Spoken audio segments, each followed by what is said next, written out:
More coffee? Hammond asked politely. No, thank you, Henry Wu said, leaning back in his chair. I couldn't eat anything more. They were sitting in the dining room of Hammond's bungalow in a secluded corner of the park not far from the labs. Wu had to admit that the bungalow Hammond had built for himself was elegant, with sparse, almost Japanese lines. And the dinner had been excellent, considering the dining room wasn't fully staffed yet. But there was something about Hammond that Wu found troubling. The old man was different in some way, subtly different. All during dinner, Wu had tried to decide what it was. Wu had been stunned by the evidence. He did not yet allow himself to believe the case was proved, that the dinosaurs were breeding. After Grant had asked about amphibian DNA, Wu had intended to go directly to his laboratory and check the computer records of the various DNA assemblies, because if the dinosaurs were in fact breeding, then everything about Jurassic Park was called into question. Their genetic development methods, their genetic control methods, everything. Henry Wu wanted to check the data at once, but Hammond had stubbornly insisted Wu accompany him at dinner. Now then, Henry, you must save room for ice cream, Hammond said, pushing back from the table. Maria makes the most wonderful ginger ice cream. All right. Wu looked at the beautiful, silent serving girl. His eyes followed her out of the room, and then he glanced up at the single video monitor mounted in the wall. The monitor was dark. Your monitor's out, Wu said. Is it? Hammond glanced over. Must be the storm. He reached behind him for the telephone. I'll just check with John in control. Wu could hear the static crackle on the telephone line. Hammond shrugged and set the receiver back in its cradle. Lines must be down, he said. Or maybe Nedry's still doing data transmission. He has quite a few bugs to fix this weekend. Nedry's a genius in his way, but we had to press him quite hard toward the end to make sure he got things right. Perhaps I should go to the control room and check, Wu said. No, Hammond said. There's no reason. If there were any problem, we'd hear about it. Ah. Maria came back into the room with 2 plates of ice cream. You must have just a little, Henry, Hammond said. It's made with fresh ginger from the eastern part of the island. It's an old man's vice ice cream, but still... Dutifully, Wu dipped his spoon. Outside, lightning flashed, and there was the sharp crack of thunder. That was close, Wu said. I hope the storm isn't frightening the children. I shouldn't think so, Hammond said. He tasted the ice cream. But I can't help but hold some fears about this park, Henry. What kind of fears? You know, Jurassic Park's really made for children. The children of the world love dinosaurs, and the children are going to just delight in this place. Their little faces will shine with the joy of finally seeing these wonderful animals. But I am afraid I may not live to see it, Henry. I may not live to see the joy on their faces. I think there are other problems, too, Wu said, frowning. But none so pressing on my mind as this, Hammond said, that I may not live to see their shining, delighted faces. Wu knew Hammond was about to launch into one of his old speeches. He held up his hand. I'm familiar with this, John. If you were going to start a bioengineering company, Henry, what would you do? Would you make products to help mankind? To fight illness and disease? Dear me, no. That's a terrible idea. A very poor use of new technology. Hammond shook his head sadly. Yet you'll remember, he said, the original genetic engineering companies like Genentech and Cetus were all started to make pharmaceuticals. Suppose you make a miracle drug for cancer or heart disease, as Genentech did. Suppose you now want to charge $1,000 or $2,000 a dose. You might imagine that is your privilege. After all, you invented the drug. You paid to develop and test it. You should be able to charge whatever you wish. But do you really think that the government will let you do that? No, Henry, they will not. Sick people aren't going to pay $1,000 a dose for needed medication. They won't be grateful, they'll be outraged. Blue Cross isn't going to pay it. They'll scream highway robbery. So something will happen. Your patent application will be denied. Your permits will be delayed. Something will force you to see reason and to sell your drug at a lower cost. From a business standpoint, that makes helping mankind a very risky business. Personally, I would never help mankind." Wu had heard the argument before, and he knew Hammond was right. "Now," Hammond said, "think how different it is when you're making entertainment. Nobody needs entertainment. That's not a matter for government intervention. If I charge $5,000 a day for my park, who is going to stop me? After all, nobody needs to come here. And far from being highway robbery, a costly price tag actually increases the appeal of the park. A visit becomes a status symbol, and all Americans love that. So do the Japanese. And, of course, they have far more money." Hammond finished his ice cream, and Maria silently took the dish away. "She's not from here, you know," he said. "She's Haitian. Her mother is French. But in any case, Henry, you will recall that the original purpose behind pointing my company in this direction in the first place was to have freedom from government intervention anywhere in the world." Speaking of the rest of the world, Hammond smiled, "we have already leased a large tract in the Azores for Jurassic Park Europe, and you know we long ago obtained an island near Guam for Jurassic Park Japan. Construction on the next 2 Jurassic Parks will begin early next year. They will all be open within 4 years. At that time, direct revenues will exceed $10 billion a year. And merchandising, television, and ancillary rights should double that. I see no reason to bother with children's pets, which I'm told Lou Dodgson thinks we're planning to make." $20 billion a year, Wu said softly, shaking his head. "That's speaking conservatively," Hammond said.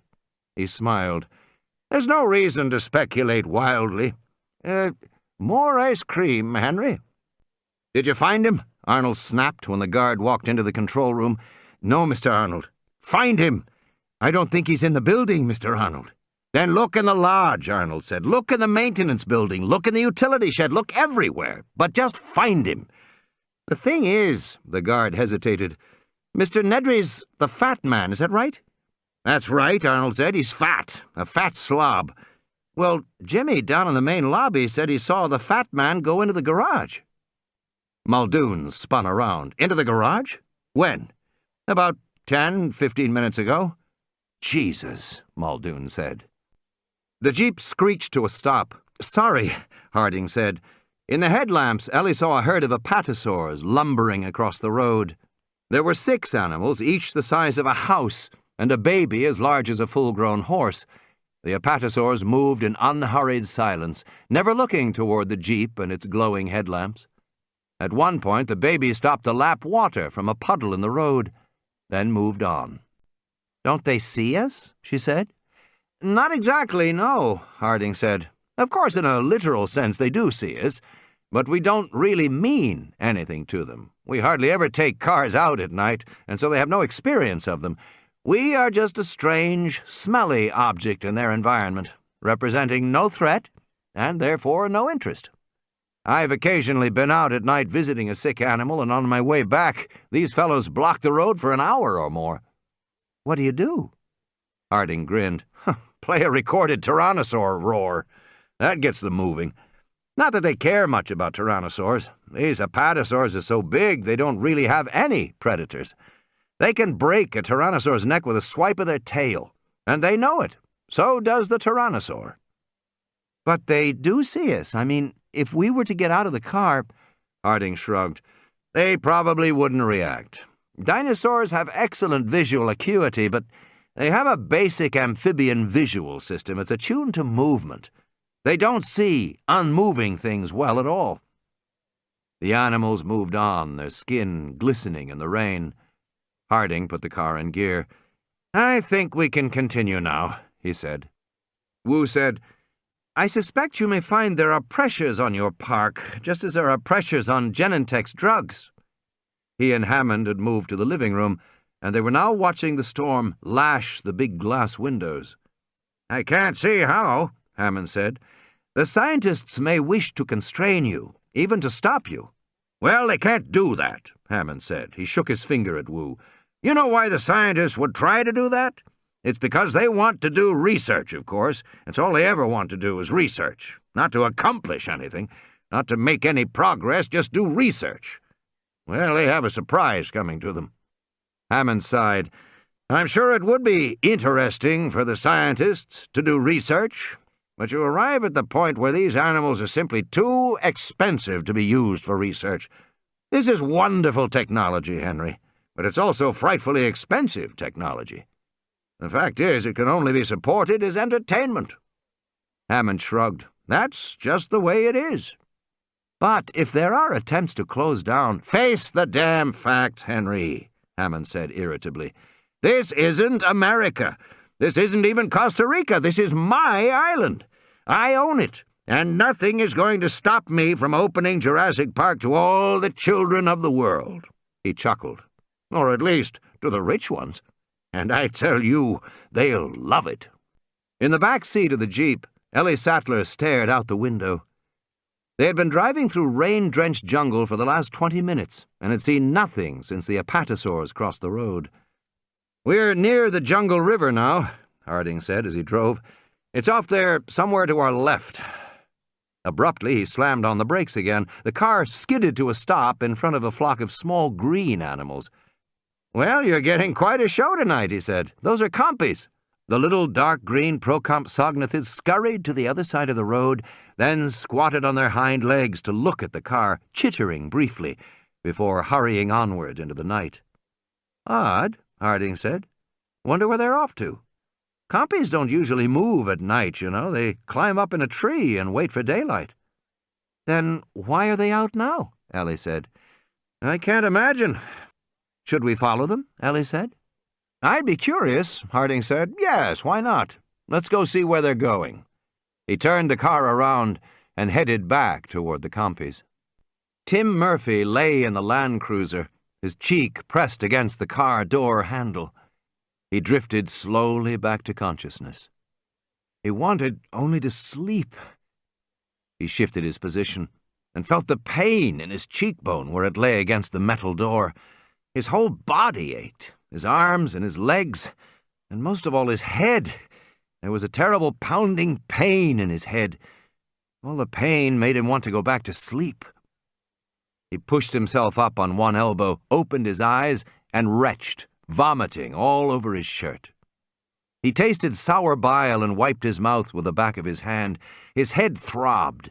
He felt dizzy and seasick, as if the world were moving, as if he were rocking back and forth on a boat. Tim groaned and rolled onto his back, turning away from the puddle of vomit. The pain in his head made him breathe in short, shallow gasps, and he still felt sick, as if everything were moving.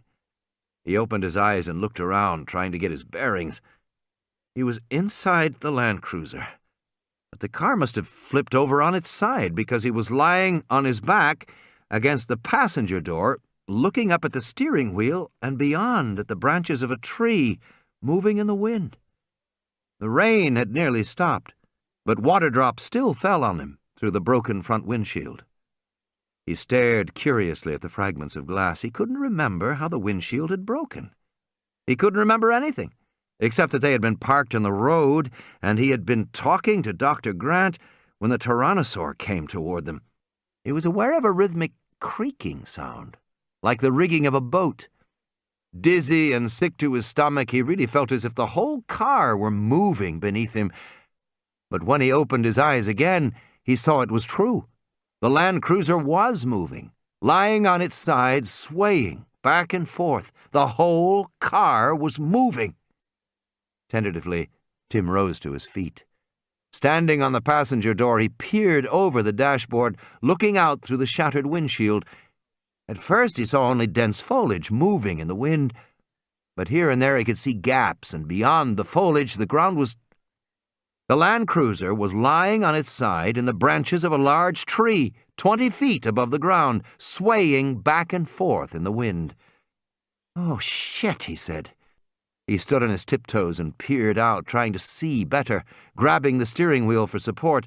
The wheel spun free in his hand, and with a loud crack, the Land Cruiser shifted position, dropping a few feet in the branches of the tree.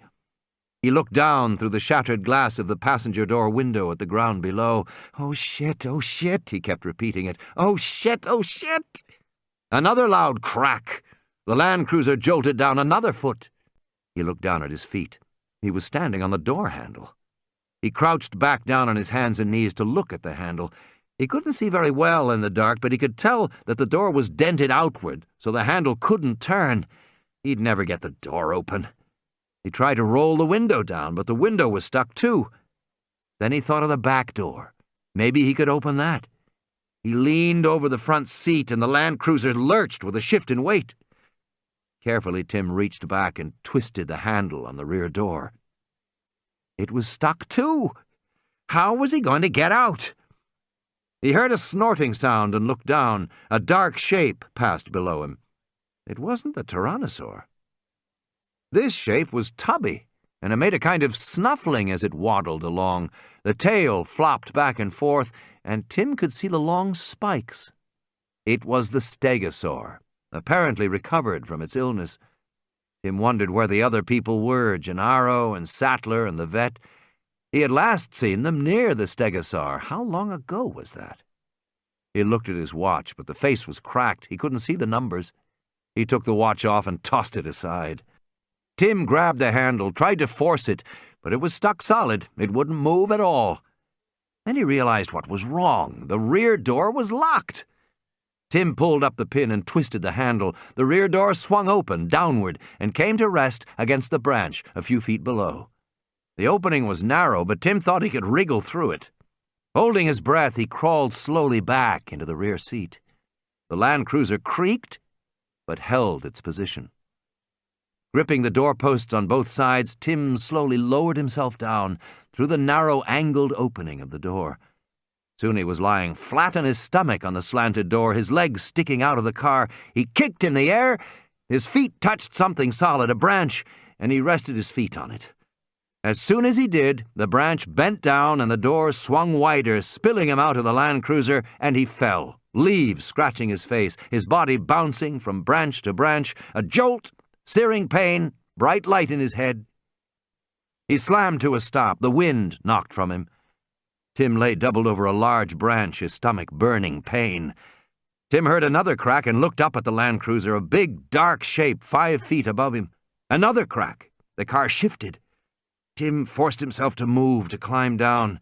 Crack! The car was definitely moving. Tim scrambled downward, slipping over the wet branches, feeling sticky sap on his hands, hurrying. He had not descended more than a few feet when the Land Cruiser creaked a final time and then slowly, very slowly nosed over. Tim could see the big green grill and the front headlights swinging down at him, and then the Land Cruiser fell free, gaining momentum as it rushed toward him, slamming against the branch where Tim had just been, and it stopped. His face, just inches from the dented grill, bent inward like an evil mouth, headlamps for eyes. Oil dripped on Tim's face. He was still 12 feet above the ground. He reached down, found another branch, and moved down. Above he saw the branch bending under the weight of the Land Cruiser, and then it cracked, and the Land Cruiser came rushing down toward him, and he knew he could never escape it. He could never get down fast enough, so Tim just let go. He fell the rest of the way. Tumbling, banging, feeling pain in every part of his body, hearing the Land Cruiser smashing down through the branches after him like a pursuing animal, and then Tim's shoulder hit the soft ground, and he rolled as hard as he could and pressed his body against the trunk of the tree as the Land Cruiser tumbled down with a loud metallic crash and a sudden hot burst of electrical sparks that stung his skin and sputtered and sizzled on the wet ground around him. In the darkness he heard the snuffling and saw the stegosaur coming back, apparently attracted by the crash of the Land Cruiser. The dinosaur moved dumbly, the low head thrust forward, and the big cartilaginous plates running in 2 rows along the hump of the back. It behaved like an overgrown tortoise, stupid like that, and slow. Tim picked up a rock and threw it. "Get away!" The rock thunked dully off the plates. The stegosaur kept coming. "Go on! Go!" He threw another rock and hit the stegosaur in the head. The animal grunted, turned slowly away, and shuffled off in the direction it had come. Tim leaned against the crumpled land cruiser and looked around in the darkness. He had to get back to the others, but he didn't want to get lost. He knew he was somewhere in the park, probably not far from the main road, if he could only get his bearings. He couldn't see much in the dark, but then he remembered the goggles. He climbed through the shattered front windshield into the land cruiser and found the night vision goggles and the radio. The radio was broken and silent, so he left it behind, but the goggles still worked. He flicked them on, saw the reassuringly familiar phosphorescent green image. Wearing the goggles, he saw the battered fence off to his left and walked toward it. The fence was 12 feet high, but the tyrannosaur had flattened it easily. Tim hurried across it, moved through an area of dense foliage, and came out onto the main road. Through his goggles, he saw the other land cruiser turned on its side. He ran toward it, took a breath, and looked inside. The car was empty. No sign of Dr. Grant and Dr. Malcolm. He felt sudden panic, standing alone in the jungle road at night with that empty car, and turned quickly in circles, seeing the bright green world in the goggles swirl. Something pale by the side of the road caught his eye. It was Lex's baseball. He wiped the mud off it. "Lex!" Tim shouted as loud as he could, not caring if the animals heard him. "Lex!" He vaguely remembered that she had been in the land cruiser when the tyrannosaur attacked. Had she stayed there, or had she gotten away? The events of the attack were confused in his mind. He wasn't exactly sure what had happened. He stood in the road, gasping with panic. "Lex!" The night seemed to close in around him. Feeling sorry for himself, he sat in a cold, rainy puddle in the road and whimpered for a while. When he finally stopped, he still heard whimpering. It was faint, and it was coming from somewhere farther up the road. "How long has it been?" Muldoon said, coming back into the control room. He was carrying a black metal case. "Half an hour. Harding's jeep should be back here by now." Arnold stubbed out his cigarette. "I'm sure they'll arrive any minute now." "Still no sign of Nedry?" Muldoon said. "Nope, not yet." Muldoon opened the case, which contained 6 portable radios. "I'm going to distribute these to people in the building." He handed one to Arnold. "Take the charger, too. These are our emergency radios, but nobody had them plugged in, naturally. Let it charge about 20 minutes and then try and raise the cars." Henry Wu opened the door marked fertilization and entered the darkened lab. Wu went directly to the computer terminal and punched up the DNA logbooks. The logbooks had to be kept on computer. DNA was such a large molecule that each species required 10 gigabytes of optical disk space to store details of all the iterations. He was going to have to check all 15 species. That was a tremendous amount of information to search through. He still wasn't clear about why Grant thought frog DNA was important. He started the computer search program, knowing it would take 2 or 3 minutes to run. He got up and walked around the lab, checking instruments out of long-standing habit. He noted the recorder outside the freezer door, which tracked the freezer temperature. He saw there was a spike in the graph. That was odd, he thought. It meant somebody had been in the freezer. Recently, too, within the last half hour. But who would go in there at night? The computer beeped, signaling that the first of the data searches was complete. Wu went over to see what it had found, and when he saw the screen, he forgot all about the freezer and the graph spike. Leitska DNA search algorithm. DNA. Version search criteria. RNA. All. Fragment. Len greater than 0. DNA incorporating RNA fragments. Myosaurs. Versions 2.1 to 2.9. Procompsognathids. Versions 3.0 to 3.7. Othnielia. Versions 3.1 to 3.3. Velociraptors, version 1.0 to 3.0. Hypsilophodontids, versions 2.4 to 2.7. The result was clear. All breeding dinosaurs incorporated rana, or frog DNA. None of the other animals did. Wu still did not understand why this had caused them to breed, but he could no longer deny that Grant was right. The dinosaurs were breeding. She was curled up inside a big 1-meter drainage pipe that ran under the road. She had her baseball glove in her mouth, and she was rocking back and forth, banging her head repeatedly against the back of the pipe. It was dark in there, but he could see her clearly with his goggles. She seemed unhurt, and he felt a great burst of relief.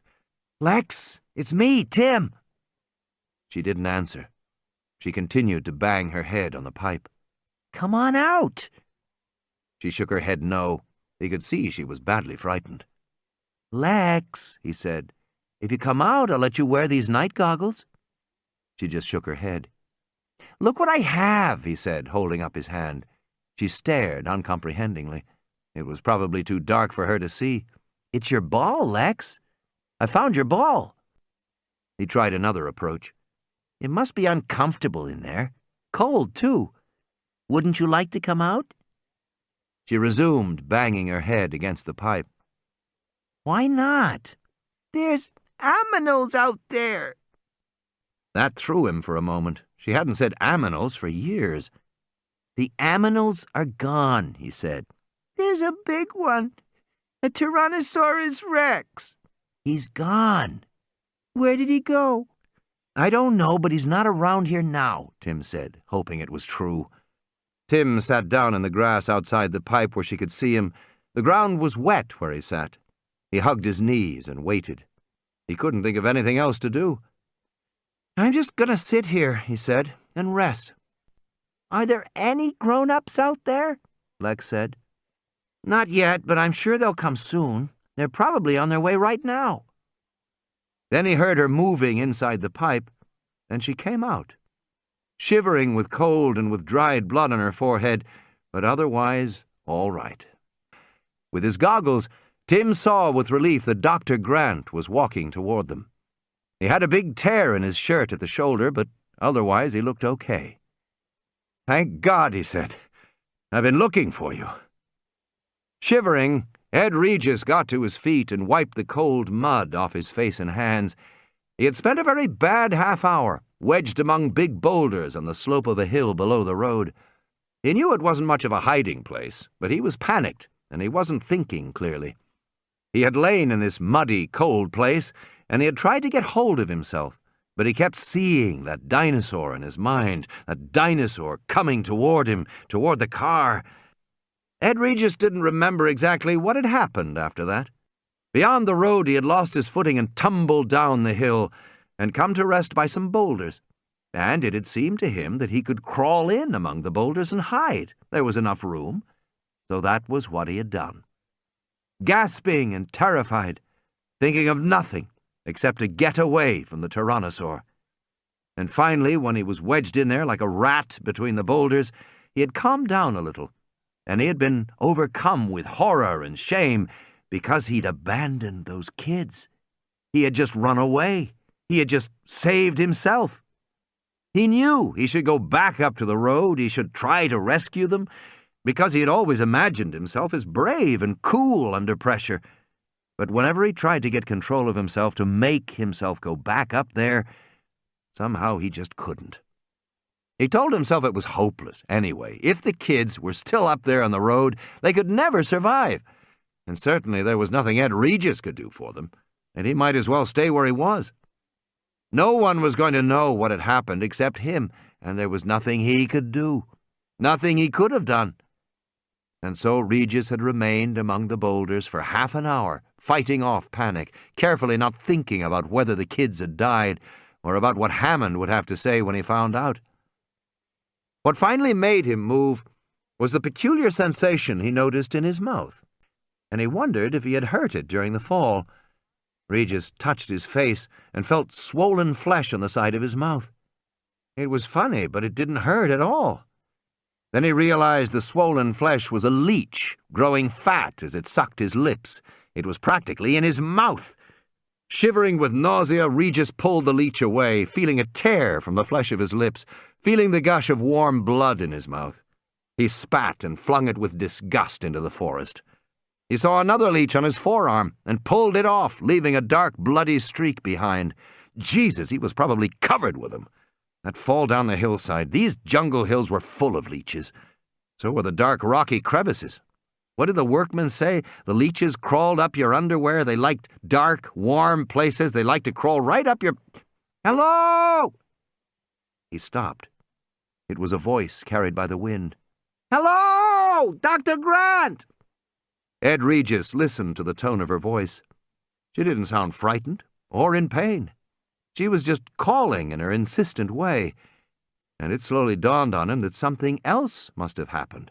That the tyrannosaur must have gone away, or at least hadn't attacked, and that the other people might still be alive. Grant and Malcolm, everybody might be alive. And the realization made him pull himself together in an instant, the way you got sober in an instant when the cops pulled you over. And he felt better, because now he knew what he had to do.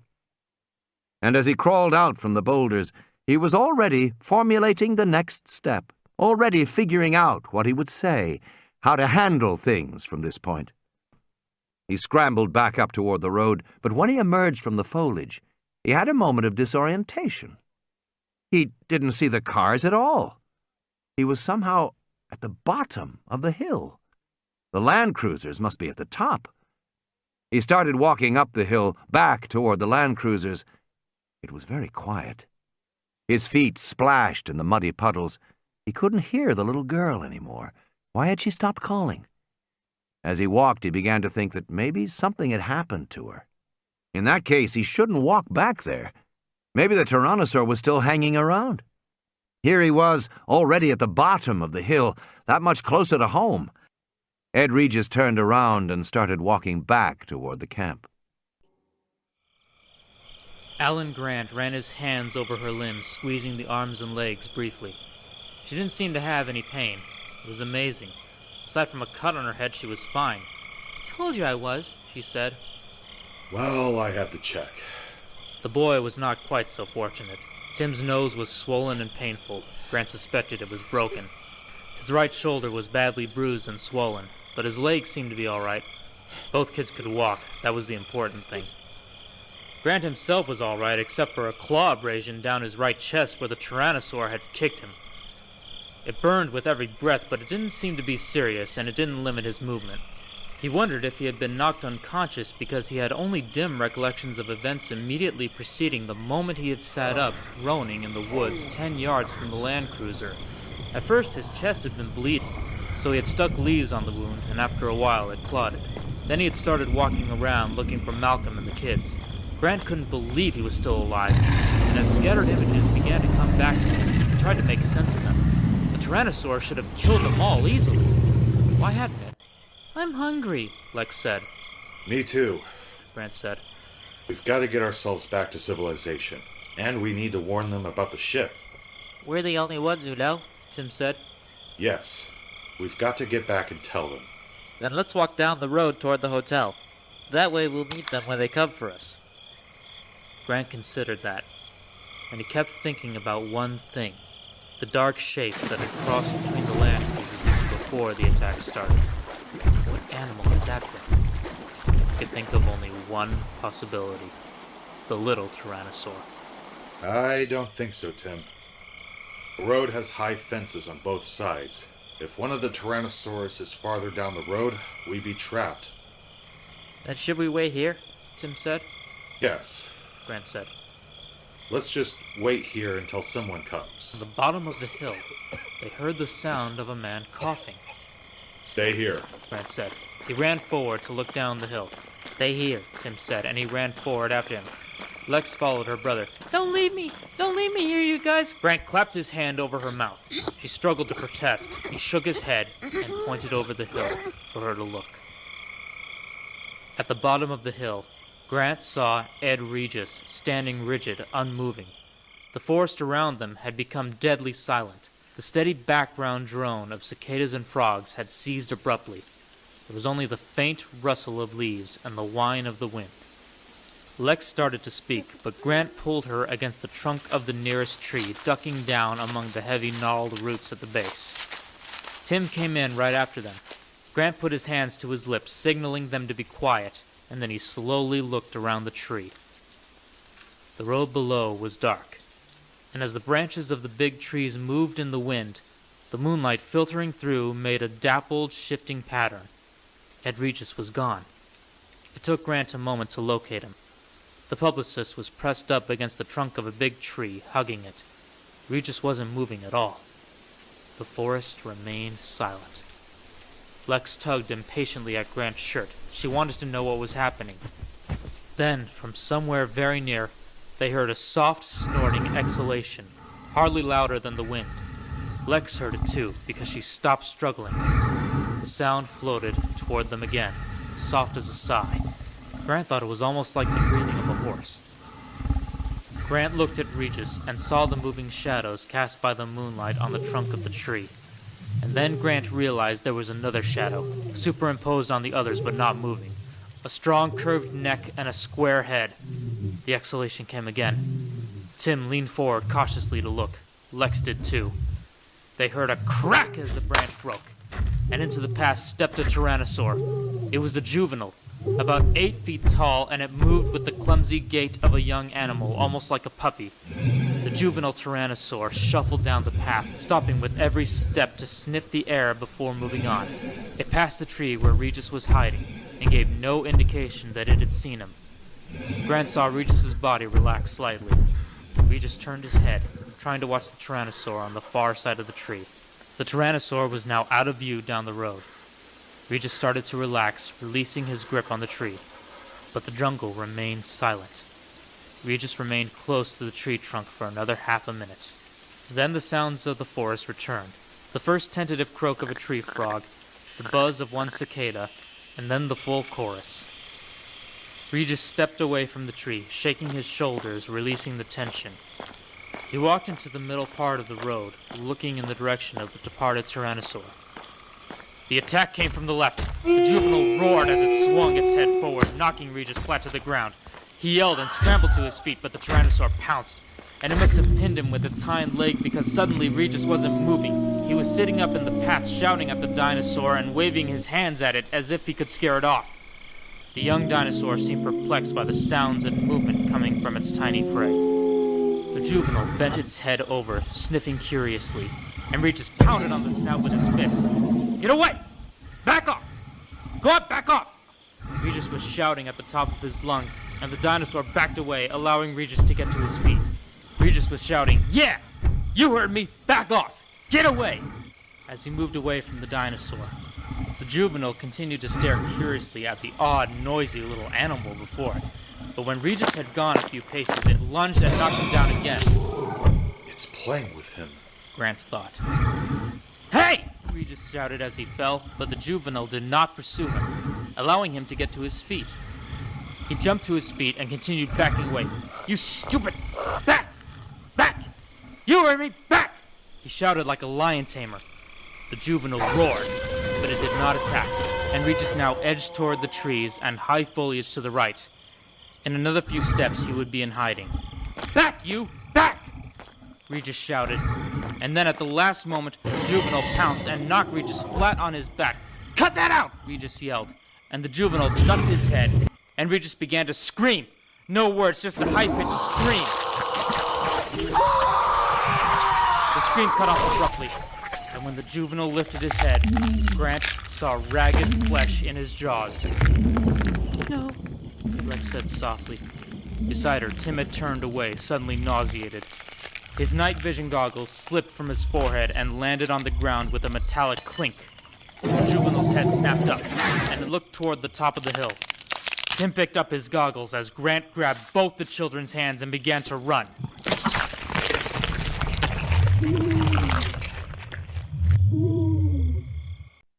In the night, the compies scurried along the side of the road. Harding's jeep followed a short distance behind. Ellie pointed farther up the road. "Is that a light?" "Could be," Harding said. "Looks almost like headlights." The radio suddenly hummed and crackled. They heard John Arnold say, "You there?" "Ah, there he is," Harding said, finally. He pressed the button. "Yes, John, we're here. We're near the river, following the compies. It's quite interesting." More crackling. Then, "Eat your card."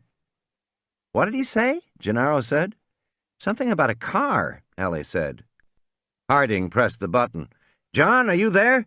We can't read you very well. John? There was a flash of lightning, followed by a long sizzle of radio static, then Arnold's tense voice. Where are... Ooh! We're 1 mile north of the Hypsy paddock, near the river, following some compies. No! Damn well! Get back here! Ow! Sounds like he's got a problem, Ellie said, frowning. There was no mistaking the tension in the voice. Maybe we should go back. Harding shrugged. John's frequently got a problem. You know how engineers are. They want everything to go by the book. He pressed the button on the radio. John, say again, please. More crackling. More static. The loud crash of lightning. Then, Muldoon! Need your car! Ow! Gennaro frowned. Is he saying Muldoon needs our car? That's what it sounded like, Ellie said. Well, that doesn't make any sense, Harding said. Other stuck. Muldoon wants car. I get it, Ellie said. The other cars are stuck on the road in the storm, and Muldoon wants to go get them. Harding shrugged. Why doesn't Muldoon take the other car? He pushed the radio button. John, tell Muldoon to take the other car. It's in the garage. The radio crackled. Not... Listen, crazy bastards! Car! Harding pressed the radio button. I said it's in the garage, John. The car is in the garage. More static. Nedry has... Sing... One. I'm afraid this isn't getting us anywhere, Harding said. All right, John, we're coming in now. He turned the radio off and turned the car around. I just wish I understood what the urgency is.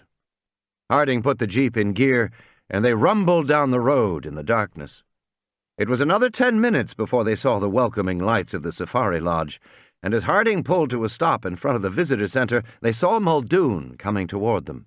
He was shouting and waving his arms. God damn it, Arnold, you son of a bitch! God damn it, get this park back on track! Now!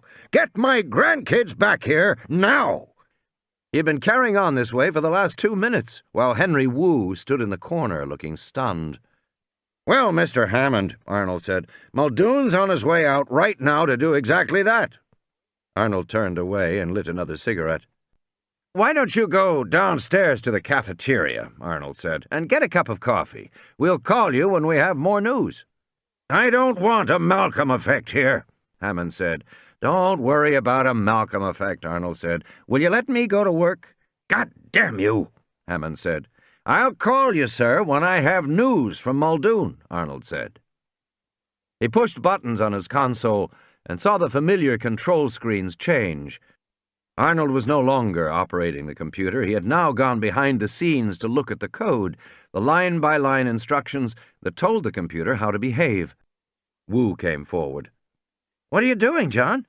Checking the code. By inspection? That'll take forever. Tell me, Arnold said. Tell me. Muldoon took the curve very fast, the Jeep sliding on the mud. Sitting beside him, Gennaro clenched his fists. They were racing along the cliff road high above the river, now hidden below them in darkness. Muldoon accelerated forward. His face was tense. How much farther? Gennaro said. 2, maybe 3 miles. Ellie and Harding were back at the visitor center. Gennaro had offered to accompany Muldoon. The car swerved. It's been an hour, Muldoon said, an hour, with no word from the other cars. But they have radios, Gennaro said. We haven't been able to raise them, Muldoon said. Gennaro frowned. If I was sitting in a car for an hour in the rain, I'd sure try to use the radio to call for somebody. So would I, Muldoon said. Gennaro shook his head. You really think something could have happened to them? Chances are, Muldoon said, that they're perfectly fine, but I'll be happier when I finally see them. Should be any minute now. The road curved, then ran up a hill. At the base of the hill, Gennaro saw something white lying among the ferns by the side of the road. Hold it, Gennaro said, and Muldoon braked. Gennaro jumped out and ran forward in the headlights of the Jeep to see what it was. It looked like a piece of clothing, but there was... Gennaro stopped. Muldoon leaned out of the car and said, What is it? "It's a leg," Gennaro said. By then, Muldoon was out of the car, running past him to crouch over the leg. Jesus! He lifted the leg out of the foliage, raising it into the light of the headlamps, and blood from the stump gushed down over his hand. Gennaro was still 3 feet away. He quickly bent over, put his hands on his knees, squeezed his eyes shut, and breathed deeply, trying not to be sick. "Gennaro!" Muldoon's voice was sharp. "What? Move! You're blocking the light." When he opened his eyes, he saw Muldoon peering critically at the stump. "Torn at the joint line," Muldoon said. "Didn't bite it. Twisted and ripped it. Just ripped his leg off." Muldoon stood up, holding the severed leg upside down, so the remaining blood dripped onto the ferns. His bloody hand smudged the white sock as he gripped the ankle. Gennaro felt sick again. "No question what happened," Muldoon was saying. "The T-Rex got him." Muldoon looked up the hill, then back to Gennaro. "You all right?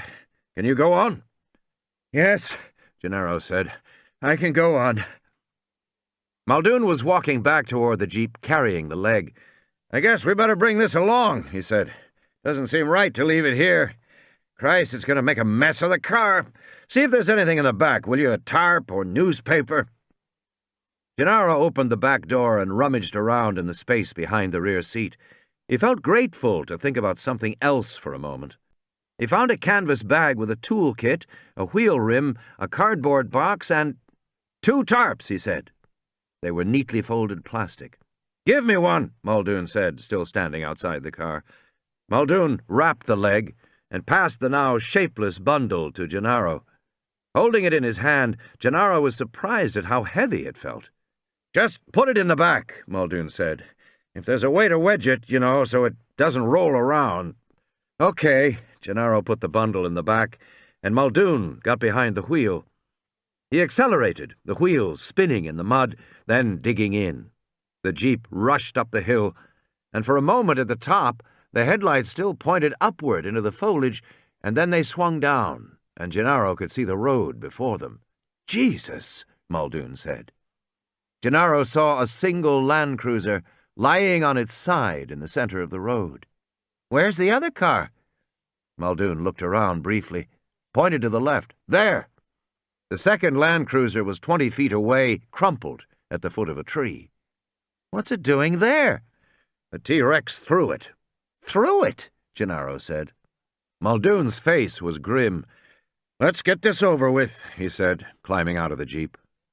They hurried forward to the second Land Cruiser. Their flashlights swung back and forth in the night. As they came closer, Gennaro saw how battered the car was. He was careful to let Muldoon look inside first. "I wouldn't worry," Muldoon said. "It's very unlikely we'll find anyone." "No?" "No," he said.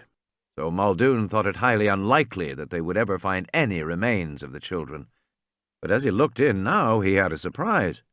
"I'll be damned," he said. Muldoon tried to put the scene together. The front windshield of the Land Cruiser was shattered, but there wasn't much glass nearby.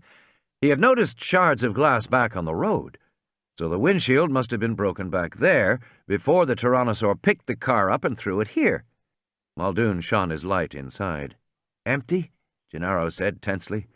"Not quite," Muldoon said. His flashlight glinted off a crushed radio handset, and on the floor of the car he saw something else, something curved and black. The front doors were dented and jammed shut, but he climbed in through the back door and crawled over the seat to pick up the black object. "It's a watch," he said, peering at it in the beam of his flashlight. "A cheap digital watch with a molded black rubber strap." "What is it, a watch?" Gennaro said. "Yes, and there's a radio, but it's broken." "Is that significant?" "Yes, and there's something else." He shone the light around until he saw the vomit dripping off the side door panel. He touched it, still fresh. "One of the kids may still be alive," Muldoon said. Gennaro squinted at him. "What makes you think so?" "The watch," Muldoon said. "The watch proves it. The kid took it off." "That could have happened any time," Gennaro said. "Any time before the attack." "No," Muldoon said. "Those LCD crystals are tough. It takes a powerful blow to break them. The watch face was shattered during the attack." "So the kid took his watch off?" Think about it, Muldoon said. If you were being attacked by a tyrannosaur, would you stop to take your watch off? Maybe it was torn off. It's almost impossible to tear a watch off somebody's wrist without tearing the hand off, too. Anyway, the band is intact.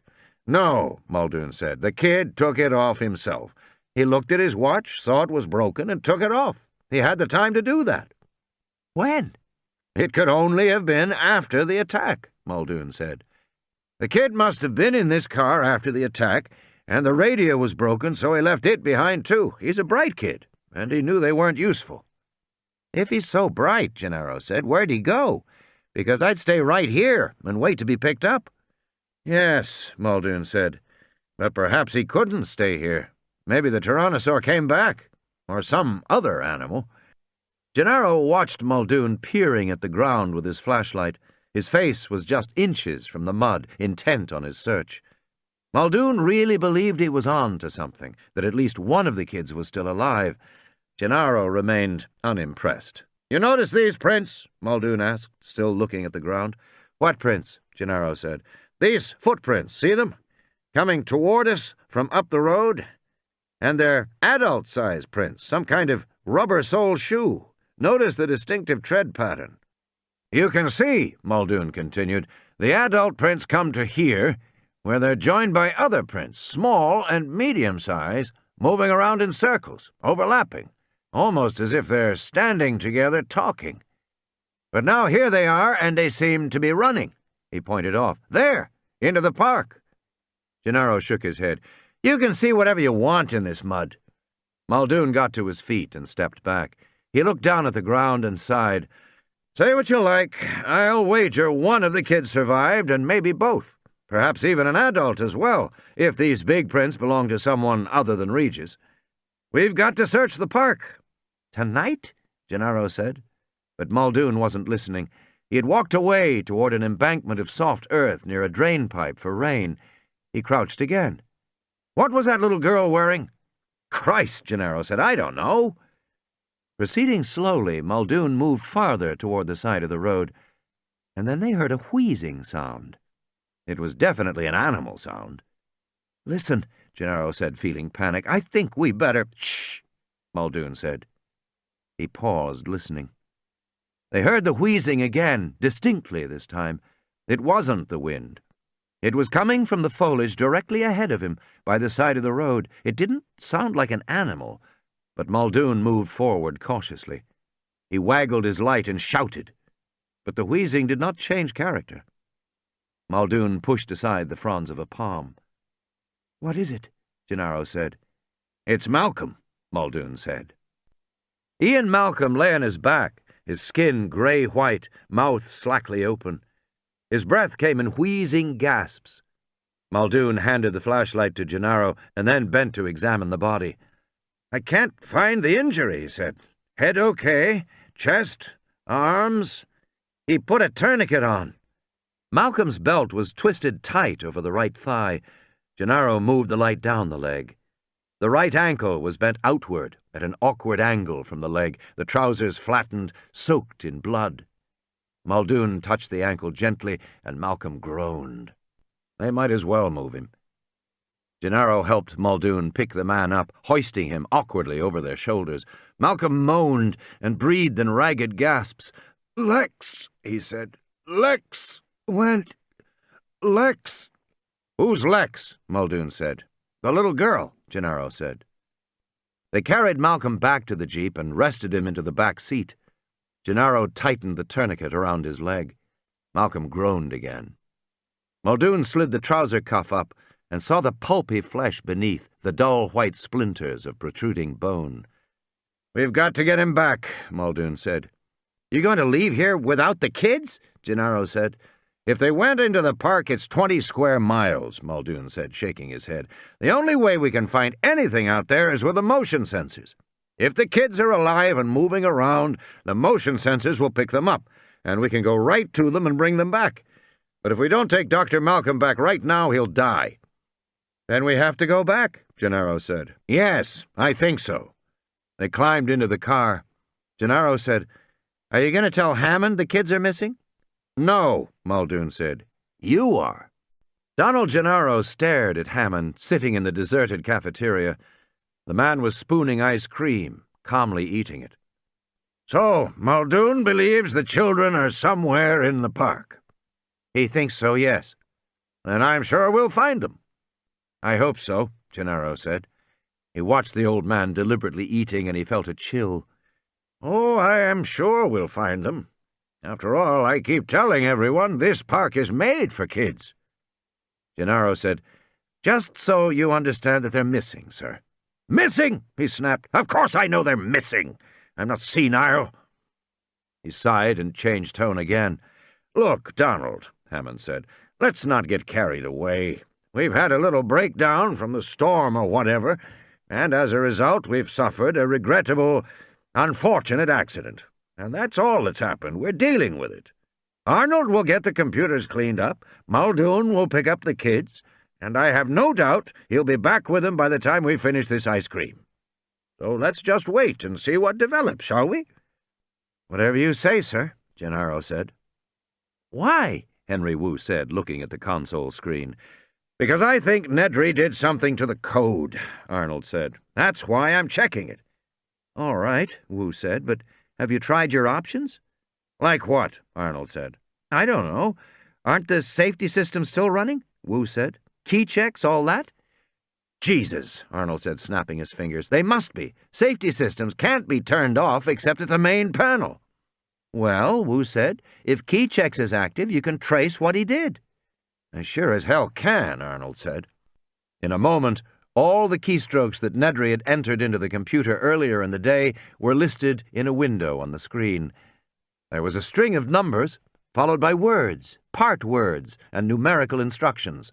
"Maybe he was trying to see if there were changes before he went in," Wu said. "Maybe," Arnold said. Arnold was now looking at the list of commands, which allowed him to follow Nedry's progression through the system line by line. "At least we can see what he did." System was Nedry's request to leave the ordinary user interface and access the code itself. The computer asked for his name, and he replied Nedry. That name was authorized to access the code, so the computer allowed him into the system. Nedry asked to go to command level, the computer's highest level of control. The command level required extra security and asked Nedry for his name, access number, and password. Those entries got Nedry into the command level. From there, he wanted security, and since he was authorized, the computer allowed him to go there. "He's trying to turn off the safety systems," Wu said. "He doesn't want anybody to see what he's about to do." "Exactly," Arnold said. "And apparently he doesn't know it's no longer possible to turn the systems off except by manually flipping switches on the main board. Here's the kicker." He pointed to the last of the commands Nedry had entered, white_rabbit.object. "What the hell is that?" Arnold said. "White rabbit? Is that supposed to be his private joke?" "It's marked as an object," Wu said. "Let's see where it is in the code," Arnold said. "Maybe we can figure out what it does." He went to the program utilities and typed, "Find white_rabbit.object." The computer flashed back, "Object not found in libraries." "It doesn't exist," Arnold said. "Then search the code listing," Wu said. The screen scrolled rapidly, the lines of code blurring as they swept past. It continued this way for almost a minute, and then abruptly stopped. "There it is," Wu said. "It's not an object, it's a command." The screen showed an arrow pointing to a single line of code buried amidst innocuous lines of instructions. "Son of a bitch," Arnold said. Wu shook his head. "It isn't a bug in the code at all." "No," Arnold said, "it's a trapdoor. The fat bastard put in what looked like an object call, but it's actually a command that links the security and perimeter systems and then turns them off. Gives him complete access to every place in the park." "Then we must be able to turn them back on," Wu said. "Yeah, we must." Arnold frowned at the screen. "All we have to do is figure out the command." "I'll run an execution trace on the link," he said. "We'll see where that gets us." Wu got up from his chair. "Meanwhile," he said, "meanwhile, that somebody went into the freezer about an hour ago. I think I better go count my embryos."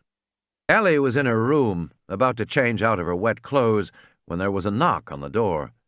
"Alan?" she said.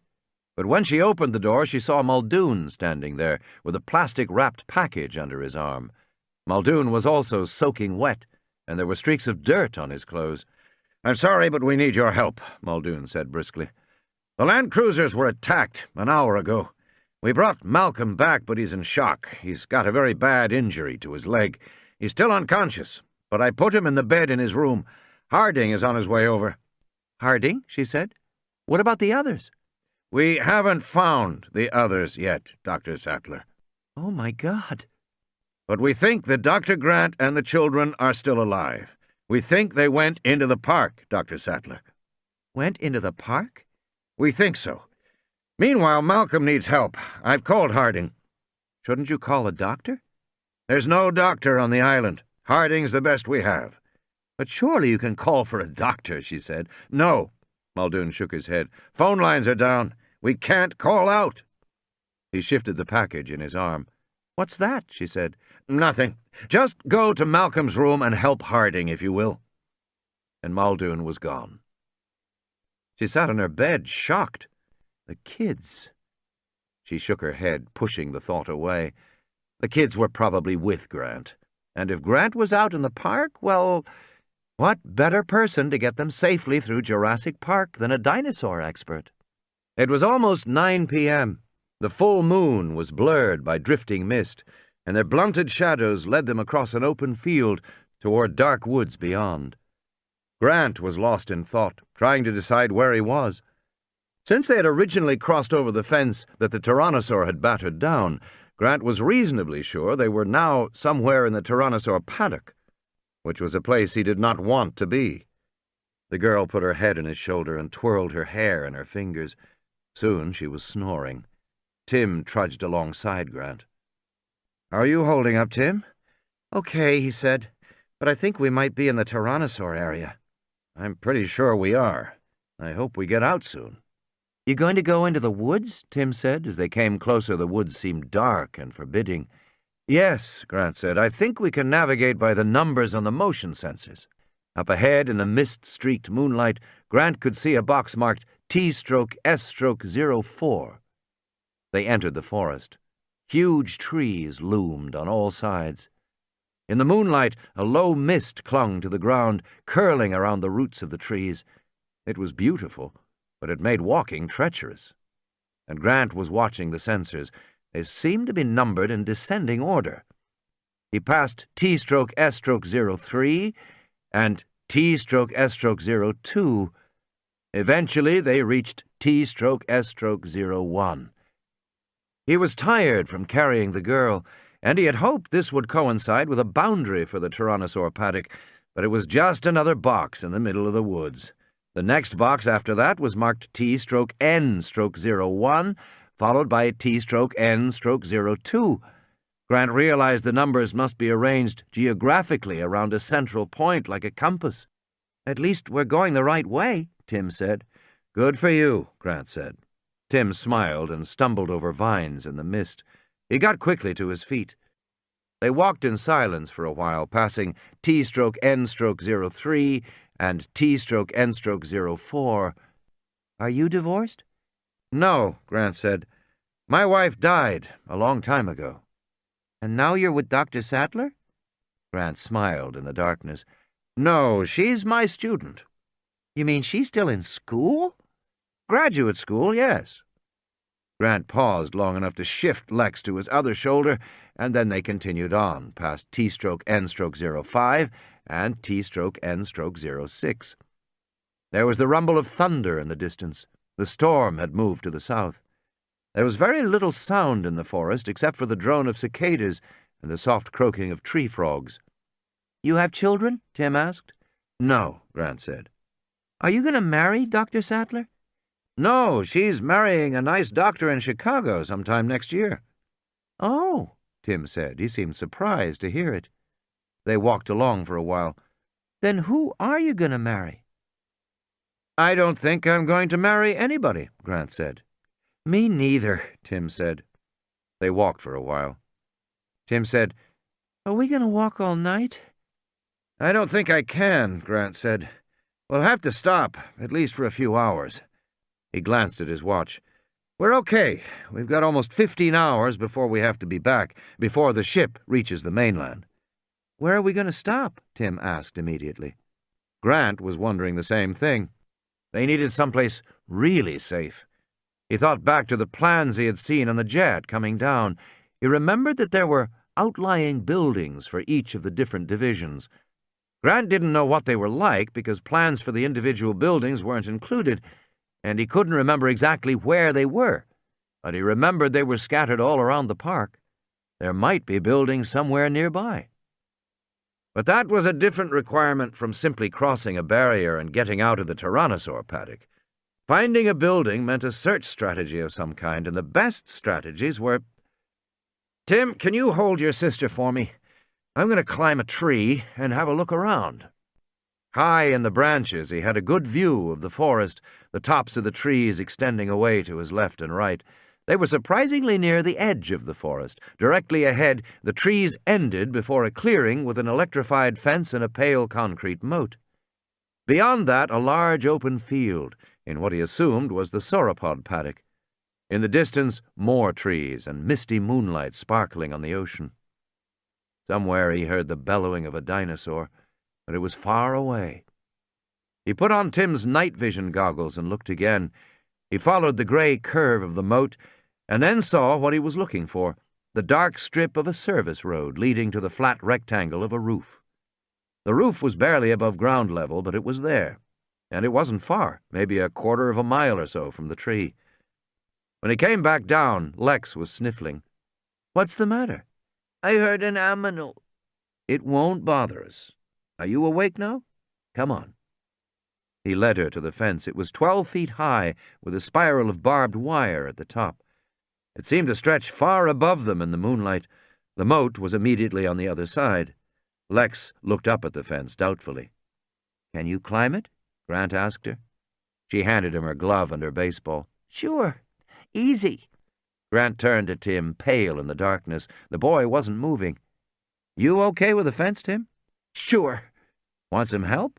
"Timmy's a fraidy cat," Lex called. "What a stupid jerk," Tim said, and he started to climb. They were standing waist-deep in smelly water at the bottom of a deep concrete moat. They had climbed the fence without incident, except that Tim had torn his shirt on the coils of barbed wire at the top. Then they had all slid down into the moat, and now Grant was looking for a way out. In the moonlight he could see floating lumps on the surface. He moved along the moat, looking at the concrete wall on the far side. Grant finally found a place where the concrete had cracked and a vine grew down toward the water. He tugged on the vine, and it held his weight. "Let's go, kids."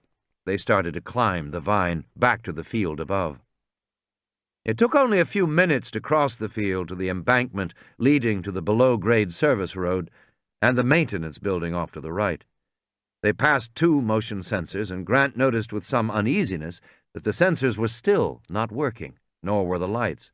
More than 2 hours had passed since the power first went out, and it was not yet restored.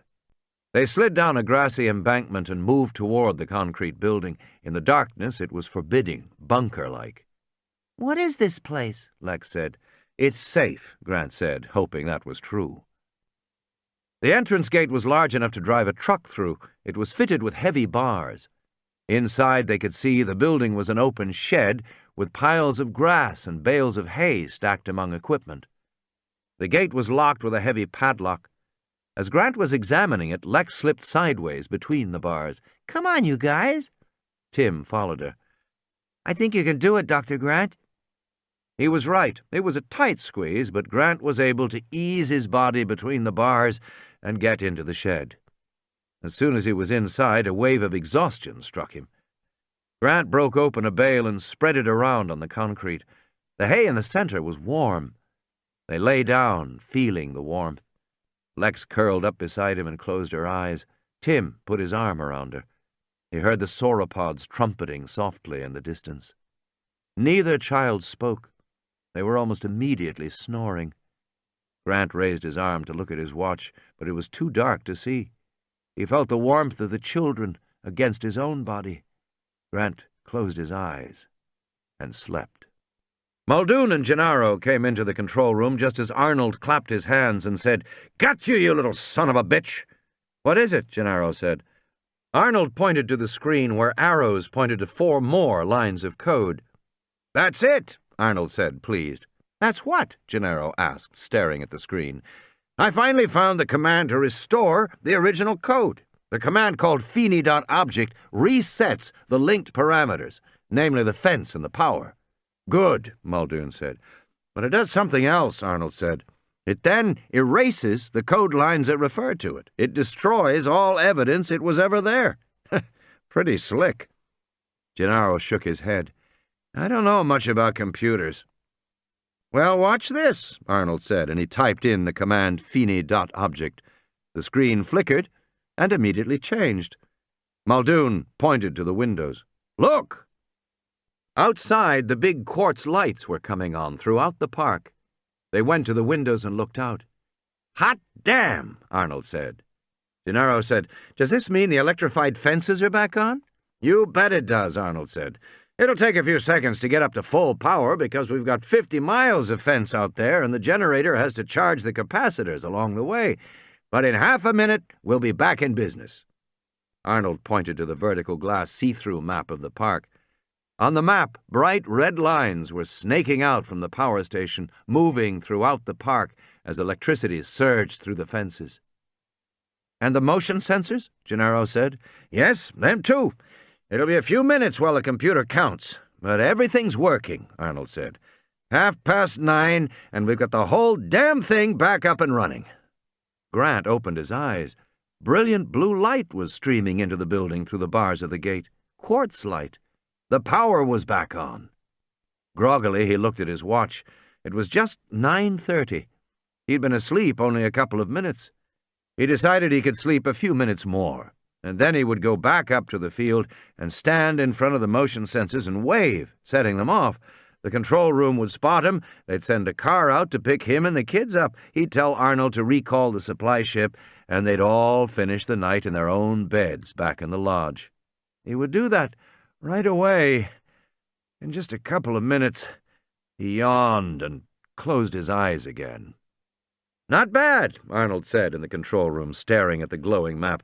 "There's only 3 cutouts in the whole park. Much better than I hoped for." "Cutouts?" Gennaro said. "The fence automatically cuts out short-circuited sections," he explained. "You can see a big one here in Sector 12, near the main road." "That's where the wrecks knocked the fence down," Muldoon said. "Exactly. And another one is here in Sector 11, near the sauropod maintenance building." "Why would that section be out?" Gennaro said. "God knows," Arnold said. "Probably storm damage, or a fallen tree. We can check it on the monitor in a while. The third one is over there by the Jungle River. Don't know why that should be out either." As Gennaro looked, the map became more complex, filling with green spots and numbers. "What's all this?" "The animals. The motion sensors are working again, and the computer's starting to identify the location of all the animals in the park, and anybody else, too." Gennaro stared at the map. "You mean Grant and the kids?" "Yes. We've reset our search number above 400, so if they're out there moving around," Arnold said, "the motion sensors will pick them up as additional animals." He stared at the map.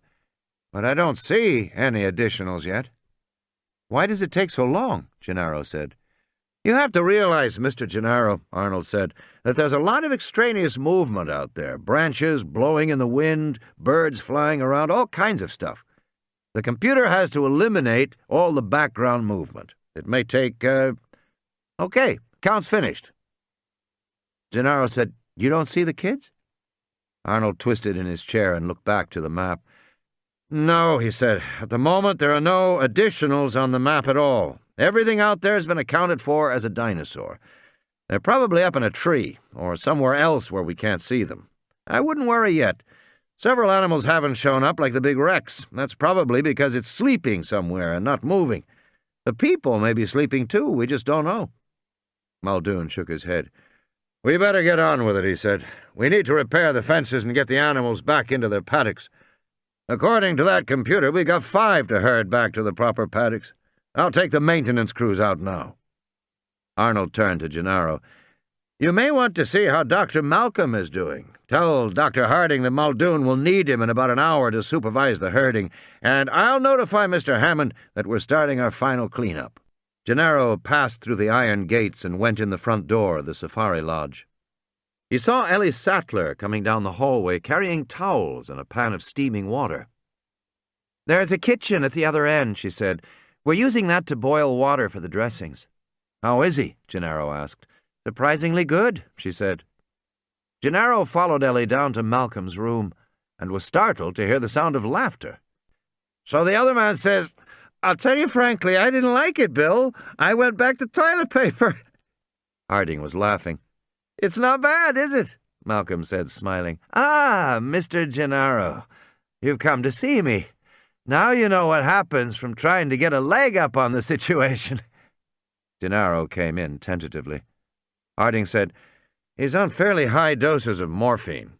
"Not high enough, I can tell you," Malcolm said. "Christ, he's stingy with his drugs. Did they find the others yet?" "No, not yet," Gennaro said, "but I'm glad to see you doing so well." "How else should I be doing?" Malcolm said, "with a compound fracture of the leg that is likely septic and beginning to smell rather, pungent? But I always say if you can't keep a sense of humor—" Gennaro smiled. "Do you remember what happened?" "Of course I remember," Malcolm said. "Do you think you could be bitten by a Tyrannosaurus Rex and it would escape your mind?" "No, indeed, I'll tell you, you remember it for the rest of your life. In my case, perhaps not a terribly long time, but still, yes, I remember. It was my own damn fault. He was too close, but I was panicked. In any case, he picked me up in his jaws." "How?" Gennaro said. "Torso," Malcolm said and lifted his shirt. A broad semicircle of bruised punctures ran from his shoulder to his navel. "Lifted me up in his jaws, shook me bloody hard, and threw me down. And I was fine. Terrified, of course, but still and all fine. Right up to the moment he threw me. I broke the leg in the fall, but the bite was not half bad." He sighed. To tell the truth, he struck me as a rather clumsy attacker of anything less than an automobile or a small apartment building. "You think he attacked half-heartedly?" "It pains me to say it," Malcolm said, "but I don't honestly feel I had his full attention. He had mine, of course, but then he weighs 8 tons. I don't." Gennaro turned to Harding and said, "They're going to repair the fences now. Arnold says Muldoon will need your help herding animals." "Okay," Harding said.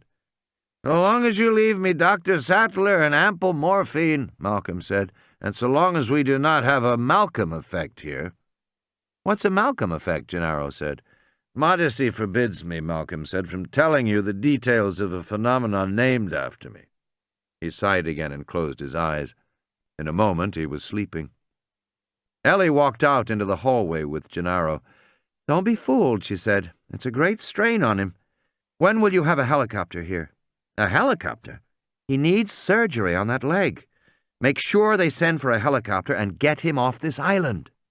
The portable generators sputtered and roared to life, and the quartz floodlights glowed at the ends of their telescoping arms. Muldoon heard the soft gurgle of the jungle river a few yards to the north. He turned back to the maintenance van and saw one of the workmen coming out with a big power saw. No, he said, "just the ropes, Carlos. We don't need to cut it." They turned back to look at the fence. They had difficulty finding the shortened section at first because there wasn't much to see. A small protocarpus tree was leaning against the fence, but this particular tree had been tied down with guy wires and turnbuckles.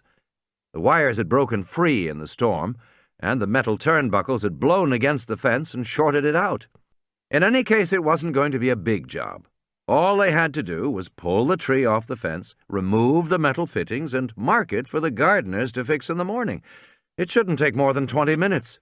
And that was just as well, because Muldoon knew the Dilophosaurs always stayed close to the river. Ramon, one of the workmen, came over. "Senor Muldoon," he said, "did you see the lights?" "What lights?" Muldoon said. Ramon pointed to the east through the jungle. "I saw it as we were coming out. It is there, very faint. You see it? It looks like the lights of a car, but it is not moving." Muldoon squinted. It probably was just a maintenance light. After all, power was back on. "We'll worry about it later," he said. "Right now, let's just get that tree off the fence." Arnold was in an expansive mood. The park was almost back in order. Muldoon was repairing the fences. Hammond had gone off to supervise the transfer of the animals with Harding. Although he was tired, Arnold was feeling good. He was even in a mood to indulge the lawyer, Gennaro. "The Malcolm effect?" Arnold said. "You worried about that?" "I'm just curious," Gennaro said. "You mean you want me to tell you why Ian Malcolm is wrong?" "Sure." "Okay," Arnold said. "Chaos theory describes nonlinear systems. It's now become a very broad theory that's been used to study everything from the stock market to heart rhythms. A very fashionable theory. Very trendy to apply it to any complex system where there might be unpredictability. Okay?" "Okay," Gennaro said. Ian Malcolm is a mathematician specializing in chaos theory. Quite amusing and personable, but basically what he does, besides wear black, is use computers to model the behavior of complex systems. And John Hammond loves the latest scientific fad, so he asked Malcolm to model the system at Jurassic Park, which Malcolm did. Malcolm's models are all face-space shapes on a computer screen. Have you seen them?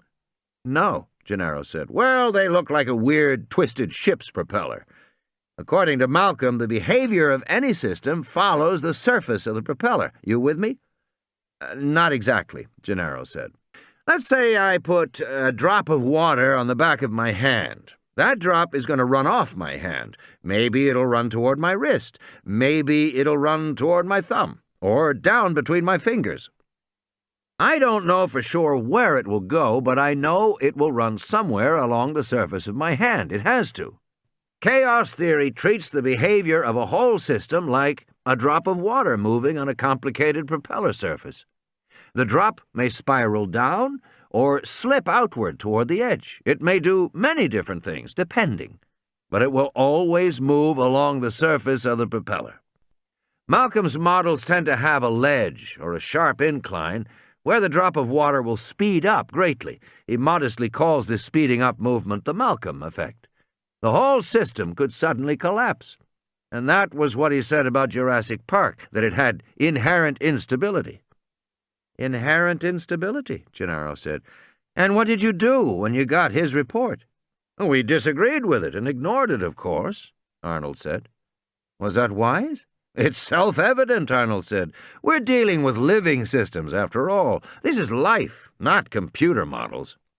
In the harsh quartz lights, the Hypsilophodont's green head hung down out of the sling, the tongue dangling, the eyes dull. "Careful! Careful!" Hammond shouted as the crane began to lift. Harding grunted and eased the head back onto the leather straps. The crane hissed as it lifted the animal into the air onto the waiting flatbed truck. The Hypsi was a small dryosaur, 7 feet long, weighing about 500 pounds. She was dark green with mottled brown spots. She was breathing slowly, but she seemed all right. Harding had shot her a few minutes before with a tranquilizer gun, and apparently he had guessed the correct dose. There was always a tense moment dosing these big animals. Too little, and they would run off into the forest, collapsing where you couldn't get to them. Too much, and they went into terminal cardiac arrest. This one had taken a single bounding leap and keeled over, perfectly dosed. "Watch it! Easy!" Hammond was shouting to the workmen. "Mr. Hammond," Harding said, "please." "Well, they should be careful." "They are being careful," Harding said. He climbed up onto the back of the flatbed as the Hypsi came down, and he set her into the restraining harness. Harding slipped on the cardiogram collar that monitored heartbeat. "How is she?" Hammond asked fretfully. "She's fine," Harding said. "She's only dropped 1.5 degrees." "That's too much," Hammond said. "Too deep." "You don't want her waking up and jumping off the truck," Harding snapped. The Hypsi snorted and twitched. She was still breathing shallowly. There was no ocular reflex yet, but it was time to get moving. "All aboard," Harding shouted. "Let's get this girl back to her paddock." "Living systems," Arnold said, "are not like mechanical systems. Living systems are never in equilibrium. They are inherently unstable. They may seem stable, but they're not. Everything is moving and changing. In a sense, Everything is on the edge of collapse.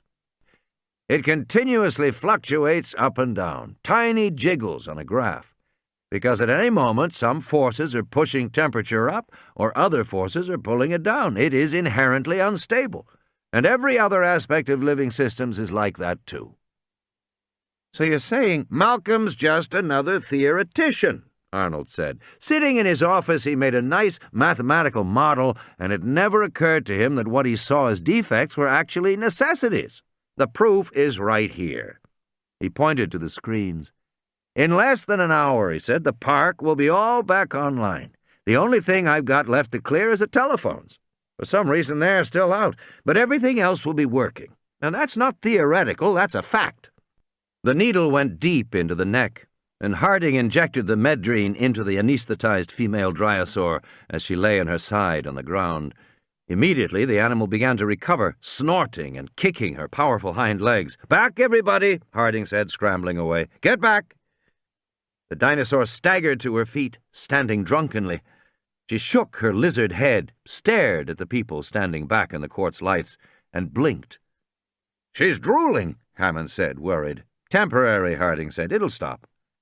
The dinosaur coughed and then moved slowly across the field, away from the lights. "Why isn't she hopping?" "She will," Harding said. "It'll take her about an hour to recover fully. She's fine." He turned back to the car. "Okay, boys, let's go deal with the stego." Muldoon watched as the last of the stakes was pounded into the ground. The lines were pulled taut, and the protocarpus tree was lifted clear. "Control, this is Muldoon. We're ready to begin repair." "All right," Arnold said. "Shutting out your section now." Muldoon glanced at his watch. Somewhere in the distance he heard soft hooting. It sounded like owls, but he knew it was the Dilophosaurs. He went over to Ramon and said, "Let's finish this up. I want to get to those other sections of fence." An hour went by. Donald Gennaro stared at the glowing map in the control room as the spots and numbers flickered and changed. "What's happening now?" Arnold worked at the console. "I'm trying to get the phones back so we can call about Malcolm." "No, I mean out there." Arnold glanced up at the board. "It looks as if they're about done with the animals and the two sections. Just as I told you, the park is back in hand, with no catastrophic Malcolm effect. In fact, there's just that third section of fence." "Arnold!" It was Muldoon's voice. "Yes? Have you seen this bloody fence?" "Just a minute." On one of the monitors, Gennaro saw a high angle down on a field of grass blowing in the wind. In the distance was a low concrete roof. "That's the sauropod maintenance building," Arnold explained. "It's one of the utility structures we use for equipment, feed storage, and so on. We have them all around the park, in each of the paddocks." On the monitor, the video image panned. "We're turning the camera now to get a look at the fence." Gennaro saw a shining wall of metallic mesh in the light. One section had been trampled, knocked flat. Muldoon's jeep and work crew were there. "Huh," Arnold said. "Looks like the Rex went into the sauropod paddock." Muldoon said, "Fine dining tonight." "We'll have to get him out of there," Arnold said. "With what?" Muldoon said. "We haven't got anything to use on a Rex." "I'll fix this fence, but I'm not going in there until daylight."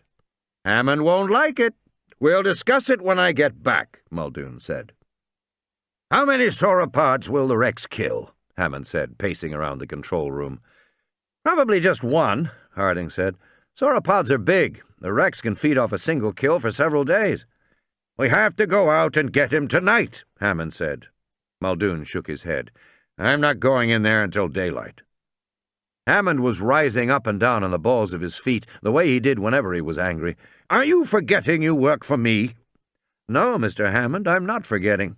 "But that's a full-grown adult tyrannosaur out there. How do you plan to get him?" "We have tranquilizer guns." "We have tranquilizer guns that shoot a 20cc dart," Muldoon said. "Fine for an animal that weighs 400 or 500 pounds. That tyrannosaur weighs 8 tons. It wouldn't even feel it." "You ordered a larger weapon?" "I ordered 3 larger weapons, Mr. Hammond, but you cut the requisition, so we only got one. And it's gone. Nedry took it when he left." "That was pretty stupid. Who let that happen?"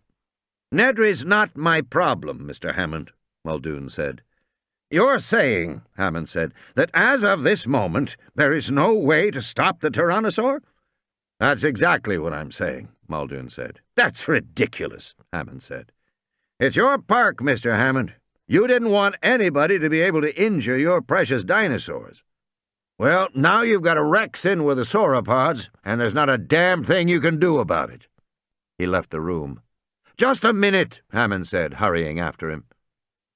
Gennaro stared at the screens and listened to the shouted argument in the hallway outside.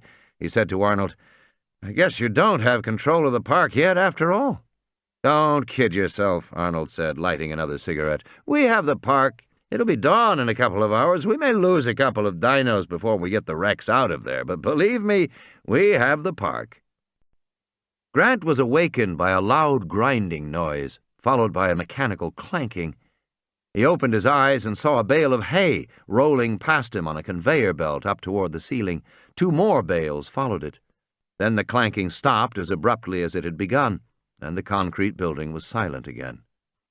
Soft yellow light came through the side windows. It was morning. He had slept the whole night. He looked quickly at his watch. 5 a.m. Still almost 6 hours to go before the boat had to be recalled. He rolled onto his back, groaning. His head throbbed and his body ached as if he had been beaten up. From around the corner he heard a squeaking sound like a rusty wheel, and then Lex giggling. Grant stood slowly and looked at the building. Now that it was daylight, he could see it was some kind of maintenance building with stacks of hay and supplies. On the wall he saw a gray metal box and a stenciled sign, Sauropod Maintenance Building 04. This must be the sauropod paddock, as he had thought.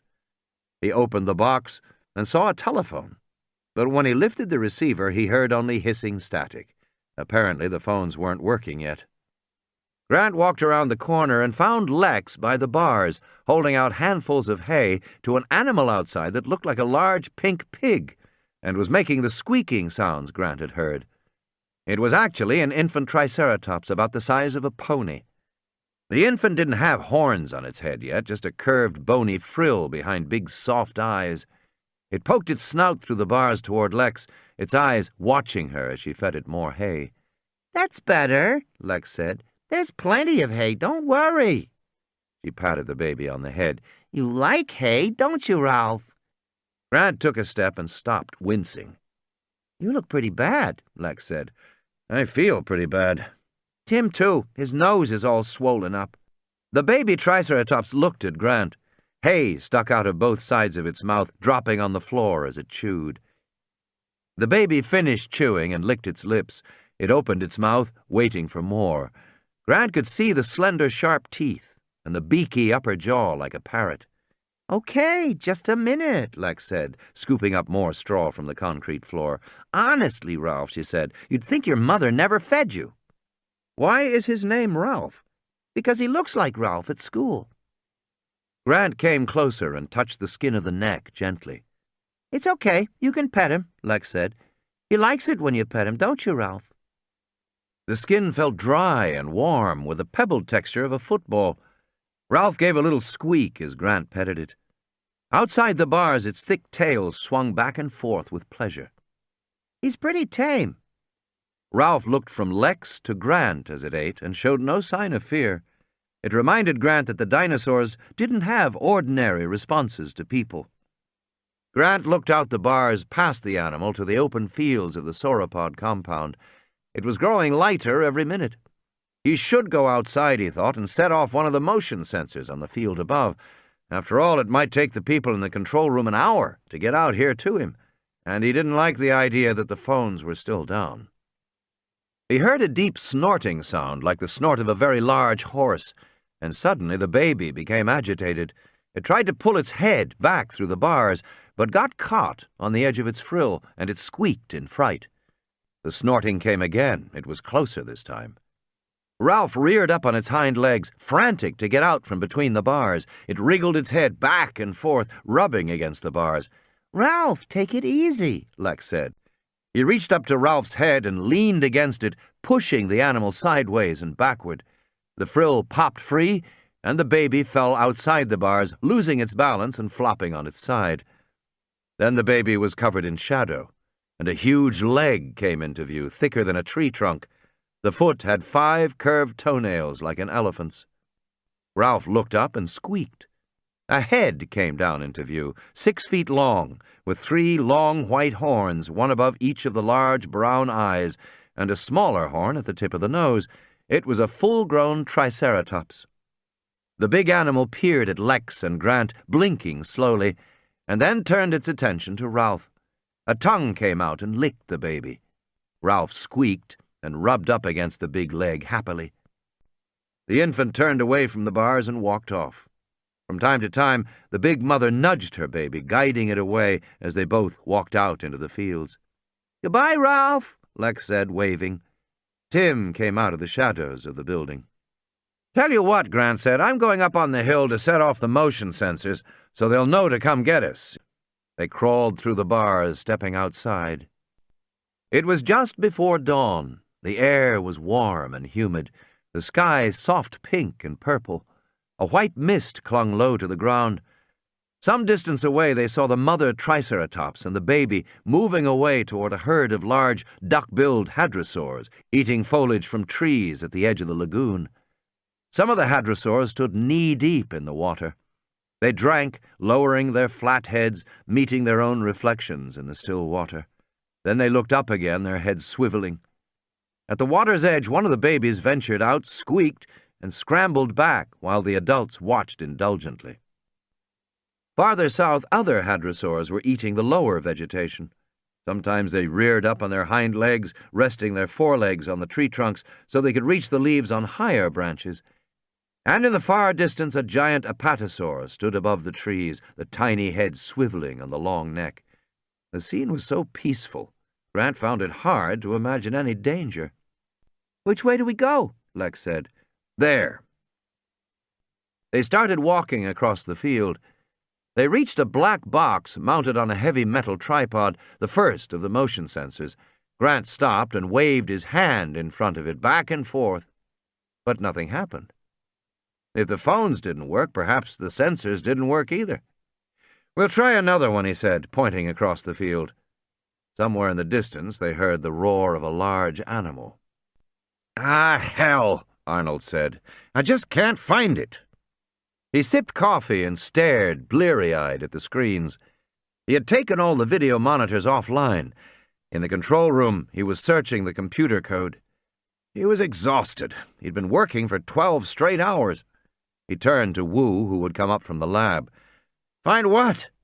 "The phones are still out. I can't get them back on. I think Nedry did something to the phones." Wu lifted one phone, heard hissing. "Sounds like a modem." "But it's not," Arnold said, "because I went down into the basement and shut off all the modems. What you're hearing is just white noise that sounds like a modem transmitting." "So the phone lines are jammed?" "Basically, yes. Nedry jammed them very well. He's inserted some kind of a lockout into the program code, and now I can't find it, because I gave that restore command which erased part of the program listings. But apparently the command to shut off the phones is still resident in the computer memory." Wu shrugged. "So, just reset, shut the system down, and you'll clear memory." "I've never done it before," Arnold said, "and I'm reluctant to do it. Maybe all the systems will come back on startup, but maybe they won't. I'm not a computer expert, and neither are you. Not really. And without an open phone line, we can't talk to anybody who is." "If the command is RAM resident, it won't show up in the code. You can do a RAM dump and search that, but you don't know what you're searching for. I think all you can do is reset." Gennaro stormed in. "We still don't have any telephones." "Working on it." "You've been working on it since midnight, and Malcolm is worse. He needs medical attention." "It means I'll have to shut down," Arnold said. "I can't be sure everything will come back on." Gennaro said, "Look, there's a sick man over in that lodge. He needs a doctor or he'll die. You can't call for a doctor unless you have a phone. 4 people have probably died already. Now shut down and get the phones working." Arnold hesitated. "Well," Gennaro said, "well, it's just... the safety systems don't allow the computer to be shut down, and then turn the goddamn safety systems off. Can't you get it through your head that he's going to die unless he gets help?" Okay, Arnold said. He got up and went to the main panel. He opened the doors and uncovered the metal swing latches over the safety switches. He popped them off, one after another. You asked for it, Arnold said, and you got it. He threw the master switch. The control room was dark. All the monitors were black. The three men stood there in the dark. How long do we have to wait? Gennaro said. 30 seconds, Arnold said. Grant hesitated. He stared across the field toward the distant trees, looking for movement. He saw nothing. There was hardly a breeze to stir the branches. It was peaceful and silent in the early morning. Then he heard the honking sound. It came from the herd of duck-billed hadrosaurs behind them, first one animal, then another and another, until the whole herd had taken up the honking cry. The duckbills were agitated, twisting and turning, hurrying out of the water, circling the young ones to protect them. With a roar, the tyrannosaur burst from the trees 50 yards away near the lagoon. It rushed out across the open field with huge strides. It ignored them, heading toward the herd of hadrosaurs. In the distance, the duckbills were honking and starting to run. Grant could feel the earth shake beneath his feet. Come on, kids! He grabbed Lex, lifting her bodily off the ground, and ran with Tim through the grass. He had glimpses of the tyrannosaur down by the lagoon lunging at the hadrosaurs, which swung their big tails in defense and honked loudly and continuously. He heard the crashing of foliage and trees, and when he looked over again, the duckbills were charging. In the darkened control room, Arnold checked his watch. 30 seconds. The memory should be cleared by now. He pushed the main power switch back on. Nothing happened. What's wrong? Gennaro said. Oh, hell, Arnold said. Then he remembered you had to turn the safety switches back on before you restarted the power. He flipped on the 3 safeties and covered them again with the latch covers. Then he held his breath and turned the main power switch. The room lights came on. The computer beeped. The screens hummed. Thank God, Arnold said. He hurried to the main monitor.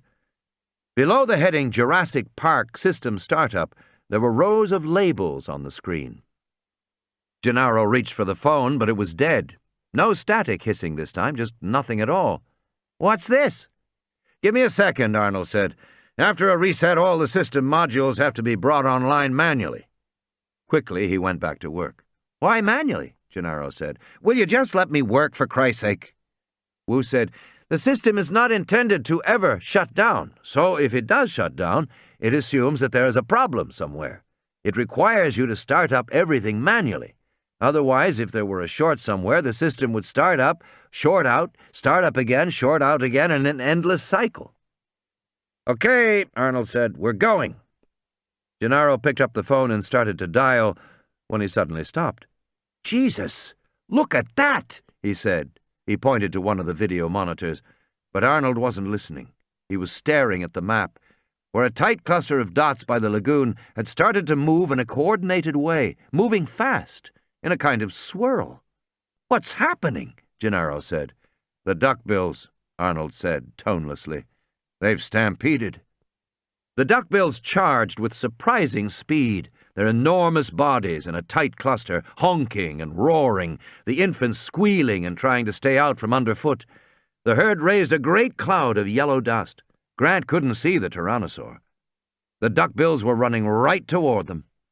Still carrying Lex, he ran, with Tim, toward a rocky outcrop with a stand of big conifers. They ran hard, feeling the ground shake beneath their feet.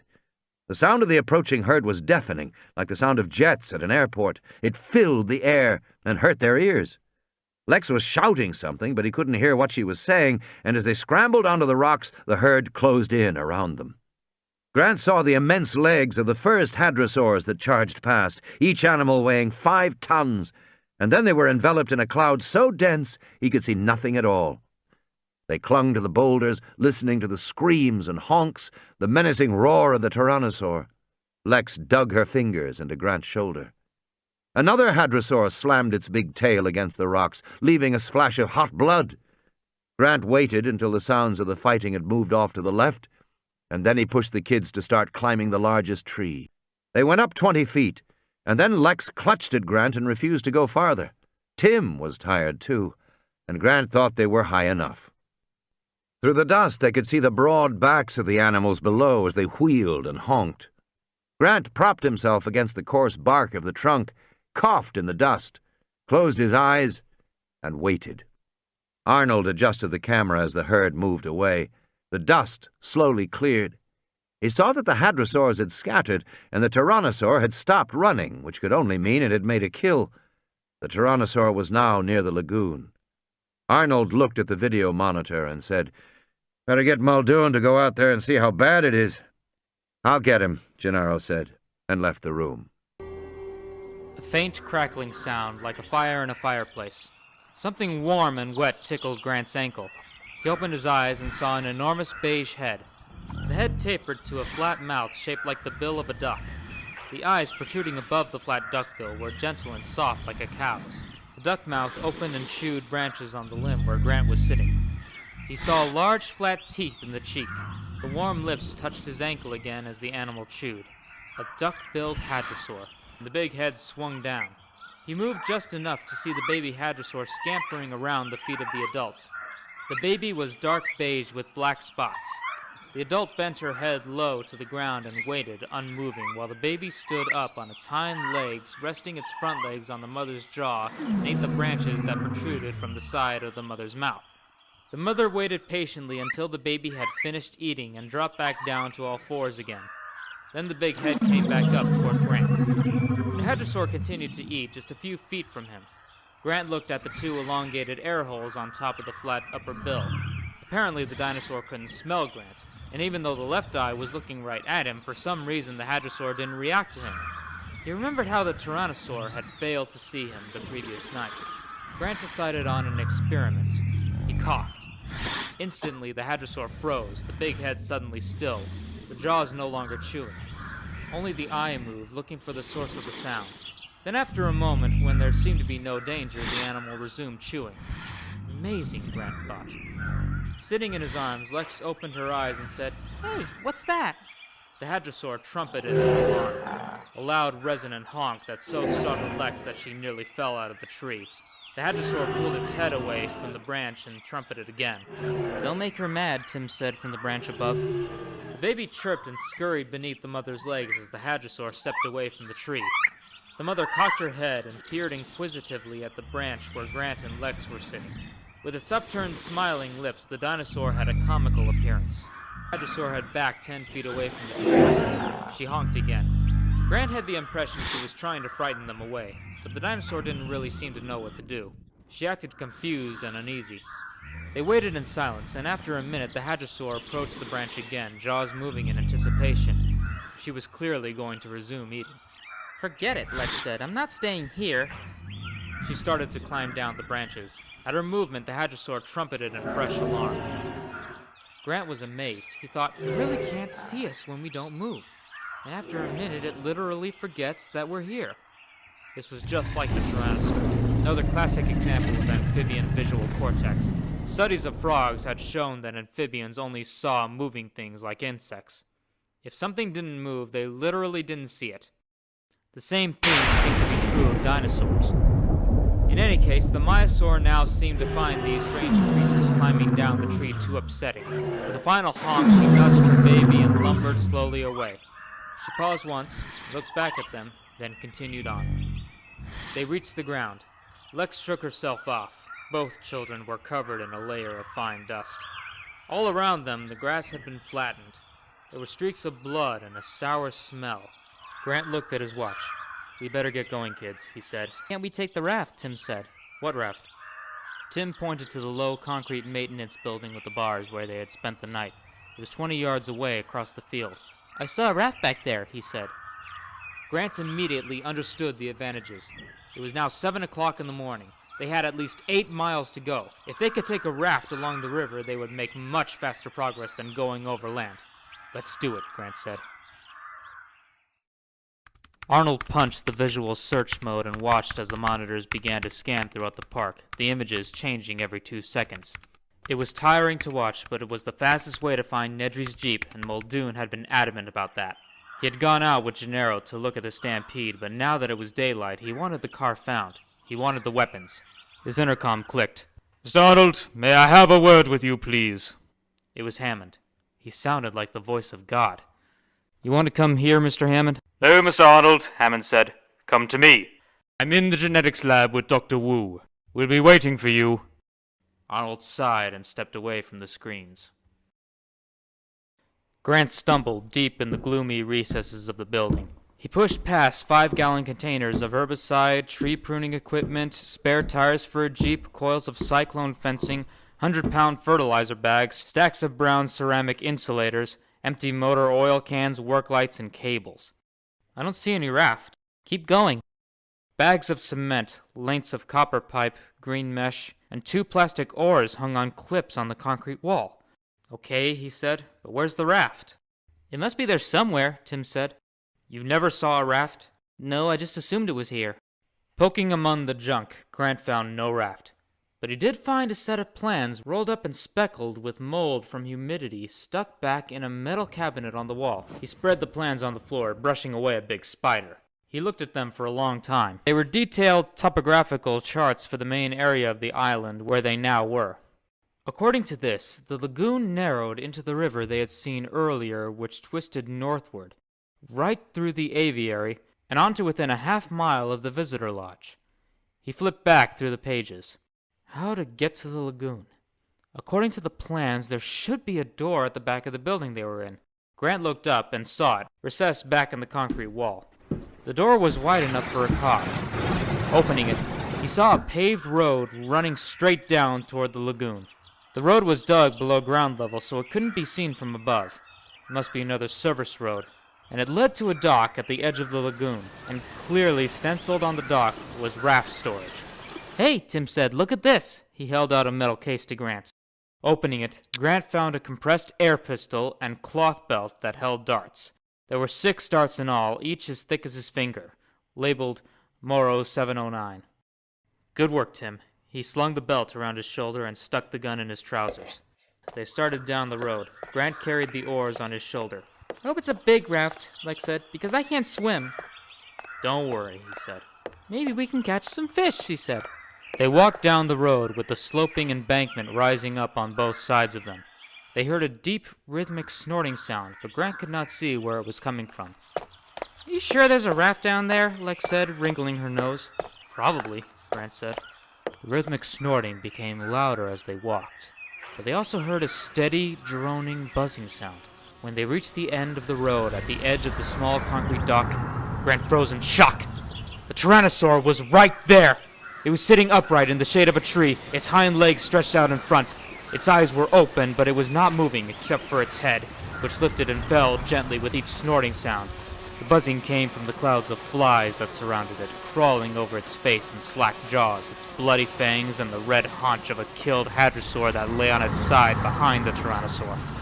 The tyrannosaur was only 20 yards away. Grant felt sure it must have seen him, but the big animal did not respond.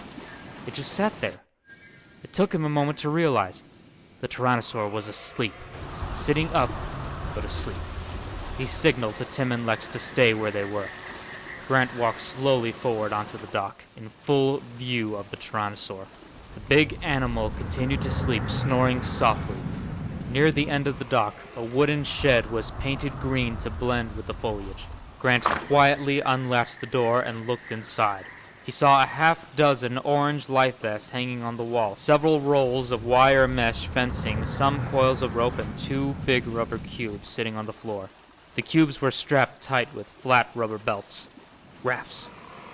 He looked back at Lex. She mouthed, "No boat." He nodded, "Yes."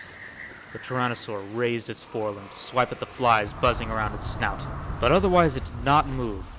Grant pulled one of the cubes out onto the dock. It was surprisingly heavy. He freed the straps, found the inflation cylinder. With a loud hiss, the rubber began to expand, and then with a it popped fully open on the dock. The sound was fearfully loud in their ears. Grant turned, stared up at the dinosaur. The tyrannosaur grunted and snorted. It began to move. Grant braced himself to run, but the animal shifted its ponderous bulk, and then it settled back against the tree trunk and gave a long, growling belch. He dragged the rubber raft across the dock and flopped into the water with a loud splash. The dinosaur continued to sleep. Grant tied the boat up to the dock and returned to the shed to take out 2 life preservers. He put these in the boat, then waved for the kids to come out onto the dock. Pale with fear, Lex waved back. No. He gestured. Yes. The Tyrannosaur continued to sleep. Grant stabbed in the air with an emphatic finger. Lex came silently, and he gestured for her to get into the raft. Then Tim got in, and they both put on their life vests. Grant got in and pushed off.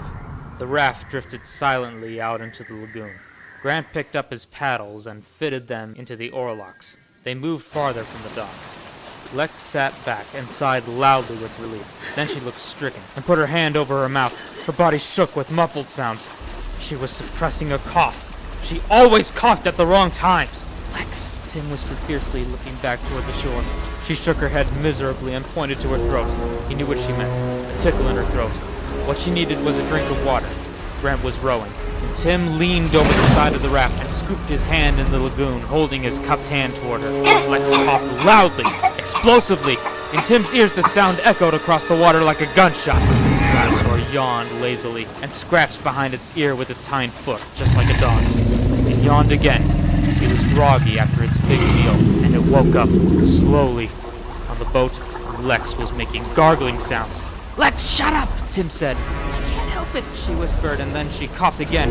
Grant rowed hard, moving the raft powerfully into the center of the lagoon. On the shore, the Tyrannosaur stumbled. "I couldn't help it, Timmy!" Lex shrieked miserably. "I couldn't help it!" Shh! Grant was rowing as fast as he could. "Anyway, it doesn't matter," she said. "We're far enough away. He can't swim." "Of course he can swim, you little idiot!" Tim shouted at her. On the shore, the Tyrannosaur stopped off the dock and plunged into the water. It moved strongly into the lagoon after them. "Well, how should I know?" she said. "Everybody knows Tyrannosaurs can swim. It's all in the books. Anyway, all reptiles can swim. Snakes can't." "Of course snakes can, you idiot!" "Settle down," Grant said. "Hold on to something." Grant was watching the Tyrannosaur, noticing how the animal swam. The Tyrannosaur was now chest deep in the water, but it could hold its big head high above the surface.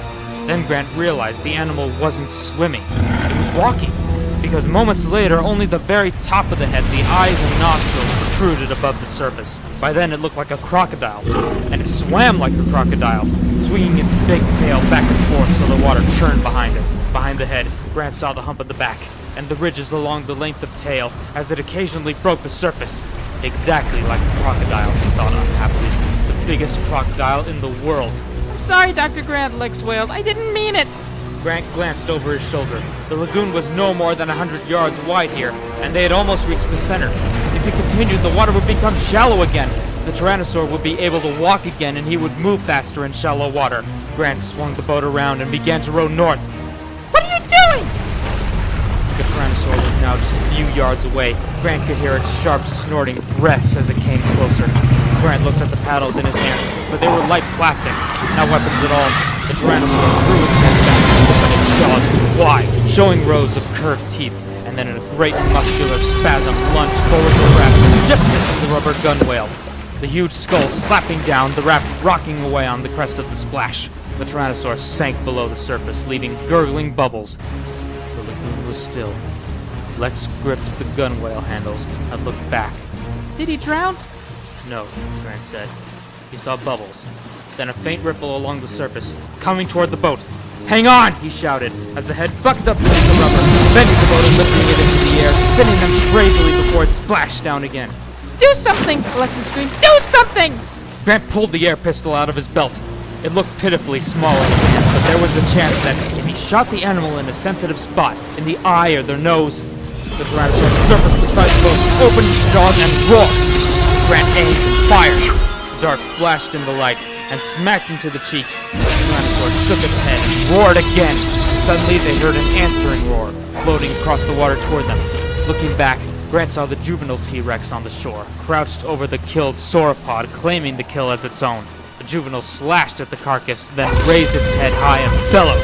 The big Tyrannosaur saw it too, and the response was immediate. It turned back to protect its kill, swimming strongly toward the shore.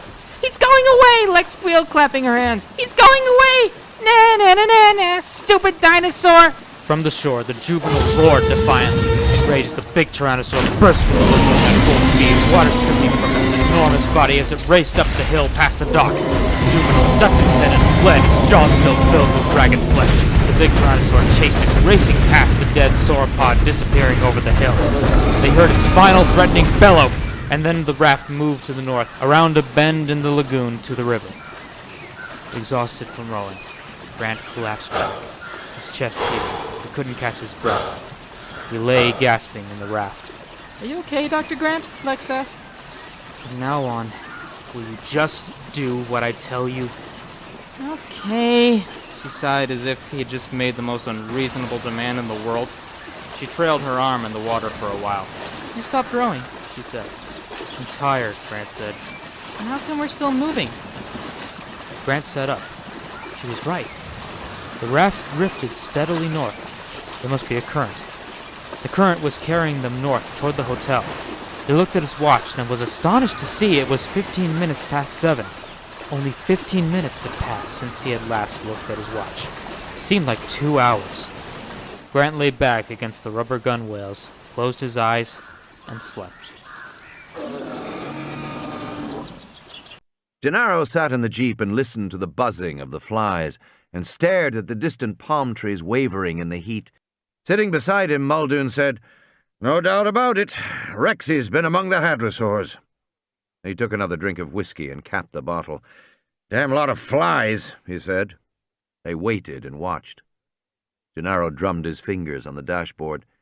"What are we waiting for?" Muldoon didn't answer immediately. "The Rex is out there somewhere," he said, squinting at the landscape in the morning sun. "And we don't have any weapons worth a damn. Once we leave this road and go on to open terrain, the best we can do in a four-wheel drive is 30-40 miles an hour. He'll run us right down, no problem for him." Muldoon sighed. "I don't see much moving out there now." Muldoon started the engine, and at the sudden sound, 2 small Othnielians leapt up from the matted grass directly ahead. Muldoon put the car in gear. He drove in a wide circle around the trampled site, and then moved inward, driving in decreasing concentric circles until he finally came to the place in the field where the little Othnielians had been. Then he got out and walked forward in the grass away from the jeep.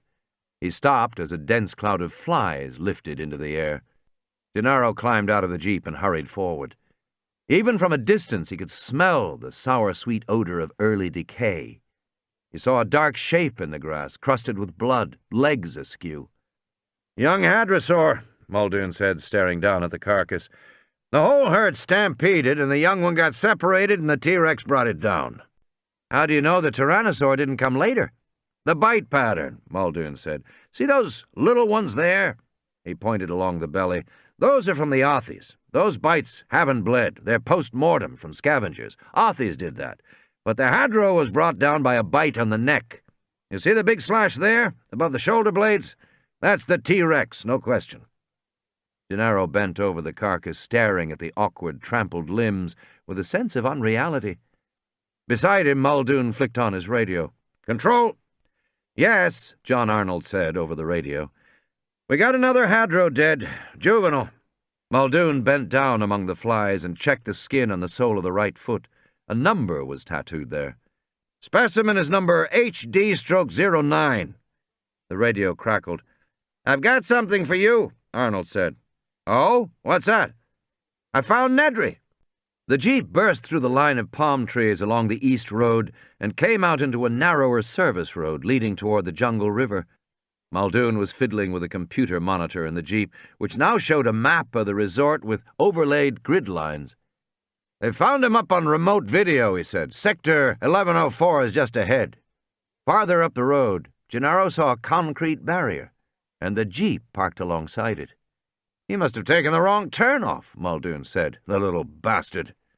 As they came closer, Gennaro saw the body lying beside the car. The body was indistinct and green, but then green shapes scattered away as the jeep pulled to a stop. "Compies," Muldoon said. "The compies found him." Dennis Nedry lay on his back, the chubby boyish face now red and bloated. Flies buzzed around the gaping mouth and thick tongue. His body was mangled, the intestines torn open, one leg chewed through. "I'll be damned," Muldoon said. "Wasn't the compies?" "What?" Muldoon was shaking his head. "See these blotches? On his shirt and face? Smell that sweet smell like old dried vomit? Gennaro rolled his eyes. He smelled it. That's Dillo saliva, Muldoon said. Spit from the Dilophosaurs. You see the damage on the corneas, all that redness? In the eyes, it's painful but not fatal. You've got about 2 hours to wash it out with the antivenin. We keep it all around the park just in case.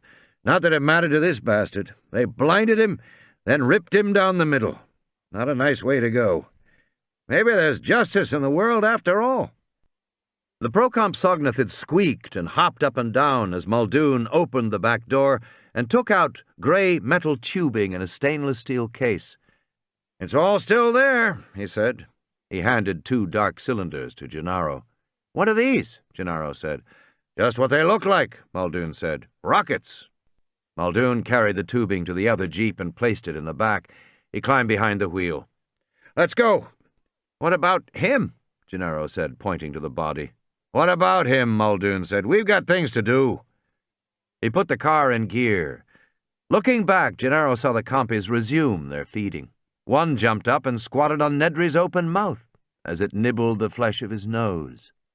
The jungle river became narrower. The banks closed in on both sides until the trees and foliage overhanging the banks met high above to block out the sun. Tim heard the cry of birds and saw small chirping dinosaurs leaping among the branches. But mostly it was silent, the air hot and still beneath the canopy of trees. Up in the branches, small, pale yellow dinosaurs, barely 2 feet tall, hopped from tree to tree. They had beaky heads like parrots. You know what they call those? Tim said. Microceratops. Big deal, Lex said. I thought you might be interested. Only very young boys, she said, are interested in dinosaurs. Kids, he said, shut up. Why? Lex said. I can do what I want if I... Then she fell silent, because she heard it too. It was a blood-curdling shriek from somewhere downriver. Well, where the hell is the damned Rex? Muldoon said, talking into the radio. Because we don't see him here. They were back at the sauropod compound, looking out at the trampled grass where the hadrosaurs had stampeded. The tyrannosaur was nowhere to be found. He's not showing up, Arnold said a moment later. What do you mean he's not showing up? He's not on the monitors. Motion sensors aren't finding him. Hell, Muldoon said. So much for the motion sensors. You see Grant and the kids? Motion sensors aren't finding them either. Well, what are we supposed to do now? Muldoon said. Wait, Arnold said. Directly ahead, the big dome of the aviary rose above them. Grant had seen it only from a distance. Now he realized it was enormous, 1/4 of a mile in diameter or more. Then as they came closer, he saw there wasn't any glass, just struts. A thin mesh hung inside the elements. It isn't finished, Lex said. I think it's meant to be open like that, Grant said. Then all the birds can fly out. Not if they're big birds, Grant said. The river carried them beneath the edge of the dome. They stared upward. Now they were inside the dome, still drifting down the river. But within minutes, the dome was so high above them that it was hardly visible in the mist. Grant said, I seem to remember there's a second lodge here. Moments later, he saw the roof of a building over the tops of the trees to the north. You want to stop? Tim said. Maybe there's a phone, or motion sensors. Grant steered toward the shore. We need to try to contact the control room. It's getting late. They clambered out, slipping on the muddy bank, and Grant hauled the raft out of the water. Then he tied the rope to a tree, and they set off through a dense forest of palm trees. I just don't understand, John Arnold said, speaking into the phone. I don't see the Rex, and I don't see Grant and the kids anywhere either. He sat in front of the consoles and gulped another cup of coffee. All around him, the control room was strewn with paper plates and half-eaten sandwiches. Arnold was exhausted. It was 8 a.m. on Saturday. In the 14 hours since Nedry destroyed the computer that ran Jurassic Park, Arnold had patiently pulled systems back online, one after another. All the park systems are back and functioning correctly. The phones are working. I've called for a doctor for you. On the other end of the line, Malcolm coughed. But you're having trouble with the motion sensors? Well, I'm not finding what I'm looking for. Like the Rex? He's not reading at all now. He started north about 20 minutes ago, following along the edge of the lagoon, and then I lost him. I don't know why, unless he's gone to sleep again.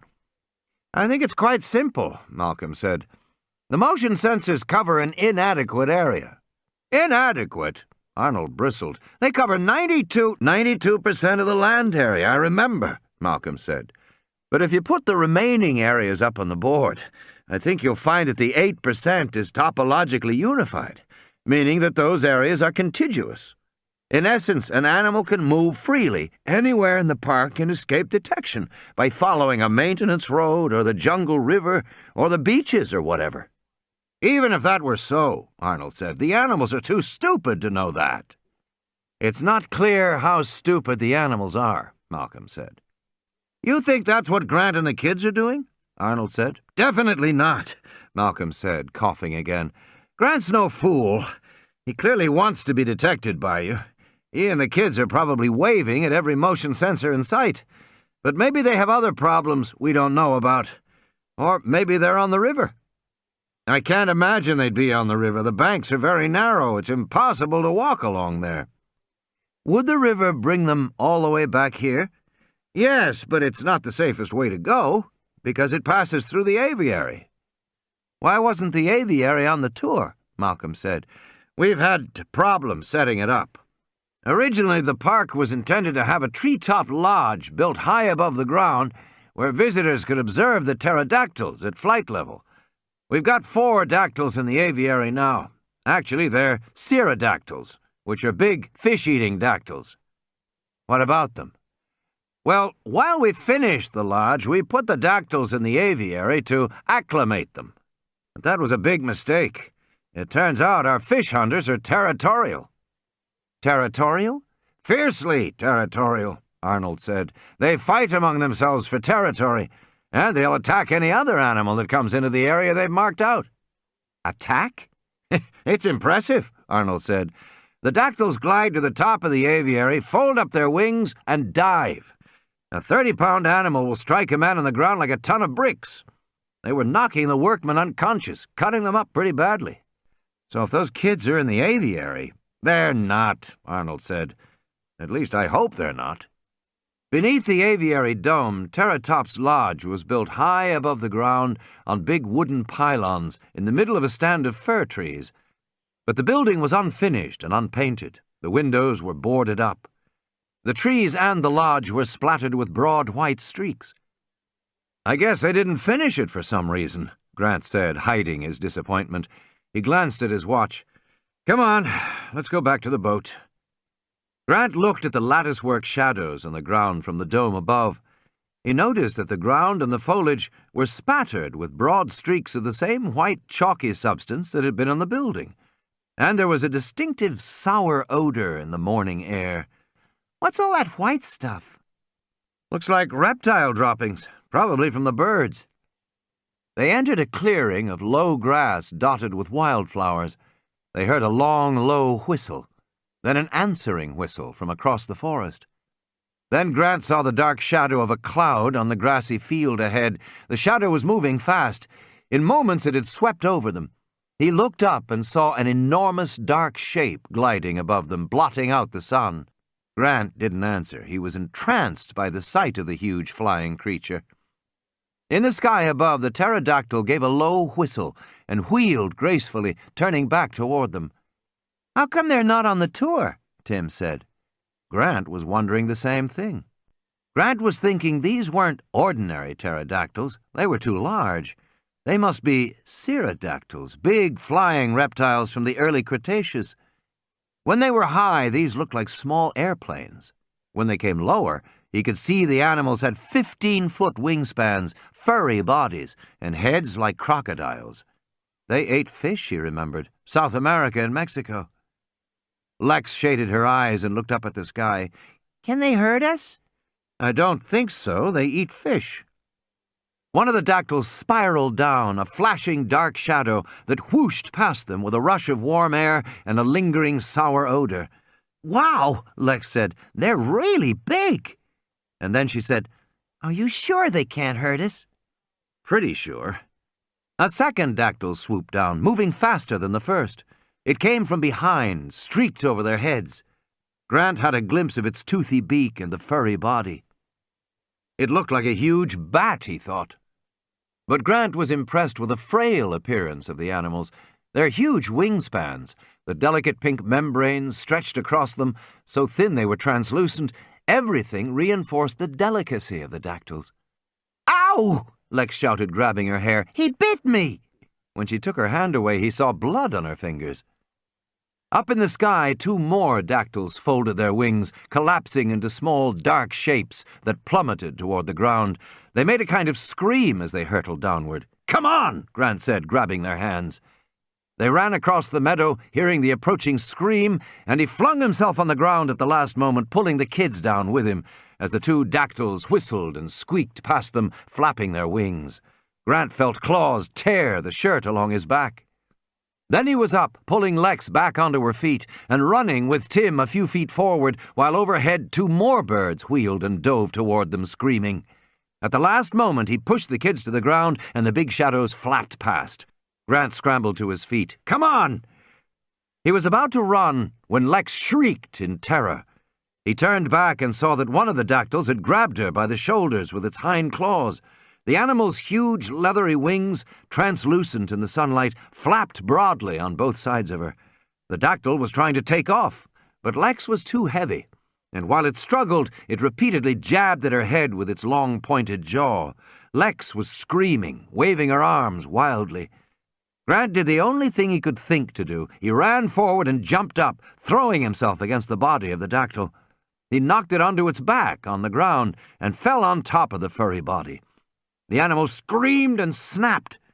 Grant ducked his head away from the jaws and pushed back as the giant wings beat around his body. It was like being in a tent in a windstorm. He couldn't see, he couldn't hear. There was nothing but the flapping and shrieking and the leathery membranes. The clawed legs scratched frantically at his chest. Lex was screaming. Grant pushed away from the dactyl, and it squeaked and gibbered as it flapped its wings and struggled to turn over to right itself. Finally, it pulled in its wings like a bat and rolled over, lifted itself up on its little wing claws, and began to walk that way. He paused, astonished. It could walk on its wings. But then the other dactyls were diving down at them, and Grant was dizzy, off balance, and in horror he saw Lex run away, her arms over her head, Tim shouting at the top of his lungs. The first of them swooped down, and she threw something, and suddenly the dactyl whistled and climbed. The other dactyls immediately climbed and chased the first into the sky. The 4th dactyl flapped awkwardly into the air to join the others. Grant looked upward, squinting to see what had happened. The 3 dactyls chased the first, screaming angrily. They started walking again. Tim put his arm around her shoulders. "I hope they choke and die," she said. "Yeah," Tim said. "Me too." Up ahead, they saw the boat on the shore. Grant looked at his watch. It was 8:30. He now had 2.5 hours to get back. Lex cheered as they drifted beyond the silver aviary dome. Then the banks of the river closed in on both sides, the trees meeting overhead once more. The river was narrower than ever, in some places only 10 feet wide, and the current flowed very fast. Lex reached up to touch the branches as they went past.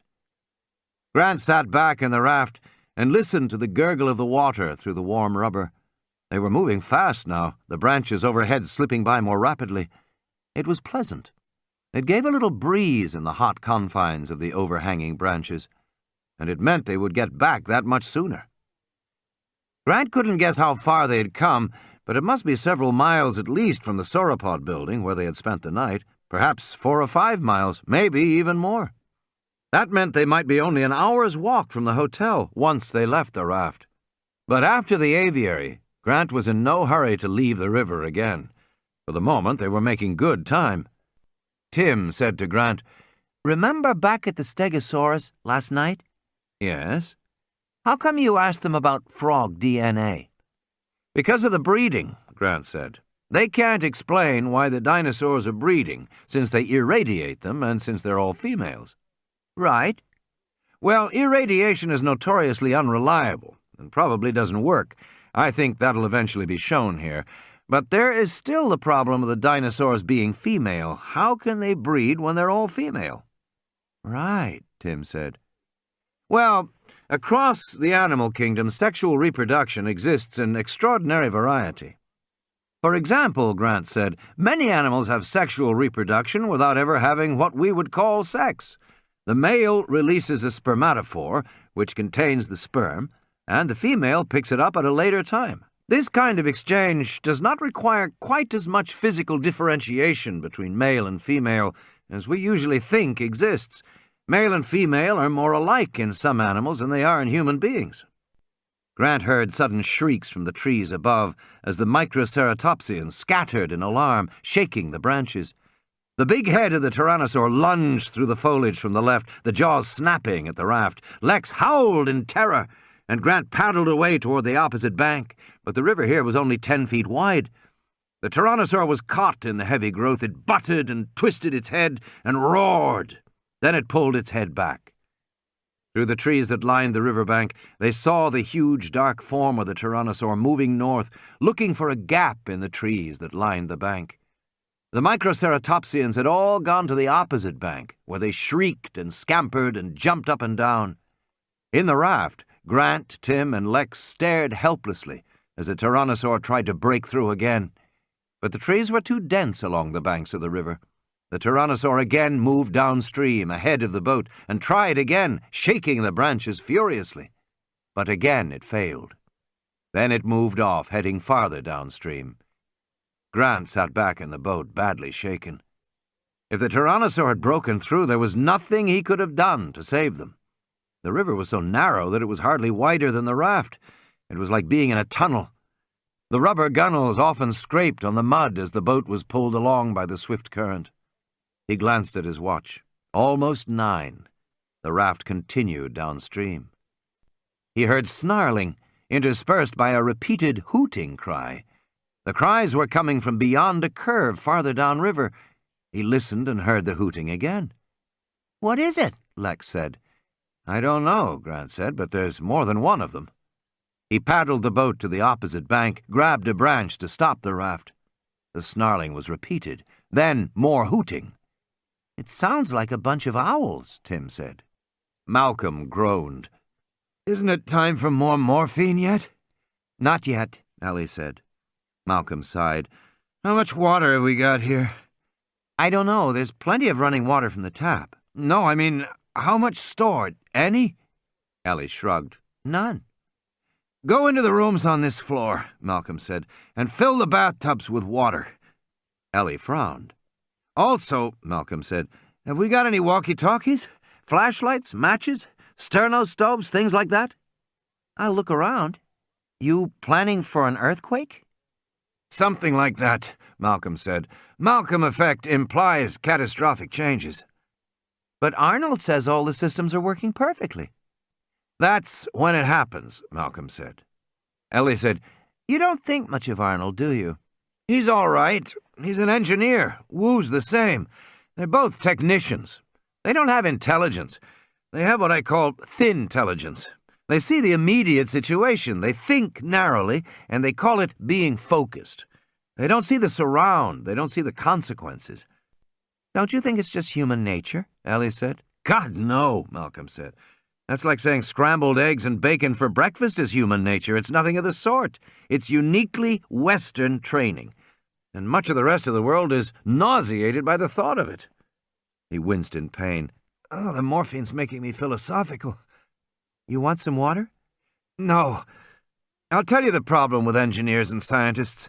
Scientists have an elaborate line of bullshit about how they are seeking to know the truth about nature, which is true, but that's not what drives them.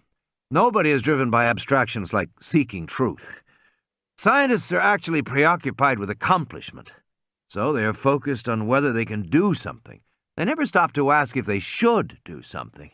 That's the game in science. Even pure scientific discovery is an aggressive, penetrative act. It takes big equipment, and it literally changes the world afterward. Particle accelerators scar the land and leave radioactive byproducts. Astronauts leave trash on the moon. There's always some proof that scientists were there, making their discoveries.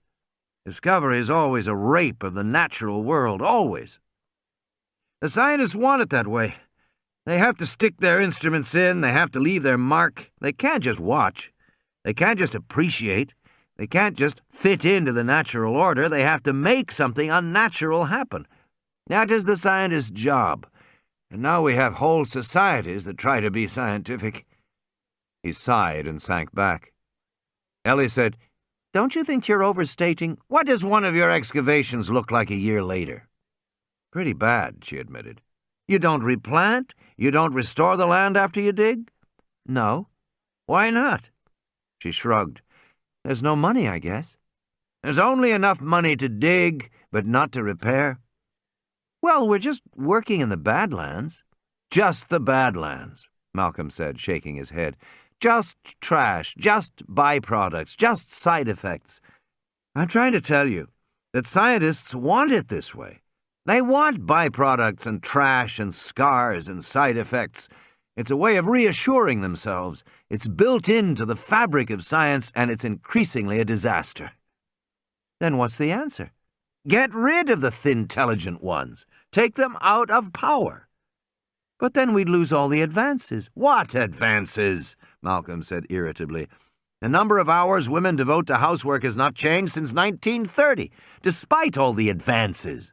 All the vacuum cleaners, washer-dryers, trash compactors, garbage disposals, wash-and-wear fabrics. Why does it still take as long to clean the house as it did in 1930? Ellie said nothing. "Because there haven't been any advances," Malcolm said. "Not really. 30,000 years ago, when men were doing cave paintings at Lascaux, they worked 20 hours a week to provide themselves with food and shelter and clothing. The rest of the time they could play or sleep or do whatever they wanted. And they lived in a natural world with clean air, clean water, beautiful trees and sunsets. Think about it, 20 hours a week, 30,000 years ago." Ellie said, "You want to turn back the clock?" "No," Malcolm said. "I want people to wake up. We've had 400 years of modern science, and we ought to know by now what it's good for and what it's not good for. It's time for a change." "Before we destroy the planet?" she said. He sighed and closed his eyes. "Oh, dear," he said. "That's the last thing I would worry about." In the dark tunnel of the jungle river, Grant went hand over hand, holding branches, moving the raft cautiously forward. He still heard the sounds, and finally he saw the dinosaurs. "Aren't those the ones that are poison?" "Yes," Grant said. "Dilophosaurus." Standing on the riverbank were 2 Dilophosaurs. The 10-foot-tall bodies were spotted yellow and black. Underneath, the bellies were bright green, like lizards. Twin red curving crests ran along the top of the head from the eyes to the nose, making a V shape above the head. The bird-like quality was reinforced by the way they moved, bending to drink from the river, then rising to snarl and hoot. The Dilophosaurs were smaller than the tyrannosaur, small enough to slip through the dense foliage at the banks of the river. They seemed quick as they snarled and hooted at each other. The Dilophosaurs continued to drink and hoot. They seemed to be interacting with each other in a strangely ritualistic, repetitive way. The animal on the left would bend to drink, opening its mouth to bear long rows of sharp teeth, and then it would hoot. The animal on the right would hoot in reply and bend to drink in a mirror image of the first animal's movements. Then the sequence would be repeated exactly the same way. Grant noticed that the animal on the right was smaller, with smaller spots on its back, and its crest was a duller red. "I'll be damned," he said. "It's a mating ritual." "Can we get past them?" Tim asked. "Not the way they are now. They're right by the edge of the water." Grant knew animals often performed such mating rituals for hours at a time. They went without food. They paid attention to nothing else. He glanced at his watch. 9:20. "What do we do?" Tim said. Grant sighed. "I have no idea." He sat down in the raft, and then the Dilophosaurs began to honk and roar repeatedly in agitation. He looked up. The animals were both facing away from the river. "What is it?" Lex said. Grant smiled. "I think we're finally getting some help." He pushed off from the bank. I want you two kids to lie flat on the rubber. We'll go past as fast as we can, but just remember, whatever happens, don't say anything. And don't move, okay? The raft began to drift downstream toward the hooting Dilophosaurs. It gained speed. Lex lay at Grant's feet, staring at him with frightened eyes. They were coming closer to the Dilophosaurs, which were still turned away from the river. But he pulled out his air pistol, checked the chamber. The raft continued on, and they smelled a peculiar odor, sweet and nauseating at the same time. It smelled like dried vomit. The hooting of the Dilophosaurs was louder. The raft came around a final bend, and Grant caught his breath. The Dilophosaurs were just a few feet away, honking at the trees beyond the river. As Grant had suspected, they were honking at the tyrannosaur. The tyrannosaur was trying to break through the foliage, and the Dillos hooted and stomped their feet in the mud. The raft drifted past them. The smell was nauseating. The tyrannosaur roared, probably because it saw the raft. But in another moment, a thump. The raft stopped moving. They were aground against the riverbank, just a few feet downstream from the Dilophosaurs. There was a long, slow scraping sound of the raft against the mud. Then the raft was moving again. They were going down the river. The tyrannosaur roared a final time and moved off. One Dilophosaur looked surprised, then hooted. The other Dilophosaur hooted in reply. The raft floated downriver. The jeep bounced along in the glaring sun. Muldoon was driving with Gennaro at his side. They came to an open field, and Muldoon stopped the car.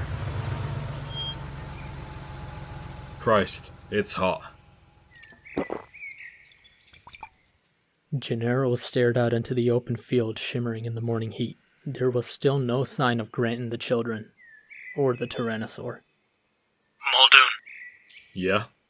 you got your onboards? I found the Rex. He's in grid 442, going to 443. Just a minute. Yeah, I've got him now, following the river. Take it easy with him, just immobilize him. Don't worry, I won't hurt him. Remember, the Tyrannosaur's our main tourist attraction. Bloody fool, they're still talking about tourists. Let's go see Rexy and give him a dose. You're looking forward to this? I've wanted to put a needle in this big bastard for a while. And there he is. The tyrannosaur was further ahead, moving along the river. You want to help? You can break out those canisters by your feet. Gennaro opened a case full of canisters, each the size of a milk bottle. You snap off the tip and screw on the needle. That's the plunger. Compresses on impact. Muldoon sat forward with the air rifle. It looked to Gennaro more like a rocket launcher or a bazooka. What's Morrow 709? Standard animal trank. We'll try 1,000 cc's to start. That should do it. Tyrannosaurus Rex is 8 tons and very mean. That matters to the dose. Why? Animal dose is partly body weight and partly temperament.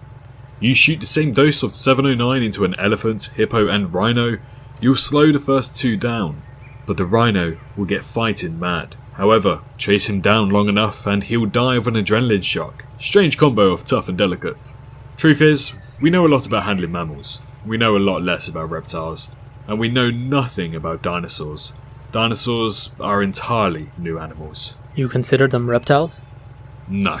Dinosaurs don't fit any existing categories. They're as variable as mammals. Some are big, some are small. Some are mean, some are docile, some are stupid, and some are very, very intelligent. Like the raptors? Raptors are smart, very smart. Believe me, all the problems we have right now are nothing compared to if the raptors were to get out of their holding pen. I think this is as close as we can get to our Rexy. Wonder what he sees in there. Maybe he's trying to get at the microceratopsians in the trees. They'll run him a merry chase. Muldoon backed the jeep around 50 yards away from the tyrannosaur. Get behind the wheel and put your seatbelt on. You done this very often before? Never. I'll try to get just behind the auditorial meatus. We'll see how it goes from there.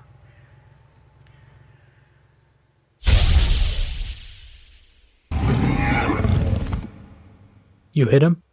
Missed. Damn laser sights. See if there's a battery in the case. A what? A battery. It's about as big as your finger. Grey markings. He didn't see a battery anywhere. Muldoon, this is Arnold. Get out of there. Over. I know what I'm doing.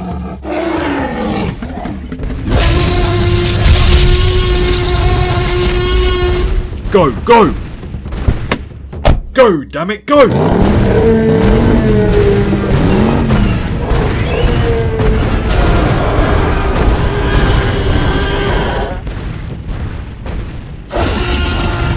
Jesus. Could have sworn I hit him the second time. I'd say you missed. The needle must have broken off before the plunger injected. Admit it, you missed. Yeah, I missed. Battery was dead in the damned laser sights. My fault. I should have checked. Let's go get some more canisters. Control. Yes. We're headed back to base. The river was now very narrow and flowing swiftly. The raft was going faster all the time. It was starting to feel like an amusement park ride. Grant squinted, looking forward.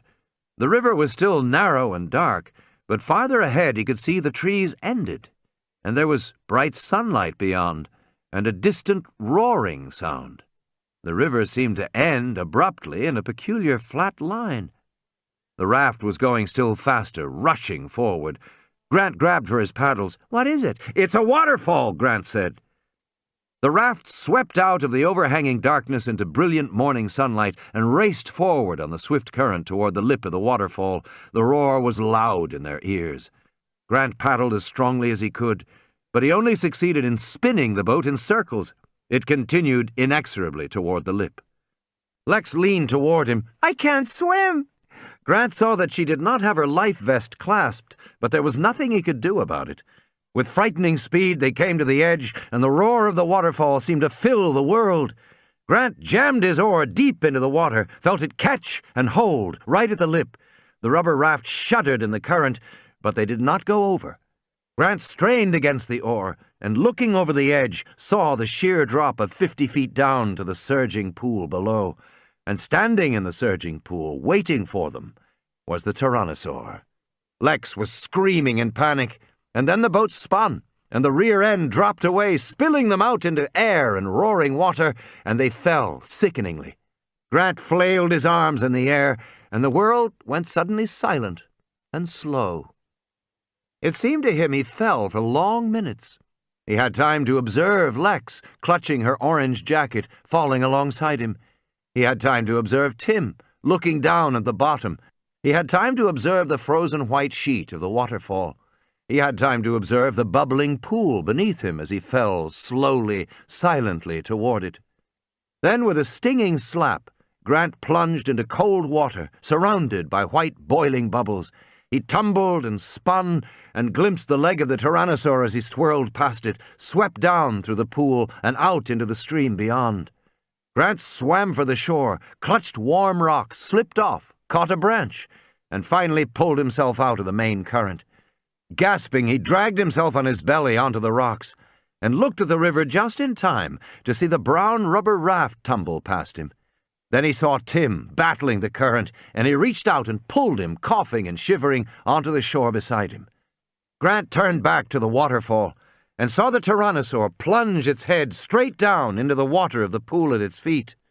The great head shook, splashing water to either side. It had something between its teeth. And then the tyrannosaur lifted its head back up. Dangling from the jaws was Lex's orange life vest. A moment later, Lex bobbed to the surface beside the dinosaur's long tail. She lay face down in the water, her little body swept downstream by the current. Grant plunged into the water after her, was again immersed in the churning torrent. A moment later, he pulled her up onto the rocks, a heavy, lifeless weight. Her face was gray. Water poured from her mouth. Grant bent over her to give her mouth to mouth, but she coughed. Then she vomited yellow-green liquid and coughed again. Her eyelids fluttered. Tim started to cry. She coughed again. "Will you stop it? What are you crying for?" "Because—" "We were worried about you," Grant said. Small flecks of white were drifting down the river. The tyrannosaur was tearing up the life vest. Still turned away from them, facing the waterfall. but at any moment the animal might turn and see them. "Come on, kids," he said. He was looking for a hiding place. Downstream he saw only an open, grassy plain affording no protection. Upstream was a dinosaur. Then Grant saw a dirt path by the river. It seemed to lead up toward the waterfall. And in the dirt he saw the clear imprint of a man's shoe, leading up the path. The tyrannosaur finally turned around, growling and looking out toward the grassy plain. It seemed to have figured out that they had gotten away. It was looking for them downstream. Grant and the kids ducked among the big ferns that lined the riverbanks. Cautiously, he led them upstream. They were closer to the waterfall now, the roar much louder. The rocks became slippery, the path muddy. There was a constant hanging mist. It was like moving through a cloud. The path seemed to lead right into the rushing water, but as they came closer, they saw that it actually went behind the waterfall. The tyrannosaur was still looking downstream, its back turned to them.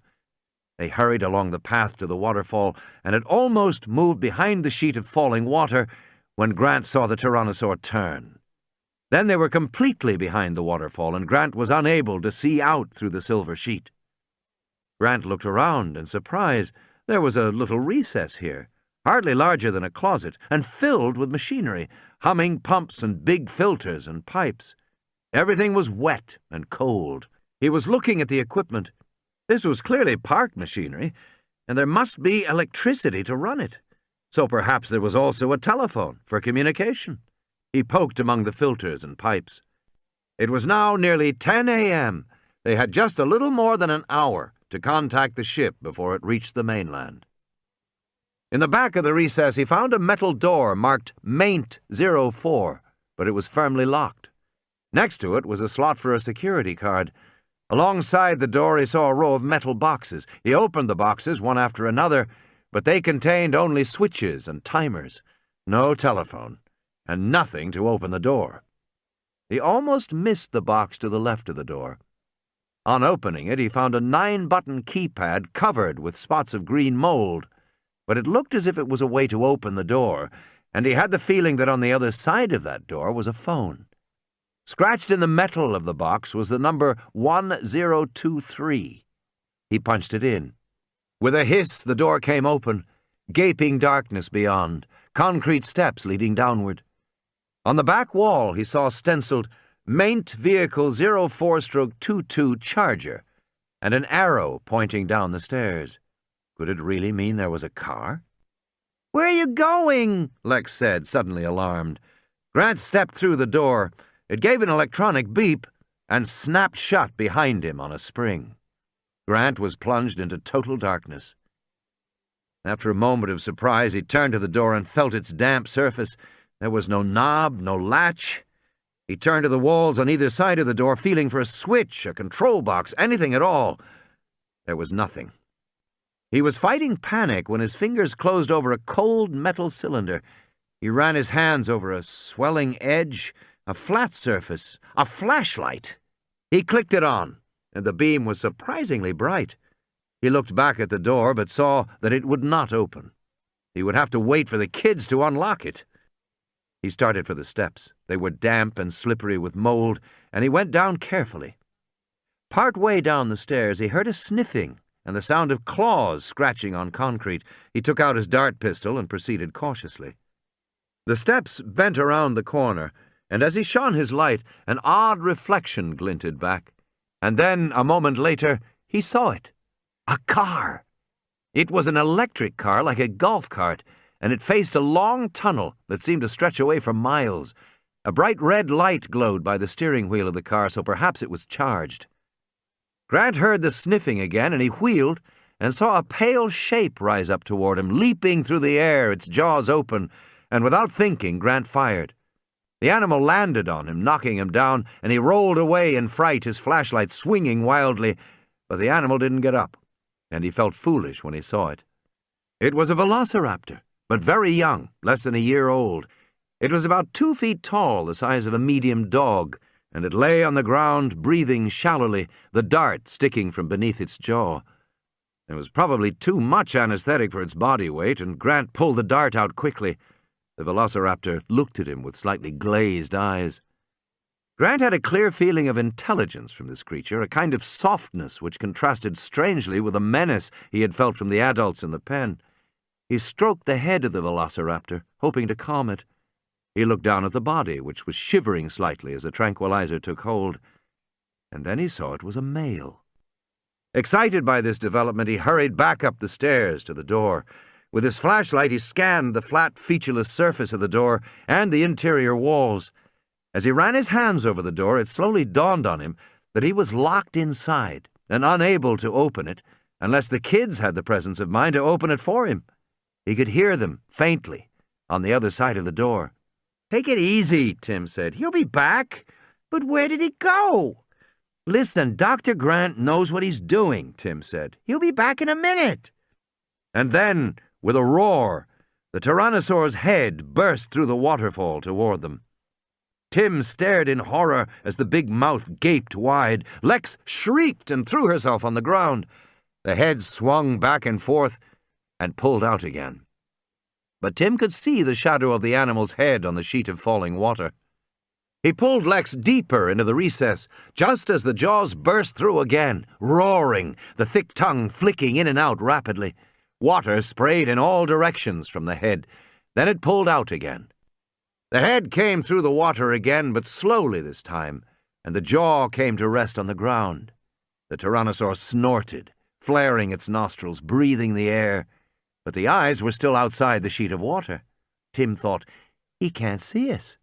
He knows we're in here, but he can't see through the water." With a low growl, the jaws slowly opened, and the tongue snaked out. It was thick and blue-black, with a little forked indentation at the tip.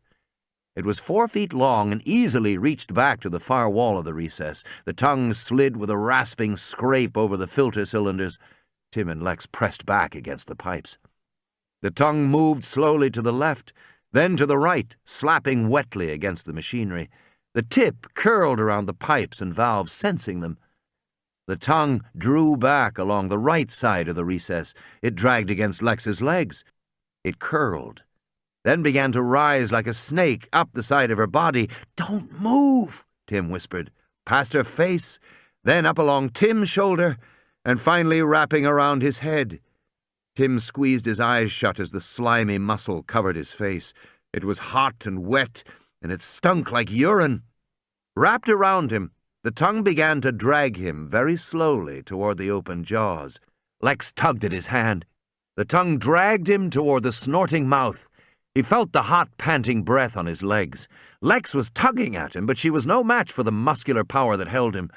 Tim let go of her and pressed the tongue with both hands, trying to shove it over his head. He couldn't move it. He dug his heels into the muddy ground, but he was dragged forward anyway.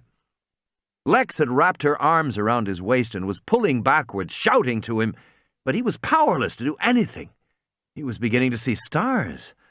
A kind of peacefulness overcame him, a sense of peaceful inevitability as he was dragged along. And then suddenly the tongue relaxed and uncoiled. Tim felt it slipping off his face. His body was covered in disgusting white foamy slime, and the tongue fell limply to the ground. The jaws slapped shut, biting down on the tongue. Dark blood gushed out, mixing with the mud. The nostrils still snorted in ragged breaths. "What's he doing?" Lex cried. And then, very slowly, the head began to slide backward, out of the recess, leaving a long scrape in the mud. And finally it disappeared entirely, and they could see only the silver sheet of falling water. "Okay," Arnold said in the control room. "The Rex is down." He pushed back in his chair and grinned as he lit a final cigarette and crumpled the pack. That did it. The final step in putting the park back in order. Now all they had to do was go out and move it. "Son of a bitch," Muldoon said, looking at the monitor. "I got him after all." He turned to Gennaro. "It just took him an hour to feel it." Henry Wu frowned at the screen. "But he could drown in that position." "He won't drown," Muldoon said. "Never seen an animal that was harder to kill." "I think we have to go out and move him," Arnold said. "We will," Muldoon said. He didn't sound enthusiastic. "That's a valuable animal." "I know it's a valuable animal," Muldoon said. Arnold turned to Gennaro. He couldn't resist a moment of triumph. "I'd point out to you," he said, "that the park is now completely back to normal. Whatever Malcolm's mathematical model said was going to happen, we are completely under control again." Gennaro pointed to the screen behind Arnold's head and said, "What's that?" Arnold turned. It was the system status box in the upper corner of the screen. Ordinarily, it was empty. Arnold was surprised to see that it was now blinking yellow. Auxiliary power low. "Henry," Arnold said to Wu, "look at this." Wu said, "Why are you running on auxiliary power?" "I'm not," Arnold said. "It looks like you are." "I can't be." "Print the system status log," Wu said. The log was a record of the system over the last few hours. Arnold pressed a button, and they heard the hum of a printer in the corner. Wu walked over to it. Arnold stared at the screen.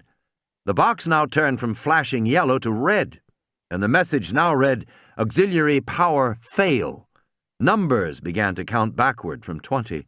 "What the hell is going on?" Arnold said. Cautiously, Tim moved a few yards out along the muddy path into the sunshine. He peered around the waterfall and saw the tyrannosaur lying on its side, floating in the pool of water below. Tim saw the white canister sticking in the back of the head by the indentation of the ear. "He's been shot with a dart," Tim said. Tim watched the labored breathing. He felt unexpectedly distressed to see the huge animal humbled like this. He didn't want it to die. Then the sound of the waterfall changed. From a deafening roar, it became softer, quieter. The thundering sheet of water thinned, became a trickle, and stopped. "Timmy, the waterfall stopped," Lex said. It was now just dripping like a tap that wasn't completely turned off. The pool at the base of the waterfall was still. They stood near the top and the cave-like indentation filled with machinery, looking down. "It must be the power. Somebody turned off the power." Behind them, all the pumps and filters were shutting down, one after another, the lights blinking off, and the machinery becoming quiet. And then there was the thunk of a solenoid releasing, and the door marked Maint 04 swung slowly open. Grant stepped out, blinking in the light, and said, "Good work, kids. You got the door open." "We didn't do anything," Lex said. "The power went out," Tim said. "Never mind that," Grant said. "Come and see what I've found." Arnold stared in shock. One after another, the monitors went black, and then the room lights went out, plunging the control room into darkness and confusion. Everyone started yelling at once. Muldoon opened the blinds and let light in, and Wu brought over the printout. "Look at this," Wu said. "You shut down at 5:13 this morning, and when you started back up, you started with auxiliary power." "Jesus," Arnold said. "What does this line mean?" Muldoon said, pointing to the list. 05 hours, 14 minutes, 57 seconds. Warning, fence status, NB. Operative, auxiliary power, AV09. "It means a system status warning was sent to the monitors in the control room," Arnold said, "concerning the fences." "Did you see that warning?" Arnold shook his head. "No, I must have been talking to you in the field. Anyway, no, I didn't see it." "What does it mean, warning fence status?" "Well, I didn't know it at the time, but we were running on backup power," Arnold said. "And backup doesn't generate enough amperage to power the electrified fences, so they were automatically kept off." Muldoon scowled. "The electrified fences were off?" "Yes. All of them? Since 5 this morning for the last 5 hours?" "Yes. Including the velociraptor fences?" Arnold sighed. "Yes." "Jesus Christ," Muldoon said. 5 hours! Those animals could be out." And then, from somewhere in the distance, they heard a scream. Muldoon began to talk very fast. He went around the room, handing out the portable radios. "Mr. Arnold is going to the maintenance shed to turn on main power. Dr. Wu, stay in the control room. You're the only other one who can work the computers. And Mr. Hammond, go back to the lodge. Don't argue with me. Go. Now, lock the gates and stay behind them until you hear from me. I'll help Arnold deal with the Raptors." He turned to Gennaro. "Like to live dangerously again?" "Not really," Gennaro said. He was very pale. Fine, then go with the others to the lodge. Muldoon turned away. That's it, everybody. Now move. Hammond whined. But what are you going to do to my animals? That's not really the question, Mr. Hammond, Muldoon said. The question is, what are they going to do to us? He went through the door and hurried down the hall toward his office. Gennaro fell into step alongside him. Change your mind? Muldoon growled. You'll need help, Gennaro said. I might. Muldoon went into the room marked Animal Supervisor, picked up the gray shoulder launcher, and unlocked a panel in the wall behind his desk. There were 6 cylinders and 6 canisters. The thing about these damned dinos, Muldoon said, is that they have distributed nervous systems. They don't die fast, even with a direct hit to the brain. And they're built solidly. Thick ribs make a shot to the heart dicey. And they're difficult to cripple in the legs or hindquarters. Slow bleeders, slow to die. He was opening the cylinders one after another and dropping in the canisters. He tossed a thick webbed belt to Gennaro. Put that on. Gennaro tightened the belt, and Muldoon passed him the shells. About all we can hope to do is blow them apart. Unfortunately, we've only got 6 shells here. There's 8 raptors in that fenced compound. Muldoon went out and ran along the hallway, looking down over the balcony to the path leading toward the maintenance shed. Gennaro was puffing alongside him. They got to the ground floor and went out through the glass doors, and Muldoon stopped.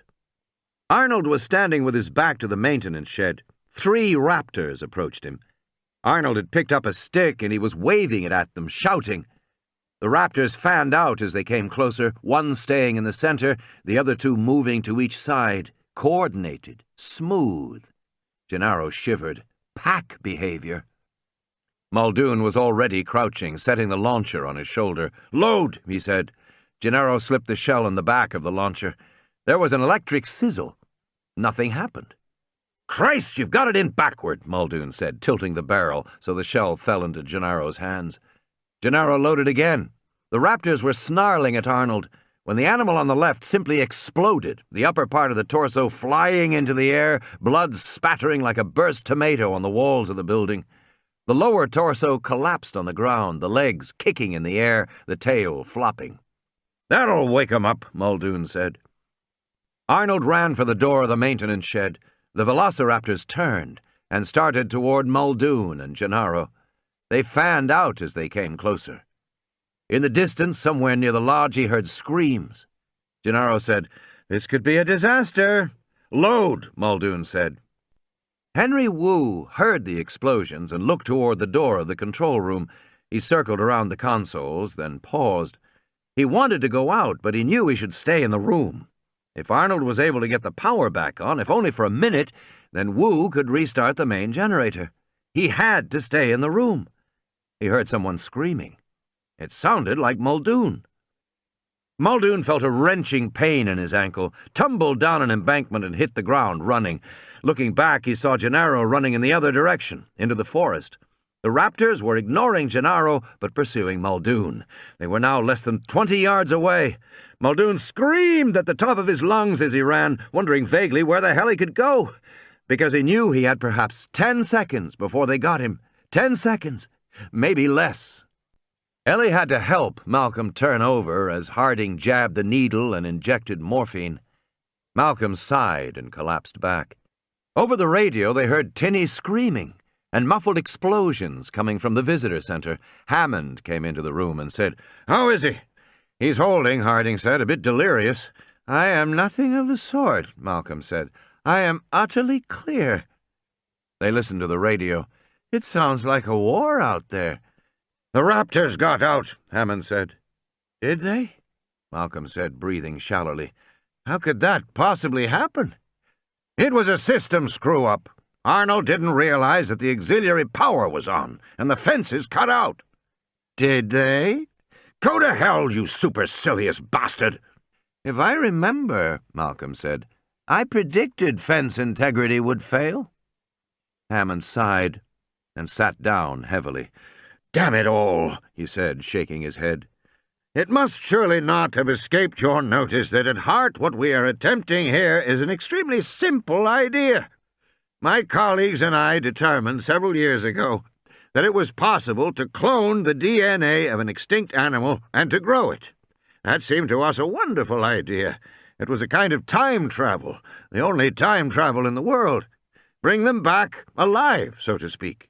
And since it was so exciting, and since it was possible to do it, we decided to go forward. We got this island, and we proceeded. It was all very simple. Simple, Malcolm said. Somehow he found the energy to sit up in the bed. Simple. Simple? You're a bigger fool than I thought you were, and I thought you were a very substantial fool. Ellie said, Dr. Malcolm, and tried to ease him back down, but Malcolm would have none of it. He pointed toward the radio, the shouts and the cries. What is that going on out there? He said. That's your simple idea. Simple. You create new life forms about which you know nothing at all. Your Dr. Wu does not even know the names of the things he is creating. He cannot be bothered with such details as what the thing is called, let alone what it is. You create many of them in a very short time. You never learn anything about them, yet you expect them to do your bidding, because you made them and you therefore think you own them. You forget that they are alive, they have an intelligence of their own, and they may not do your bidding, and you forget how little you know about them, how incompetent you are to do the things that you so frivolously call simple. Dear God, you know what's wrong with scientific power, Malcolm said. It's a form of inherited wealth, and you know what assholes congenitally rich people are. It never fails. Hammond said, What is he talking about? Harding made a sign indicating delirium. Malcolm cocked his eye. I will tell you what I am talking about, he said. Most kinds of power require a substantial sacrifice by whoever wants the power. There is an apprenticeship, a discipline lasting many years. Whatever kind of power you want, president of the company, black belt in karate, spiritual guru, whatever it is you seek, you have to put in the time, the practice, the effort. You must give up a lot to get it. It has to be very important to you. And once you have attained it, it is your power. It can't be given away. It resides in you. It is literally the result of your discipline. Now, what is interesting about this process is that by the time someone has acquired the ability to kill with his bare hands, he is also matured to the point where he won't use it unwisely. So that kind of power has a built-in control. The discipline of getting the power changes you so that you won't abuse it. But scientific power is like inherited wealth, attained without discipline. You read what others have done, and you take the next step. You can do it very young. You can make progress very fast. There is no discipline lasting many decades. There is no mastery. Old scientists are ignored. There is no humility before nature. There is only a get-rich-quick, make-a-name-for-yourself-fast philosophy.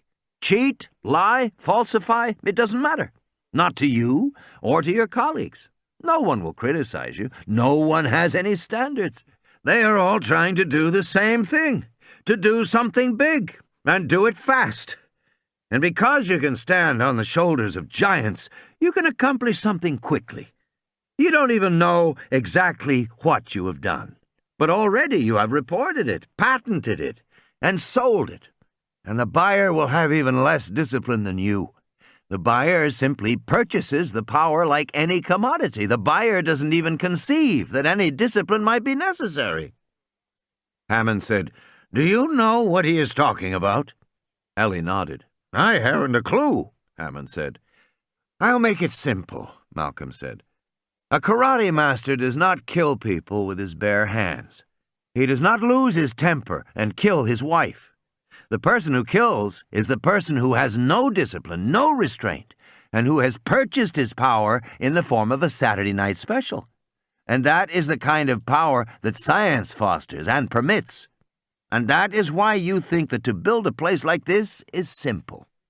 It was simple, Hammond insisted. Then why did it go wrong?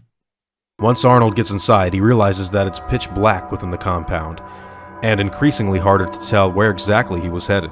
This gives Mr. Arnold the idea to take off one of his shoes and leave it in the doorway of the shed, so that a small amount of light could seep in, making it easier for him to find the generators. After doing this, John Arnold continues his descent deeper into the shed, and realizes that the generators were only 10 yards away, before the room suddenly becomes dark again. Arnold would quickly turn around to find a raptor standing in the doorway blocking the light. The animal was bent down, sniffing his recently placed shoe. Arnold started to back up slowly, paying close attention to the animal that was closing in on him. The raptor was now only 10 feet away, its claws making a deadly sound with each footstep clicking against the metal floor. It was advancing on him, but doing so slowly. The unfamiliar mechanical odors of this place had made the velociraptor cautious. Arnold glanced behind his shoulder looking for the stairs, knowing that the dinosaur would be unable to navigate its body down such a narrow and steep man-made route. He reached his hand out looking for the railing, before he successfully grabbed hold of it, and began to climb down the stairs and away from the raptor. This made the creature hiss in anger at the engineer 20 feet above him on the catwalk. "Too bad, buddy," the man said, before turning around and resuming his mission to find the generators. But Arnold would only walk a few more feet before hearing a dull thump behind him, making him turn around and stare into the eyes of the now much closer velociraptor. While Arnold had his back turned, it had actually jumped down to the concrete floor from the stairs behind them. Arnold would quickly look for a weapon before he was shoved to the ground by a powerful force that pushed its body weight into the man's chest, making it near impossible for him to breathe. Arnold began to realize that the raptor was standing on top of him, and soon felt the searing pain of a sharp claw digging into the flesh of his chest. He smelled the foul breath of the moving head above his face, and he opened his mouth to scream.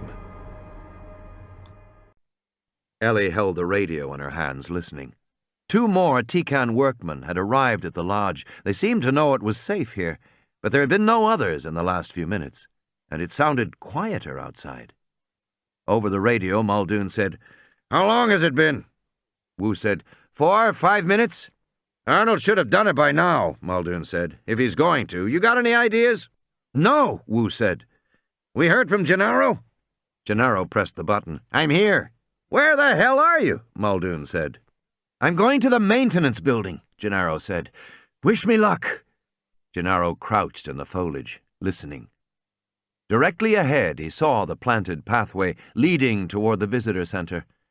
One of the raptors roared, but it was some distance away. It sounded off to his right. Gennaro set out, leaving the path, plunging into the foliage.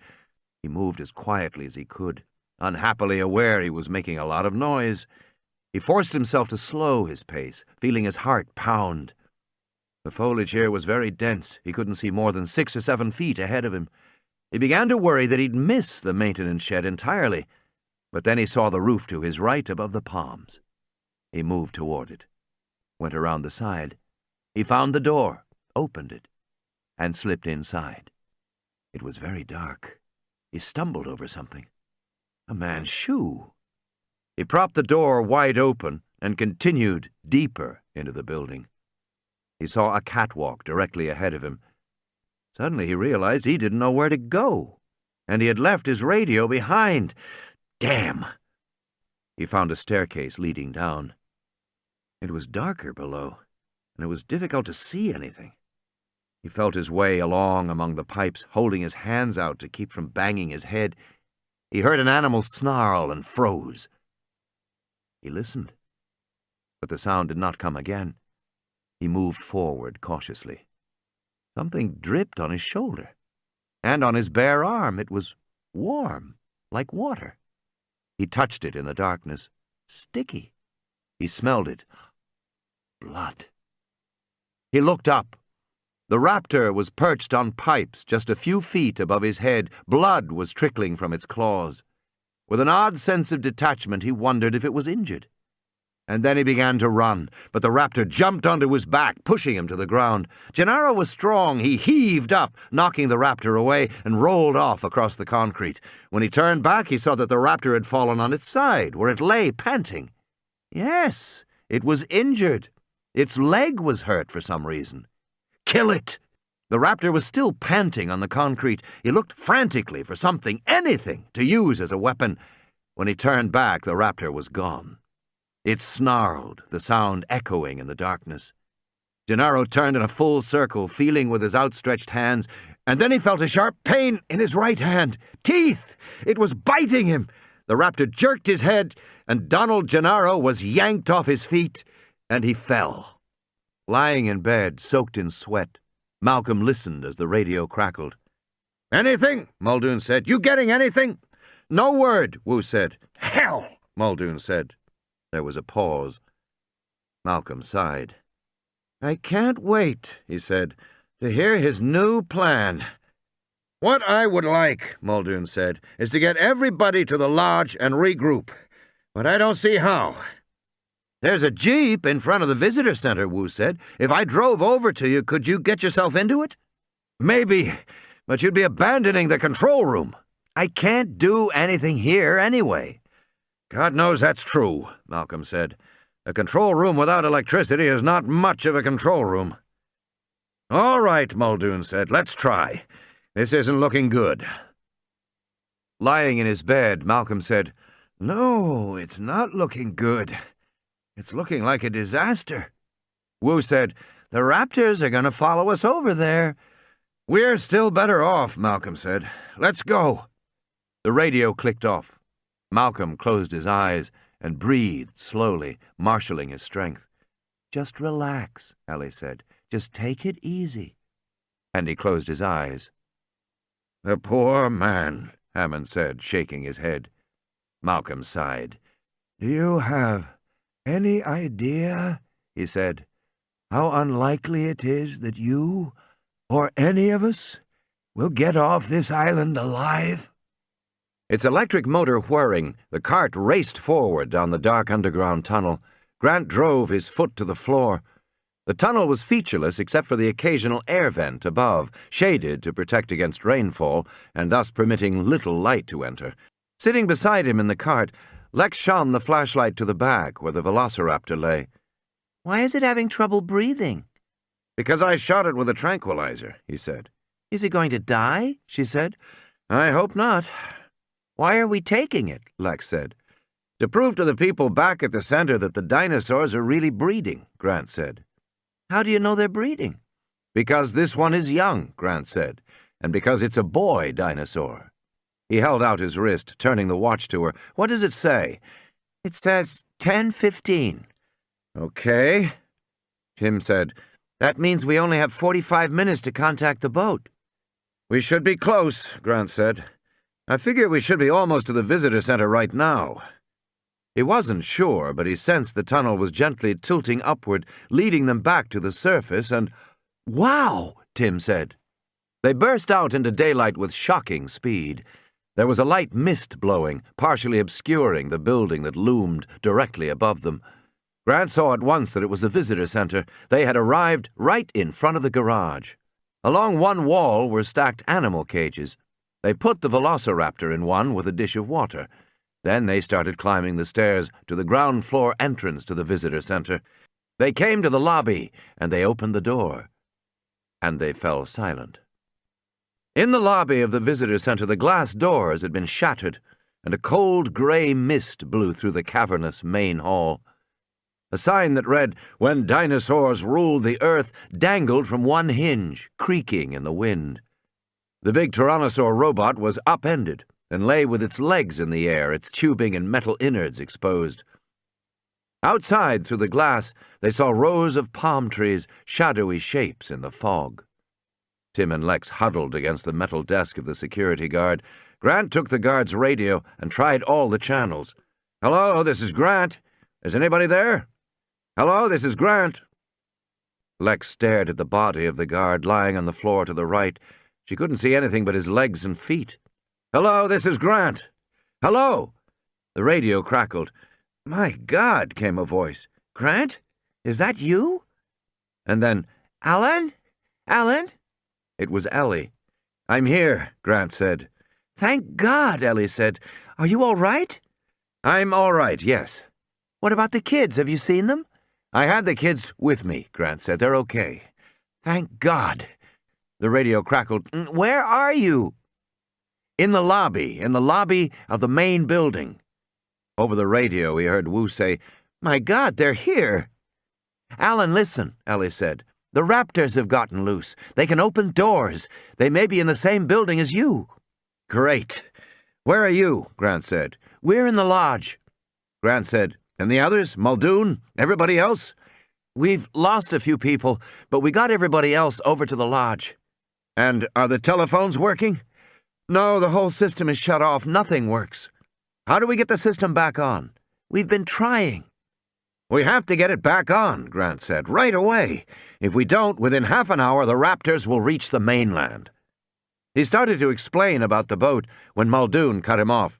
I don't think you understand, Dr. Grant. We haven't got half an hour left over here. How's that? Some of the Raptors followed us. We've got 2 on the roof now. So what? The building's impregnable.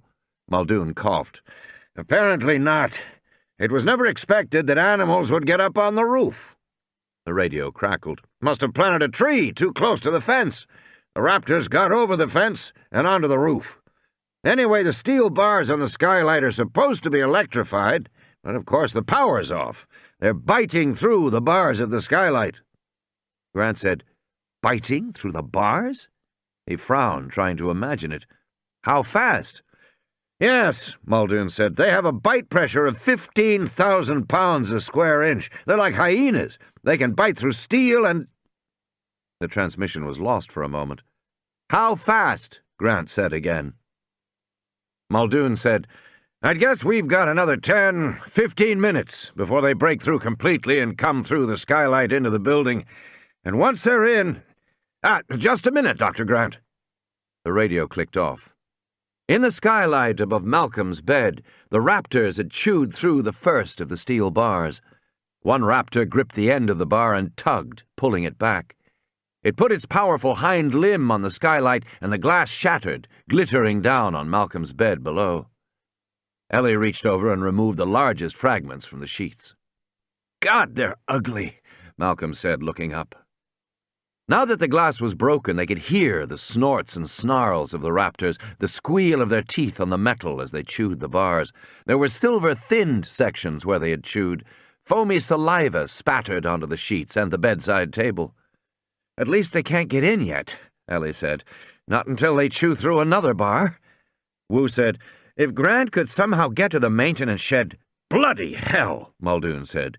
He limped around the room on his sprained ankle. He can't get there fast enough. He can't get the power on fast enough not to stop this. Malcolm coughed. Yes. His voice was soft, almost a wheeze. What did he say? Muldoon said. Yes, Malcolm repeated. Can. Can what? Distraction, he winced. What kind of a distraction? Go to the fence. Yes, and do what? Malcolm grinned weakly. Stick your hands through. Oh, Christ, Muldoon said, turning away. Wait a minute, Wu said. He's right.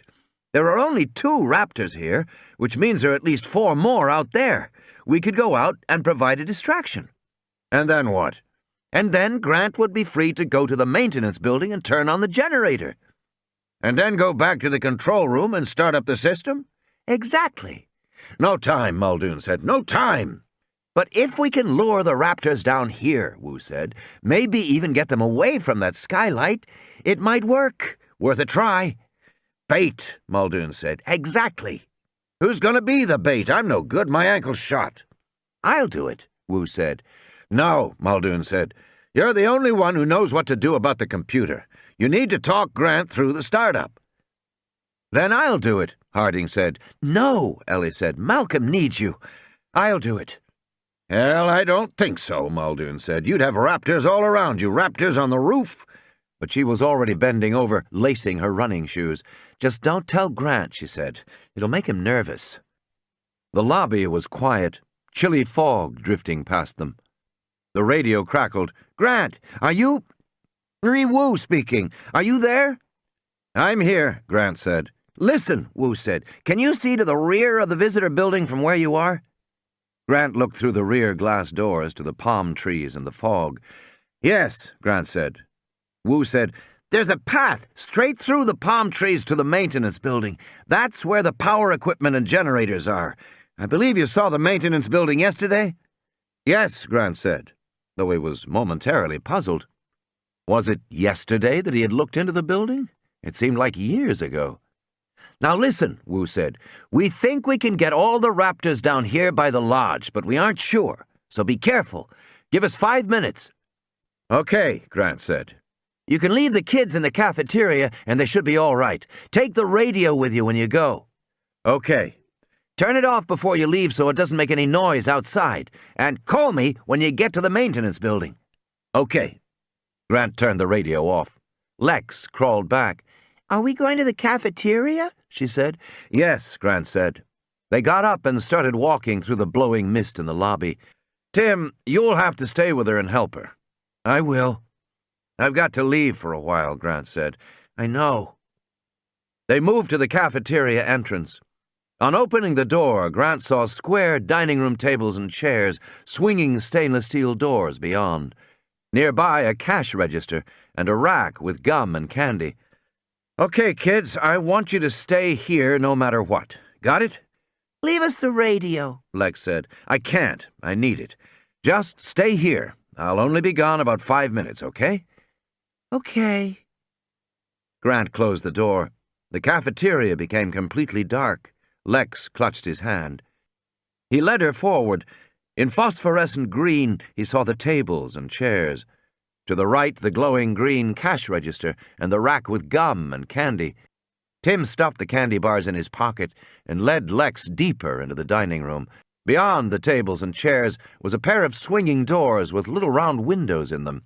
They probably led to the kitchen.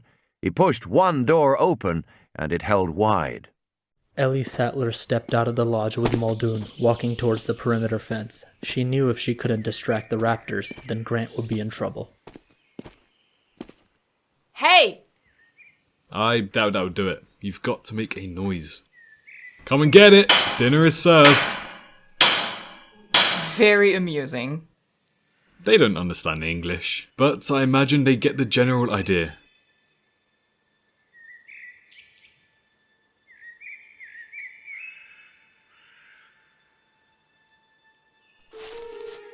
First customer. You're making too much noise. Bloody hell. Well, you are. I know these animals. You're drunk. Let me handle it. And how will you do that? They say raptors are intelligent. They are. At least as intelligent as chimps. They have good hearing? Yes, excellent. Maybe they'll know this sound. I wouldn't do that. If you're going to do that, let me get the launcher. Get the launcher. Gennaro has the shells. Well then, keep an eye out. God damn it, girl, don't do that. Don't call me girl! I'll call you any damn thing I want. Do you hear me, damn it?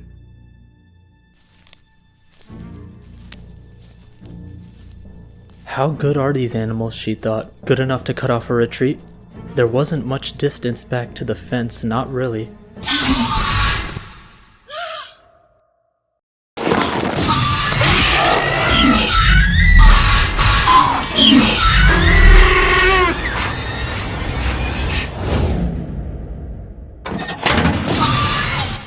Christ, that was close. These bastards can jump. Come on, help me. Let's keep him interested. All she could think was, 3 raptors here, 2 on the roof. That meant one was still missing, somewhere. Grant left the visitor center and moved quickly forward into the mist. He found the path among the palm trees and followed it north. Up ahead, the rectangular maintenance shed emerged from the fog. There was no door that he could see at all. He walked on around the corner.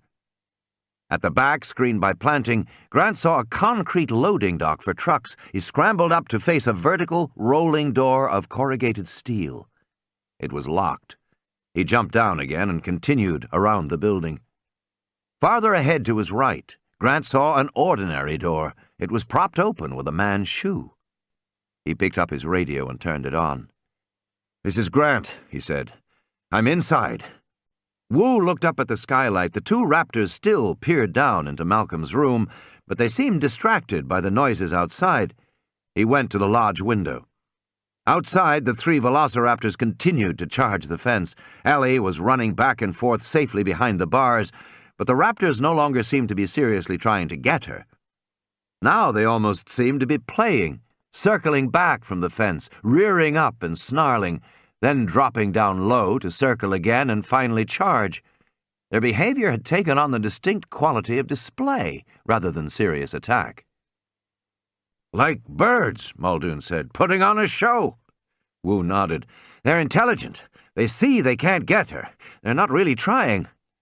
The radio crackled. "Side." Wu gripped the radio. "Say again, Dr. Grant?" "I'm inside," Grant said. "Dr. Grant, you're in the maintenance building?" "Yes," Grant said, and he added, "Maybe you should call me Alan."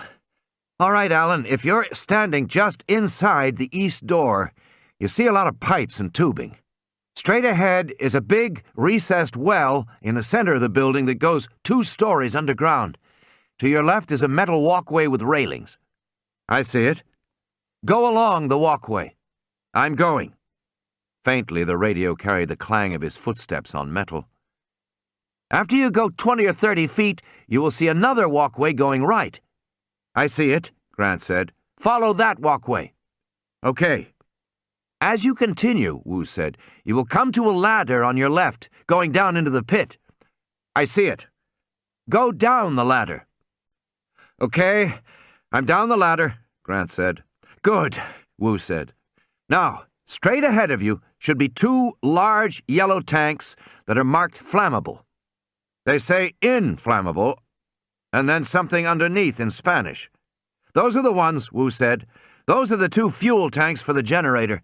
One of them has been run dry, and so we have to switch over to the other. If you look at the bottom of the tanks, you'll see a white pipe coming out." 4-inch PVC? "Yes, PVC. Follow that pipe as it goes back." "Okay, I'm following it." "Ow! What happened?" "Nothing, I hit my head." There was a pause. "Are you all right?" "Yeah, fine, just hurt my head. Stupid." "Keep following the pipe." Okay, Grant said. He sounded irritable. "Okay, the pipe goes to a big aluminum box with air vents in the sides. It says Honda. It looks like the generator." "Yes," Wu said, "that's the generator. If you walk around to the side, you'll see a panel with 2 buttons." "I see them. Yellow and red?" "That's right," Wu said. "Press the yellow one first, and while you hold it down, press the red one." "Right." There was another pause. It lasted almost a minute. Wu and Muldoon looked at each other. "Alan?" "It didn't work," Grant said. "Did you hold down the yellow first and then press the red?" Wu asked. "Yes, I did," Grant said. He sounded annoyed. "I did exactly what you told me to do. There was a hum, and then a click, click, click very fast, and then the hum stopped, and nothing after that." "Try it again." "I already did," Grant said. "It didn't work." "Okay, just a minute." Wu frowned. "It sounds like the generator is trying to fire up, but it can't for some reason." "Alan?" "I'm here." "Go around to the back of the generator to where the plastic pipe runs in." "Okay." A pause. Then Grant said, "The pipe goes into a round black cylinder that looks like a fuel pump." "That's right," Wu said. "That's exactly what it is. It's the fuel pump. Look for a little valve at the top." "A valve? It should be sticking up at the top with a little metal tab that you can turn." "I found it, but it's on the side, not the top." "Okay, twist it open." "Air is coming out." "Good, wait until... Now liquid is coming out. It smells like gas." "Okay, close the valve." Wu turned to Muldoon, shaking his head. "Pump lost its prime." "Alan?" "Yes?" "Try the buttons again." A moment later, Wu heard the faint coughing and sputtering as the generator turned over, and then the steady chugging sound as it caught. "It's on," Grant said. "Good work, Alan, good work." "Now what?" Grant said. He sounded flat, dull. "The lights haven't even come on in here." "Go back to the control room, and I'll talk you through restoring the systems manually." "That's what I have to do now?" "Yes." "Okay," Grant said. "I'll call you when I get there." There was a final hiss and silence. "Alan?"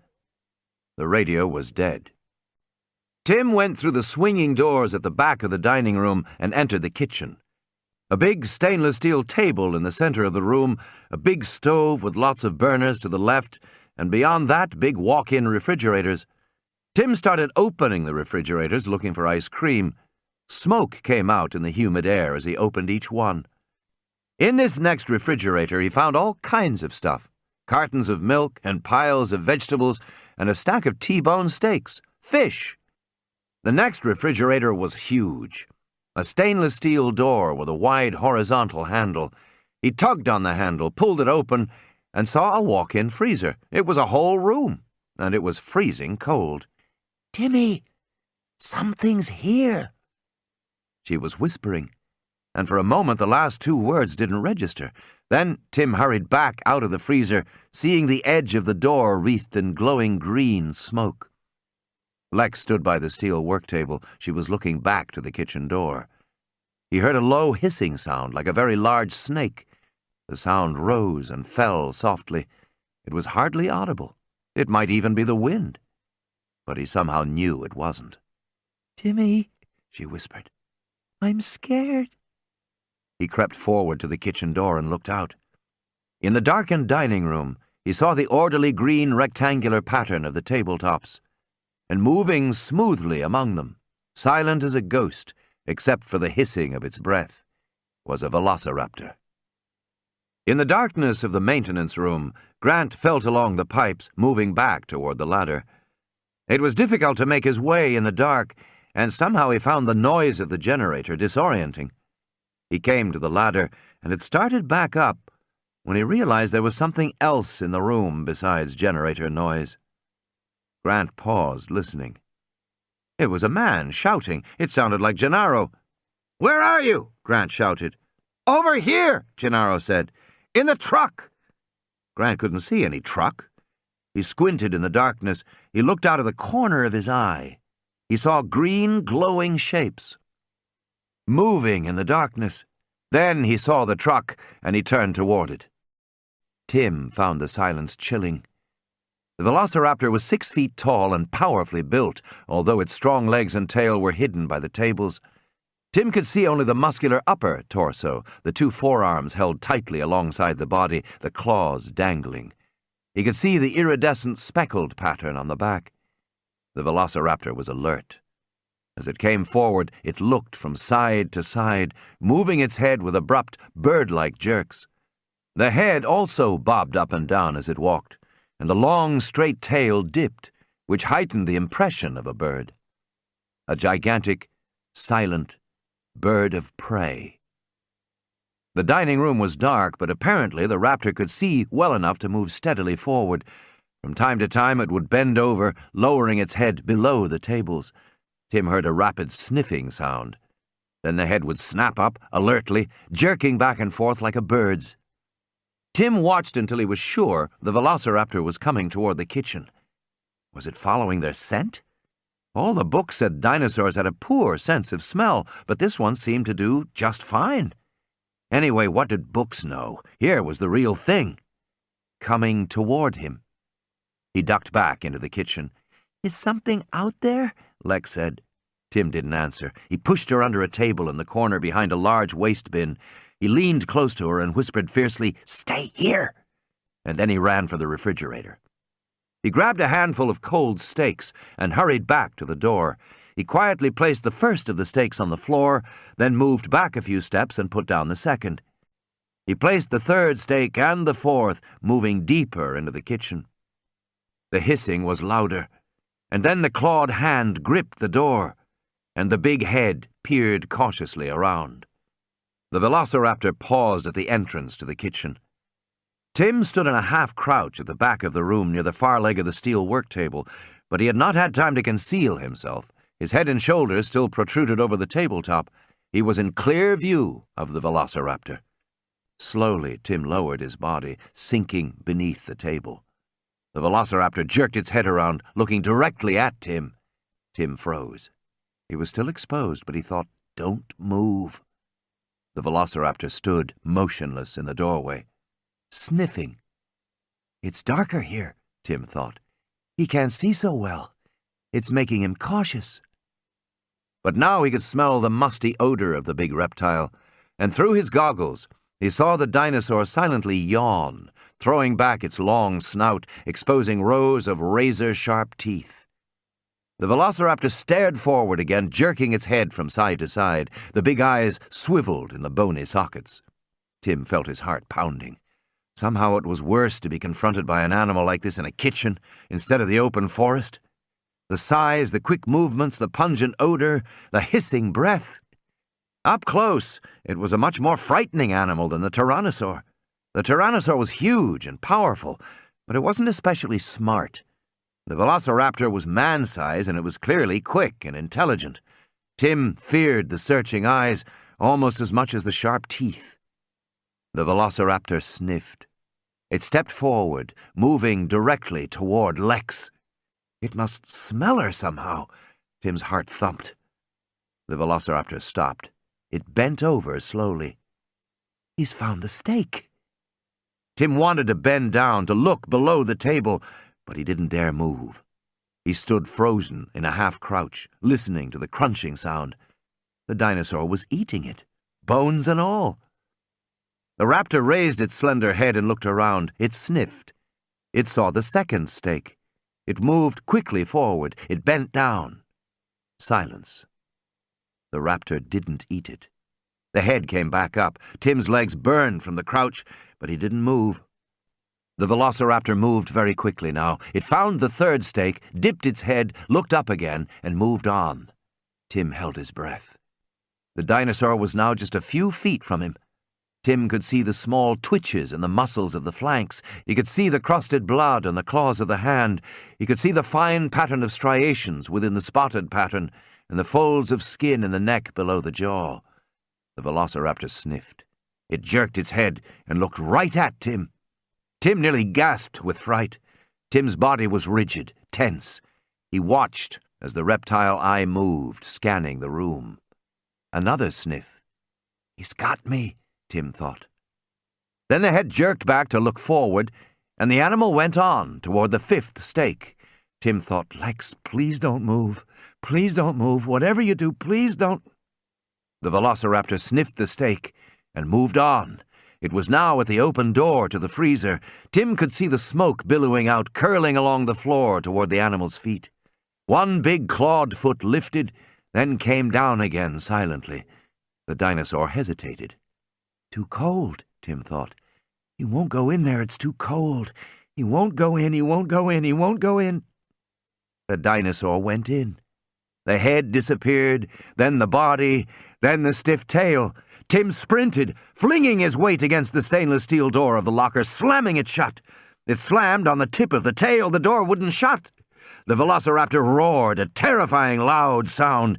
Inadvertently, Tim took a step back. The tail was gone. He slammed the door shut and heard it click. Closed! Lex! Lex! He was screaming. He heard the raptor pounding against the door, felt it thumping the steel. He knew there was a flat steel knob inside, and if the raptor hit that, it would knock the door open. They had to get the door locked. Lex! The velociraptor roared like a lion, the sound muffled by the thick steel. It crashed its whole body against the door. I can't see anything, Lex shouted. The pin was dangling beneath the door handle, swinging on a little metal chain. It's right there! I can't see it, she screamed. And then Tim realized she wasn't wearing the goggles. Feel for it! He saw her little hand reaching up, touching his, groping for the pin, and with her so close to him he could feel how frightened she was, her breath in little panicky gasps as she felt for the pin. And the velociraptor slammed against the door, and it opened. God, it opened! But the animal hadn't expected that, and had already turned back for another try, and Tim slammed the door shut again. Lex scrambled back, reached up in the darkness. I have it, Lex cried, clutching the pin in her hand, and she pushed it through the hole. It slid out again. From the top! Put it in from the top! She held it again, lifting it on the chain, swinging it over the handle and down into the hole. Locked! The velociraptor roared. Tim and Lex stepped back from the door as the dinosaur slammed into it again.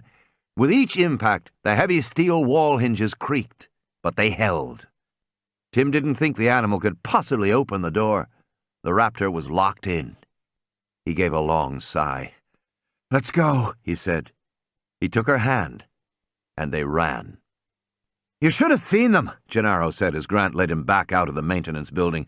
There must have been 24 of them, compies.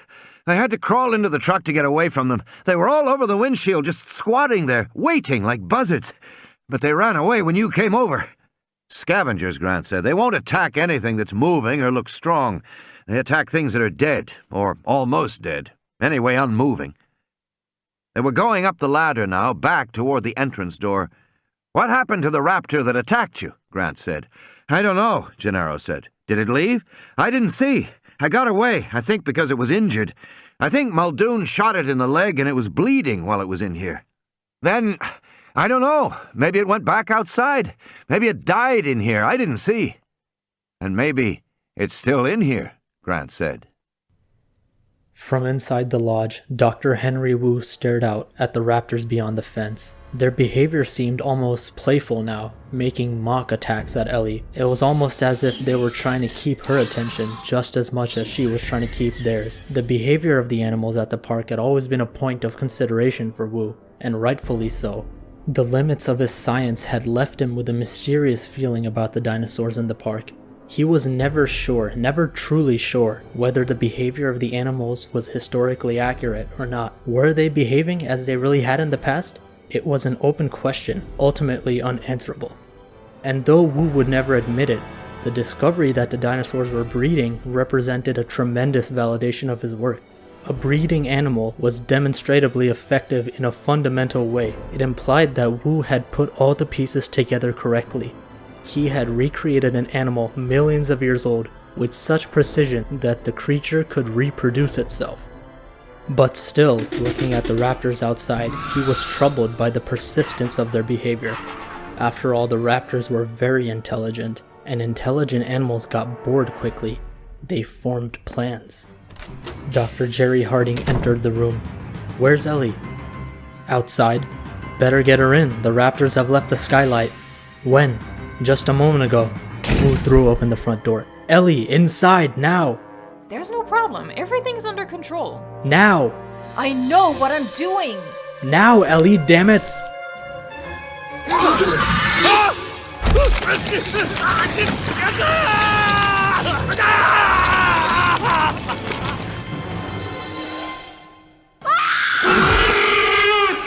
And then Ellie stopped screaming and started to run alongside the inside of the fence, and Muldoon slammed the door shut, dizzy with horror.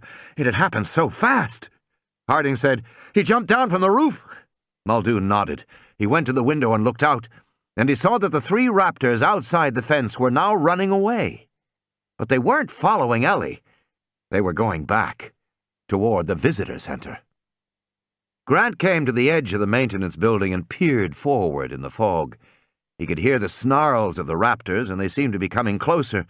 Now he could see their bodies running past him. They were going to the visitor center. He looked back at Gennaro.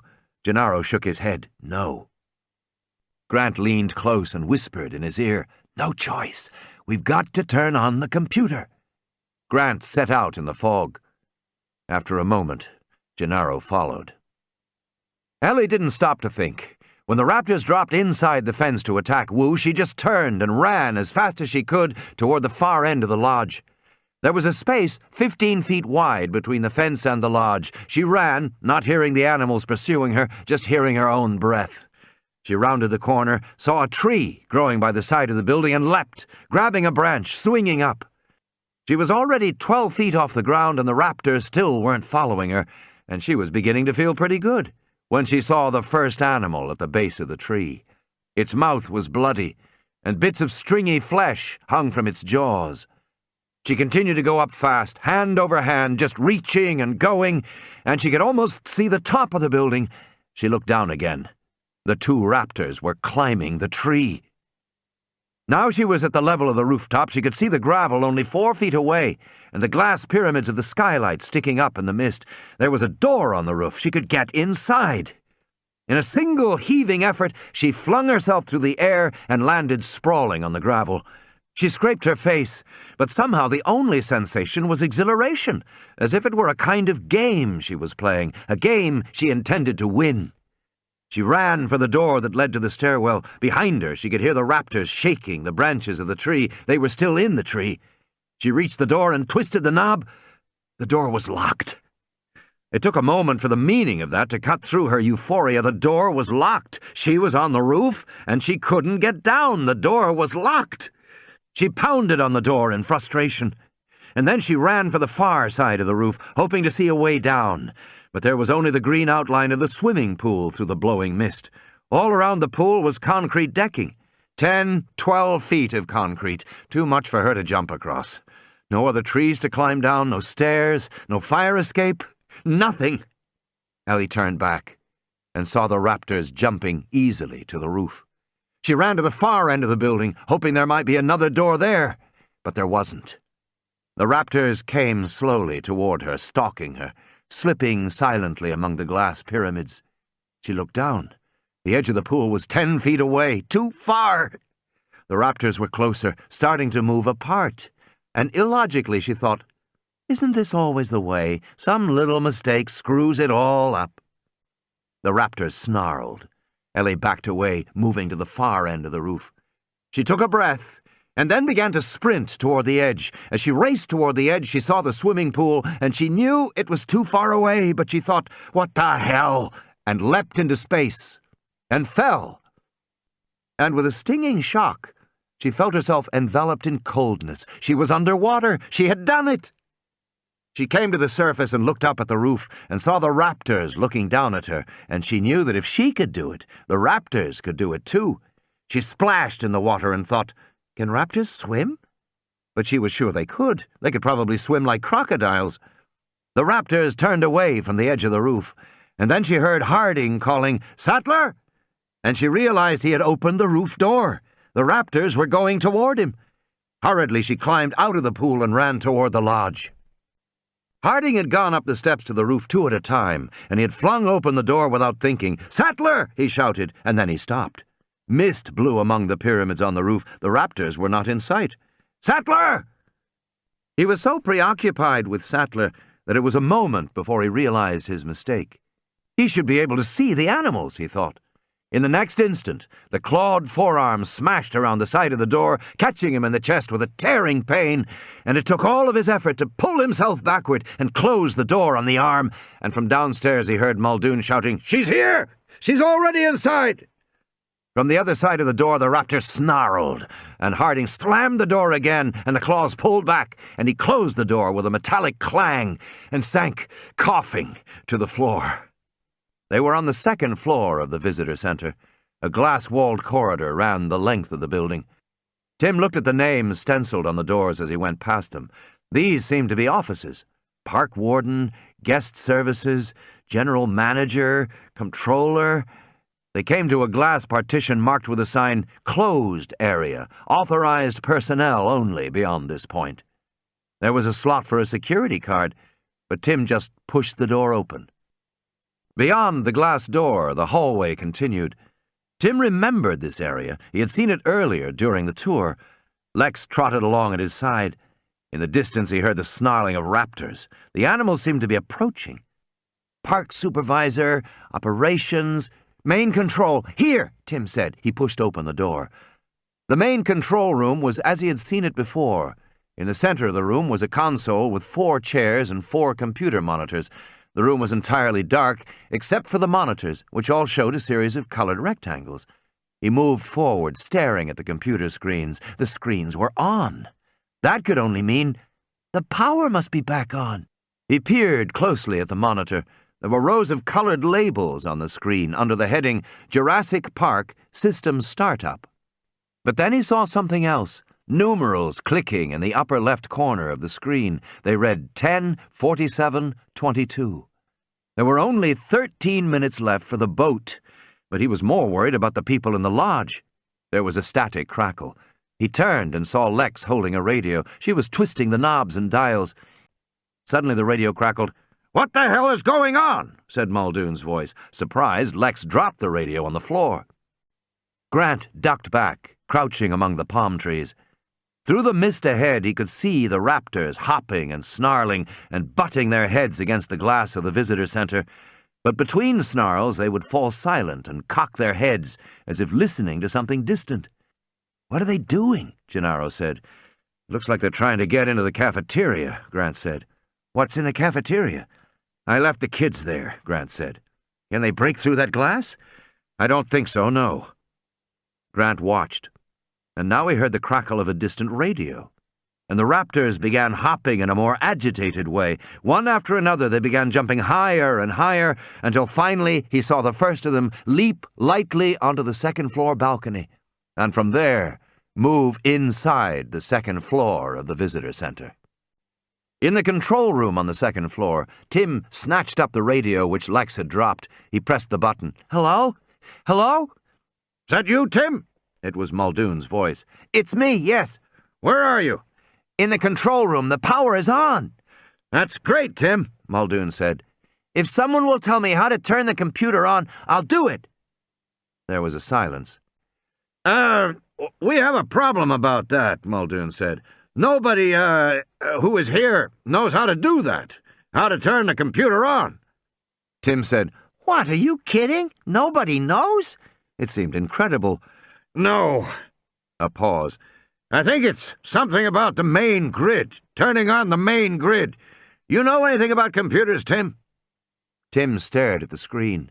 Yes, some. I know something, Tim said. Might as well try, Muldoon said. Nobody here knows what to do, and Grant doesn't know about computers. Okay, Tim said, I'll try. He clicked off the radio and stared at the screen, studying it. As a way to get started, he pulled the chair close to the keyboard and pressed the cursor keys. Those were the keys that moved the cursor around on the screen. But nothing happened. Then he pushed other keys. The screen remained unchanged. He examined the computer again, looking at it carefully.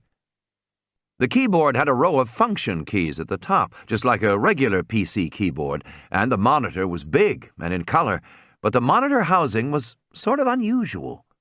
Tim looked at the edges of the screen and saw lots of faint pinpoints of red light. Red light all around the borders of the screen. What could that be? He moved his finger toward the light and saw the soft red glow on his skin. He touched the screen where it said Access TNL and heard a beep.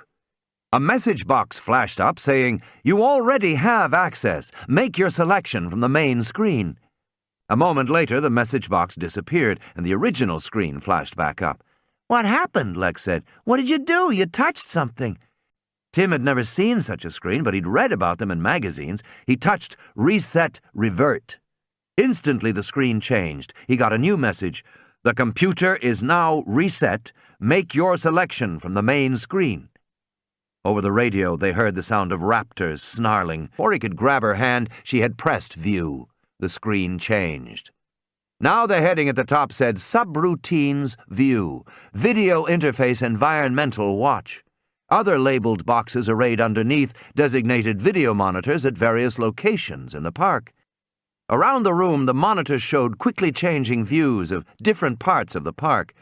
Most of the images were misty gray because of the exterior fog, but one showed the outside of the lodge with a raptor on the roof, and then another switched to an image in bright sunlight showing the bow of a ship. Bright sunlight. What was that? Tim said, leaning forward. What? That picture. But the image had already changed, and now they were seeing the inside of the lodge, one room after another, and then he saw Malcolm lying in a bed. Tim touched the screen in several places and got submenus, then more submenus. Now he had a list of monitors on the screen. One of them was marked Safari Lodge LV2-4. Another was Remote Shipboard VND. He pressed the screen several times. Video images came up on monitors around the room. One showed the bow of the supply ship and the ocean ahead. In the distance, Tim saw land, buildings along a shore and a harbor. He recognized the harbor because he had flown over it in a helicopter the day before. It was Punta Arenas. The ship seemed to be just minutes from landing. But his attention was drawn by the next screen, which showed the roof of the Safari Lodge in gray mist. The raptors were mostly hidden behind the pyramids, but their heads bobbed up and down, coming into view. And then on the third monitor, he could see inside a room. Malcolm was lying in a bed, and Ellie stood next to him. They were both looking upward.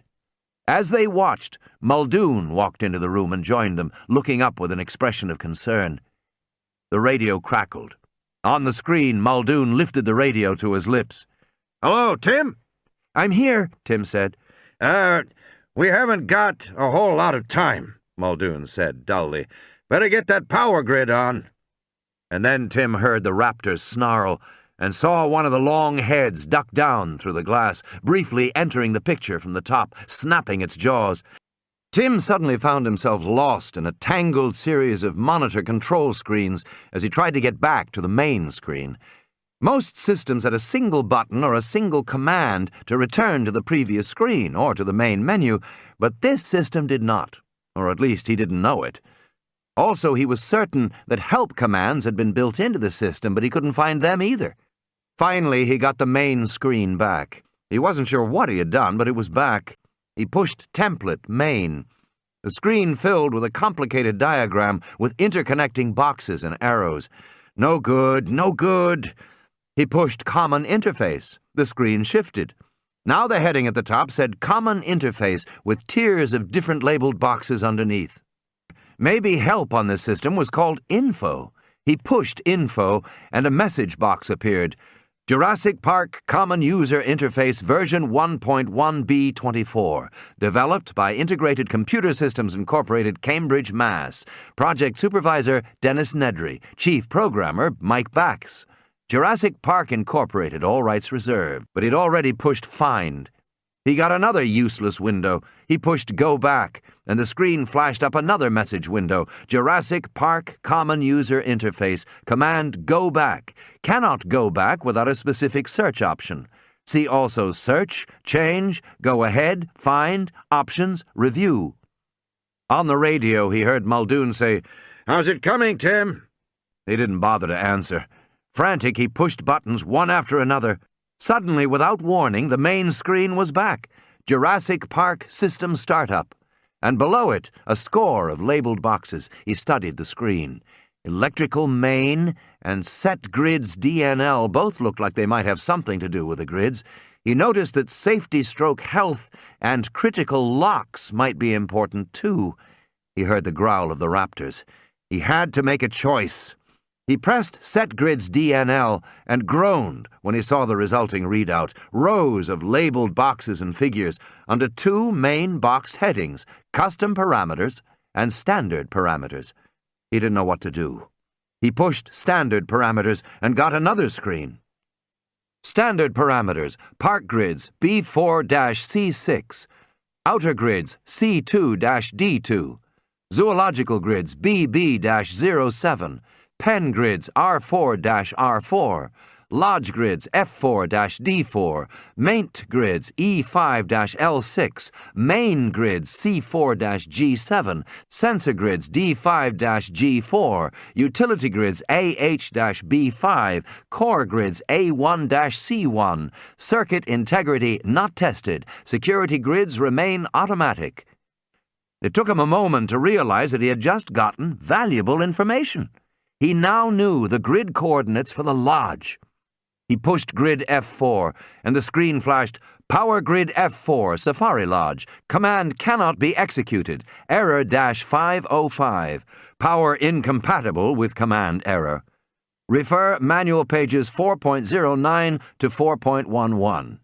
He pushed another button. The screen flashed again. Power Grid D4, Safari Lodge. Command cannot be executed. Error -505. Power incompatible with command error. Refer manual pages 4.09 to 4.11. Tim tried to stay calm, to think it through. For some reason, he was getting a consistent error message whenever he tried to turn on a grid. It was saying the power was incompatible with the command he was giving. But what did that mean? Why was power incompatible? And she pulled him away from the screen in the console, and then he heard the snarling of Raptors. It was coming from the hallway. In the skylight above Malcolm's bed, the Raptors had almost bitten through the second metal bar. They could now poke their heads entirely through the shattered glass and lunge and snarl at the people below. Then after a moment they would pull back and resume chewing on the metal. Malcolm said, "It won't be long now. 3, 4 minutes. He pressed the button on the radio. "Tim, are you there? Tim?" There was no answer. Tim slipped out the door and saw the velociraptor down at the far end of the corridor, standing by the balcony. He stared in astonishment. How it had gotten out of the freezer. Then as he watched, a second raptor suddenly appeared on the balcony, and he understood. The raptor hadn't come from the freezer at all. It had come from outside. It had jumped from the ground below. The second raptor landed silently, perfectly balanced on the railing. Tim couldn't believe it. The big animal had jumped 10 feet straight up, more than 10 feet. Their legs must be incredibly powerful. Tim was trying to think, but he watched with a kind of fascinated dread as the third raptor leapt to the balcony. The animals milled aimlessly in the corridor for a moment, and then they began to move forward in single file, coming toward him and Lex. Quietly, Tim pushed against the door at his back to re-enter the control room, but the door was stuck. He pushed harder. "We're locked out," Lex whispered. "Look!" She pointed to the slot for the security card alongside the door. A bright red dot glowed. Somehow the security doors had been activated. Tim looked down the corridor. He saw several more doors, but each had a red light glowing alongside. That meant all the doors were locked. There was nowhere they could go. Then he saw a slumped shape on the floor at the far end of the corridor. It was a dead guard. A white security card was clipped to his belt. "Come on," he whispered. They ran for the guard. Tim got the card and turned back, but of course the raptors had seen them. They snarled and blocked the way back to the control room. They began to spread out, fanning out in the hallway to surround Tim and Lex. Their heads began to duck rhythmically. They were going to attack. Tim did the only thing he could do. Using the card, he opened the nearest door off the hallway and pushed Lex through. As the door began to close slowly behind them, the raptors hissed and charged. He and Malcolm drew each breath as if it might be his last. He watched the raptors with dull eyes. Harding took his blood pressure, frowned, took it again. Ellie Sattler was wrapped in a blanket, shivering and cold. Muldoon sat on the floor, propped against the wall. Hammond was staring upward, not speaking. They all listened to the radio. "What happened to Tim?" Hammond said. "Still no word?" "I don't know." Malcolm said, "Ugly, aren't they? Truly ugly." Hammond shook his head. "Who could have imagined it would turn out this way?" Ellie said, "Apparently Malcolm did." "I didn't imagine it," Malcolm said. "I calculated it." Hammond sighed. "No more of this, please. He's been saying I told you so for hours. But nobody wanted this to happen." "It isn't a matter of wanting it or not," Malcolm said, eyes closed. He spoke slowly through the drugs. "It's a matter of what you think you can accomplish. When the hunter goes out in the rainforest to seek food for his family, does he expect to control nature? No. He imagines that nature is beyond him, beyond his understanding, beyond his control. Maybe he prays to nature, to the fertility of the forest that provides for him. He prays because he knows he doesn't control it. He is at the mercy of it. But you decide you won't be at the mercy of nature. You decide you'll control nature. And from that moment on, you're in deep trouble because you can't do it. Yet you have made systems that require you to do it. And you can't do it. And you never have. And you never will. Don't confuse things. You can make a boat, but you can't make the ocean. You can make an airplane, but you can't make the air. Your powers are much less than your dreams of reason would have you believe." "He's lost me," Hammond said with a sigh. "Where did Tim go? He seemed such a responsible boy." "I'm sure he's trying to get control of the situation," Malcolm said, "like everybody else. And Grant, too. What happened to Grant?" Grant reached the rear door to the visitor center, the same door he had left 20 minutes before. He tugged on the handle. It was locked. Then he saw the little red light. The security doors were reactivated. Damn! He ran around to the front of the building and went through the shattered front doors into the main lobby, stopping by the guard desk where he had been earlier. He could hear the dry hiss of his radio. He went to the kitchen, looking for the kids, but the kitchen door was open, the kids gone. He went upstairs, but came to the glass panel marked closed area, and the door was locked. He needed a security card to go farther. Grant couldn't get in. From somewhere inside the hallway, he heard the raptors snarling. As soon as the kids enter the white room, Tim screams in panic after something heavy lands on his shoulder and begins to tear at his shirt. His sister Lex quickly reassures Tim that he's in no immediate danger after she points out that it's just the baby raptor that they'd been introduced to earlier before the tour. The baby presses its head against Tim's neck and starts to nuzzle his body, chirping and squeaking excitedly. It did this before jumping to Lex's shoulders, where it began to rub its face on her neck as well. The baby was unsettled and anxious. It became clear to the kids that something was wrong, and after Lex looked back at the door from where they'd entered the new room, she let her brother know that the raptors had found them. They were coming through, one at a time, silently waiting for the others to join them. The baby raptor continued to squeak in protest. Tim knew he had to get away and did the only thing he thought made sense. He grabbed the baby that was perched on his shoulder and threw it across the room where it landed safely at the adult's feet. This could be a great distraction. The baby was a raptor after all, and maybe the others would get distracted after seeing one of their own. The long snout of one of the raptors bent down to sniff the baby delicately, giving the kids a moment to run for safety. And then they heard a terrible high-pitched scream from the direction they'd just fled. Quickly turning around, Lex and Tim saw the infant in the jaws of the lead raptor, where it was quickly pulled apart and destroyed by the other two pack members. "They ate him," Lex cried. Tim grabbed hold of his sister's hand and pulled her into the next room. A large lab, with screens showing ancient gnats, flies, and mosquitoes, all of the insects that had been mined for dinosaur DNA that they'd sucked so many millions of years ago. The kids moved to the end of the room and flung the door open before bumping into something they didn't expect. Lex screamed before a familiar voice was able to calm her. It was Dr. Grant, and Gennaro standing behind him. Suddenly, the large form of a curious raptor presented itself to the group from the other end of this room. The other pack members soon joined it. They were cautious this time, though, surprised by the sudden appearance of more humans. After instructing Gennaro to take the kids back to the control room, Grant found himself, once again, alone in Jurassic Park. He'd stayed back to give them time to escape, but not in some sort of sacrificial offering. No, Grant had a plan.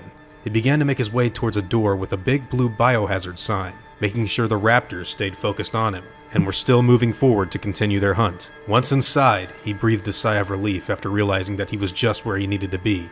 The hatchery. Grant knew that he was well educated on raptors. He devoted his whole life to studying them. He knew that these raptors had to share similar traits with other dromaeosaurs or even animals like Oviraptor. It was time to test his knowledge on the beasts. Just as certain birds eat other birds' eggs, Grant was convinced that raptors probably did the same. Using this knowledge, Grant looked for a deadly toxin that Ed Regis had showed him earlier before the tour. He remembered being told that only a few molecules of the substance would kill instantly. After finding this toxin in some small syringes, Grant carefully took the poison and injected it into a large speckled dinosaur egg that was roughly the size of a football. Alan then rolled the egg softly on the ground towards the raptors, where it stopped gently at the toe claws of one of them. The raptor bent over, curiously inspecting this new gift, before lifting up its head and continuing its search for the paleontologist. Grant injected another egg, this time rolling it fast, like a bowling ball, making a ton of noise and causing the raptors to instinctively chase and attack the moving object. The first raptor bit down into the shell and began to lap up the contents of the egg, before lifting its head up and looking in Grant's direction, staring at him, seeing him completely unobstructed within the lab. It snarled its menacing scream and began to run towards him. Grant knew it was over, before this animal crashed down to the ground violently in a terrible choking manner. It spasmed and began to foam at the mouth. It was dying. That's one, Grant thought. The second raptor soon approached its packmate, cocking its puzzled head at this sudden development. Cautiously, it looked at the foaming mouth, and then to its spasming ribs, before deciding to bite into the other raptor's hind limb. The dying animal cried out and lifted its head before sinking its own teeth into the attacking raptor. Pulling its head back, the still-standing carnivore brought up its toe claw before tearing into the underbelly of its fallen friend, causing a thick coil of intestines to fall out of the animal. This second raptor then turned away from the other before biting into the former egg that Grant had rolled down. This time, the effect took place immediately, with the dinosaur coughing abruptly and falling onto the ground, knocking dozens of eggs over in its death throes. That's two, Grant thought. But he knew he wasn't out of this yet. Raptors are extremely intelligent. Surely the third dinosaur wouldn't fall for that trick again. He'd have to think of something new. Looking back to find the other, Grant soon found his eyes locked onto the remaining animal. It was staring at him. It didn't advance instantly. It was cautious this time, much more careful now that it wasn't in a group. Bobbing its head up and down, it began to make its way towards Alan. Slowly, but surely, Grant was scared. He was out of ideas. He crouched down before feeling a bulge in his pocket, and his mind lit up with the realization that he still carried a radio. Quickly turning it on, Alan asked anyone on the other end to begin talking. Dr. Sattler's voice soon answered, asking Grant what he needed. He responded only with the request that she talk, before sliding it along the floor just as he did the eggs earlier. Ellie's voice came over the radio asking if Grant was still there. This confused the last raptor, causing it to lift its head up and turn its attention to the voice that was coming from behind it. Believing that there was someone else with him in the room, it had worked. The animal's focus was on the radio, but he hadn't slid it very far. The raptor was still extremely close to him. Grant saw the heavy tail rise over his head, and did the only thing he could think of. Quickly jabbing his final syringe into the animal's tail, Grant soon heard the loud roar of this angry raptor, who began to turn around and attack him instantaneously. He felt a searing pain in his shoulder blades, and warm blood soon covered his shirt. The raptor kicked, destroying the radio, sending sparks flying about the lab, before the creature toppled over, and just like the others, began foaming at the mouth. After seeing the final raptor lying dead, Gennaro opened the door to the lab, and the kids soon filed in after him. Lex looked down at the dead animals, and simply said, "Wow." Tim was astonished to find the screen in the control room was now flashing on and off. Lex said, "What happened?" Tim saw Dr. Grant staring at the screen and gingerly moving his hand toward the keyboard. "I don't know about computers," Grant said, shaking his head. But Tim was already sliding into the seat. He touched the screen rapidly. On the video monitors, he could see the boat moving closer to Punta Arenas. It was now only about 200 yards from the dock. On the other monitor, he saw the lodge with the raptors hanging down from the ceiling. On the radio, he heard their snarls. He pushed Set Grids DNL, even though it was flashing. The screen answered, "Warning, command execution aborted, auxiliary power low." "What does that mean?" Tim said. Gennaro snapped his fingers. "That happened before. It means auxiliary power is low. You have to turn on main power." "I do?" He pushed electrical main. Another screen came up, headed electrical main control modules, with rows of numbered labels underneath. Tim groaned. "What are you doing now?" Grant said. The whole screen was starting to flash. Tim pushed main. Nothing happened. The screen continued to flash. Tim pushed main grid P. He felt sick to his stomach with fear. Main power grid not active, stroke, auxiliary power only. The screen was still flashing. He pushed main set 1. Main power activated. All the lights in the room came on. All the monitor screens stopped flashing. "Hey! All right!" Tim pressed reset grids. Nothing happened for a moment. He glanced at the video monitors, then back at the main screen. "Which grid do you want to reset? Park? Maint? Security? Lodge? Other?" Grant said something that Tim didn't hear. He only heard the tension in his voice. He was looking at Tim, worried. Tim felt his heart thumping in his chest. Lex was yelling at him. He didn't want to look at the video monitor anymore. He could hear the sound of the bars bending in the lodge and the raptors snarling. He heard Malcolm say, "Dear God." He pushed lodge. Specify grid number to reset. For a frozen, interminable moment, he couldn't remember the number. But then he remembered F4, and he pressed that. Activating Lodge Grid F4 now.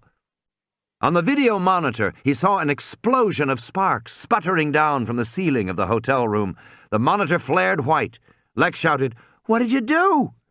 But almost immediately the image came back, and they could see that the raptors were caught between the bars, writhing and screaming in a hot cascade of sparks, while Muldoon and the others cheered, their voices tinny over the radio.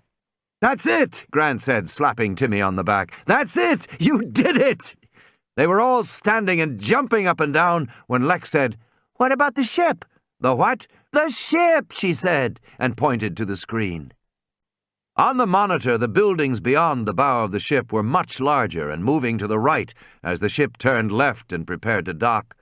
He saw crewmen heading out to the bow, preparing to tie up. Tim scrambled back to his seat and stared at the startup screen. He studied the screen. Telecom VBB and Telecom RSD both looked like they might have something to do with telephones. He pressed Telecom RSD. You have 23 waiting calls and/or messages. Do you wish to receive them now? He pushed no. Maybe the ship was one of the waiting calls, Lex said. Maybe that way you could get the phone number. Enter the number you wish to call or press F7 for directory. He pushed F7 and suddenly names and numbers spilled over the screen, an enormous directory. It wasn't alphabetical, and it took a while to scan it visually before he found what he was looking for. VSL, Ann B, parenthesis Freddy, end parenthesis, 708-3902. He pushed a row of buttons at the bottom of the screen. Dial now or dial later. He pushed dial now. We're sorry, your call cannot be completed as dialed. Error-598. Please try again. He tried it again. He heard a dial tone. Then the tone of the numbers being automatically dialed in rapid succession.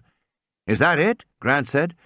Pretty good, Timmy, Lex said, but they're almost there. On the screen they could see the prow of the ship closing on the Punta Arenas dock.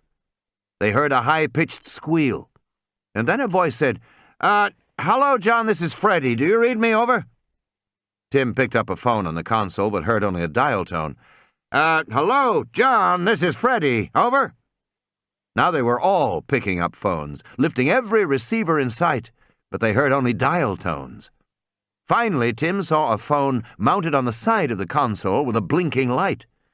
Hello, Control, this is Freddy. Do you read me, over? Tim grabbed the receiver. Hello, this is Tim Murphy, and I need you to, say again. Didn't get that, John. Don't land the boat. Do you hear me? Then a puzzled voice said, sounds like some damn kid. Tim said, don't land the ship. Come back to the island. The voices sounded distant and scratchy. Did he? Name was Murphy? And another voice said, I didn't get name. Tim looked frantically at the others. Gennaro reached for the phone. Let me do this. Can you get his name? There was the sharp crackle of static. Got to be a joke or else, frigging ham operator, something. Tim was working on the keyboard. There was probably some kind of a way to find out who Freddy was. Can you hear me? Gennaro said into the phone. If you can hear me, answer me now, over. Son, came the drawled reply, we don't know who the hell you are, but you're not funny, and we're about to dock, and we've got work to do. Now identify yourself properly or get off this channel. Tim watched as the screen printed out Farrell, Frederick D., Captain. Try this for identification, Captain Farrell, Gennaro said. If you don't turn that boat around and return to this island immediately, you will be found in violation of Section 509 of the Uniform Maritime Act. You will be subject to revocation of license, penalties in excess of $50,000, and 5 years in jail. Do you hear that? Do you copy that, Captain Farrell? And then, distantly, they heard a voice say, I copy. And another voice said, all ahead, stern. The boat began to turn away from the dock. Lex began to cheer. Tim collapsed back in the chair, wiping the sweat from his forehead. Grant said, what's the Uniform Maritime Act? Who the hell knows, Gennaro said. They all watched the screen in satisfaction. The boat was definitely heading away from the shore. I guess the hard part's finished, Gennaro said. Grant shook his head. The hard part, he said, is just beginning. They moved Malcolm to another room in the lodge to a clean bed. Hammond seemed to revive and began bustling around, straightening up. Well, he said, at least disaster is averted. What disaster is that? Malcolm said, sighing. Well, Hammond said, they didn't get free and overrun the world. Malcolm sat up on one elbow. You were worried about that? Surely that's what was at stake, Hammond said. These animals, lacking predators, might get out and destroy the planet. You egomaniacal idiot, Malcolm said in a fury. Do you have any idea what you are talking about? You think you can destroy the planet? My, what intoxicating power you must have. Malcolm sank back on the bed. You can't destroy this planet. You can't even come close. Most people believe, Hammond said stiffly, that the planet is in jeopardy. Well, it's not, Malcolm said. All the experts agree that our planet is in trouble. Malcolm sighed. "Let me tell you about our planet," he said. "Endless, constant, and violent change. Even today, the greatest geographical feature on the planet comes from two great continents colliding, buckling, to make the Himalayan mountain range over millions of years. The planet has survived everything in its time. It will certainly survive us." Hammond frowned. "Just because it lasted a long time," he said, "doesn't mean it is permanent. If there was a radiation accident—" "Suppose there was," Malcolm said. "Let's say we had a bad one, and all the plants and animals died, and the Earth was clicking hot for 100,000 years. Life would survive somewhere, under the soil or perhaps frozen in Arctic ice. And after all those years, when the planet was no longer inhospitable, life would again spread over the planet. The evolutionary process would begin again. It might take a few billion years for life to regain its present variety. And of course it would be very different from what it is now. But the Earth would survive our folly. Life would survive our folly. Only we," Malcolm said, "think it wouldn't." Hammond said, "Well, if the ozone layer gets thinner, there will be more ultraviolet radiation reaching the surface. So what?" "Well, it'll cause skin cancer." Malcolm shook his head. "Ultraviolet radiation is good for life. It's powerful energy. It promotes mutation, change. Many forms of life will thrive with more UV radiation." "And many others will die out," Hammond said. Malcolm sighed. "You think this is the first time such a thing has happened? Don't you know about oxygen?" "I know it's necessary for life." "It is now," Malcolm said, "but oxygen is actually a metabolic poison. It's a corrosive gas like fluorine, which is used to etch glass. And when oxygen was first produced as a waste product by certain plant cells, say around 3 billion years ago, it created a crisis for all other life on our planet. Those plant cells were polluting the environment with a deadly poison. They were exhaling a lethal gas and building up its concentration. A planet like Venus has less than 1% oxygen. On Earth, the concentration of oxygen was going up rapidly, 5, 10, eventually 21%. Earth had an atmosphere of pure poison, incompatible with life." Hammond looked irritated. "So what is your point? That modern pollutants will be incorporated too?" "No," Malcolm said. "My point is that life on Earth can take care of itself. In the thinking of a human being, 100 years is a long time. 100 years ago, we didn't have cars and airplanes and computers and vaccines. It was a whole different world. But to the Earth, 100 years is nothing. 1,000,000 years is nothing. This planet lives and breathes on a much vaster scale. We can't imagine its slow and powerful rhythms, and we haven't got the humility to try. We have been residents here for the blink of an eye. If we are gone tomorrow, the Earth will not miss us." "And we very well might be gone," Hammond said, huffing. "Yes," Malcolm said, "we might." "So what are you saying, we shouldn't care about the environment?" "No, of course not." "Then what?" Malcolm coughed and stared into the distance. "Let's be clear. The planet is not in jeopardy. We are in jeopardy. We haven't got the power to destroy the planet or to save it. But we might have the power to save ourselves." 4 hours had passed. It was afternoon, the sun was falling. The air conditioning was back on in the control room, and the computer was functioning properly.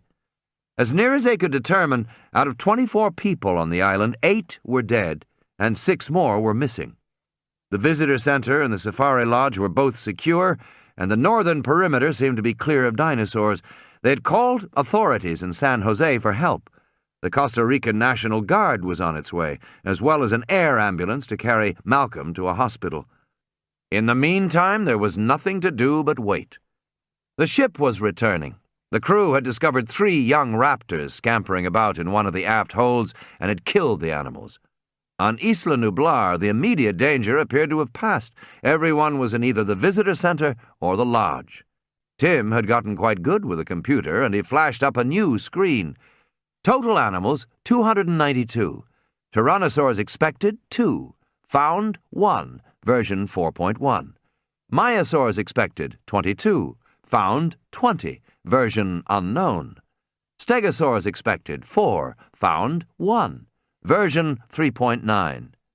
Triceratops expected, 8. Found, 6, version 3.1. Procompsognathids expected, 65. Found, 64, version unknown.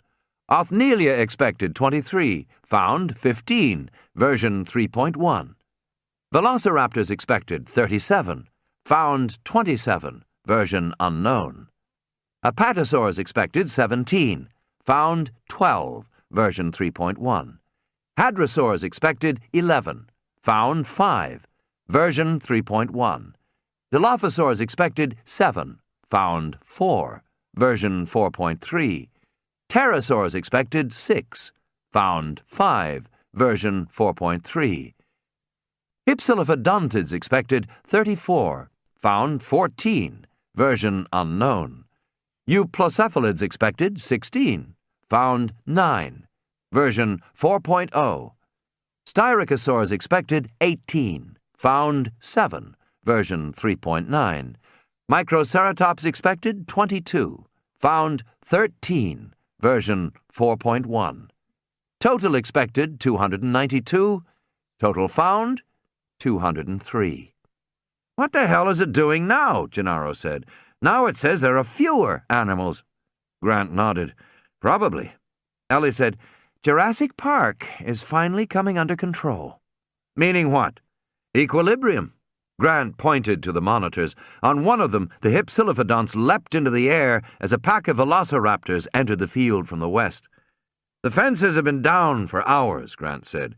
The animals are mingling with each other, populations reaching equilibrium, a true Jurassic equilibrium. I don't think it was supposed to happen, Gennaro said. The animals were never supposed to mix. Well, they are.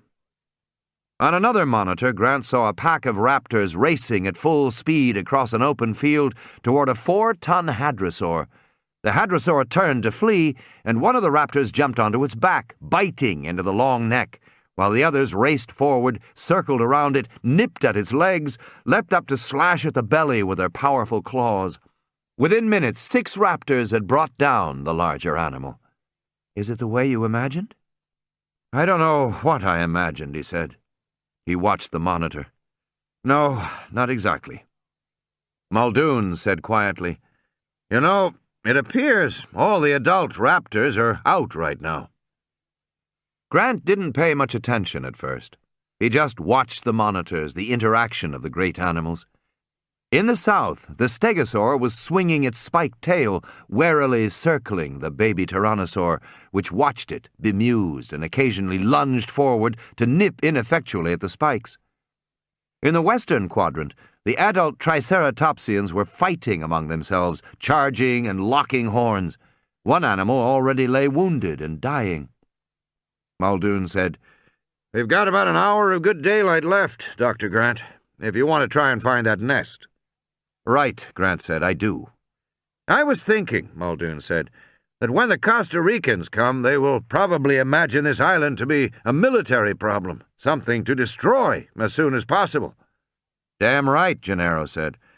They'll bomb it from the air, Muldoon said. Perhaps napalm, perhaps nerve gas as well, but from the air.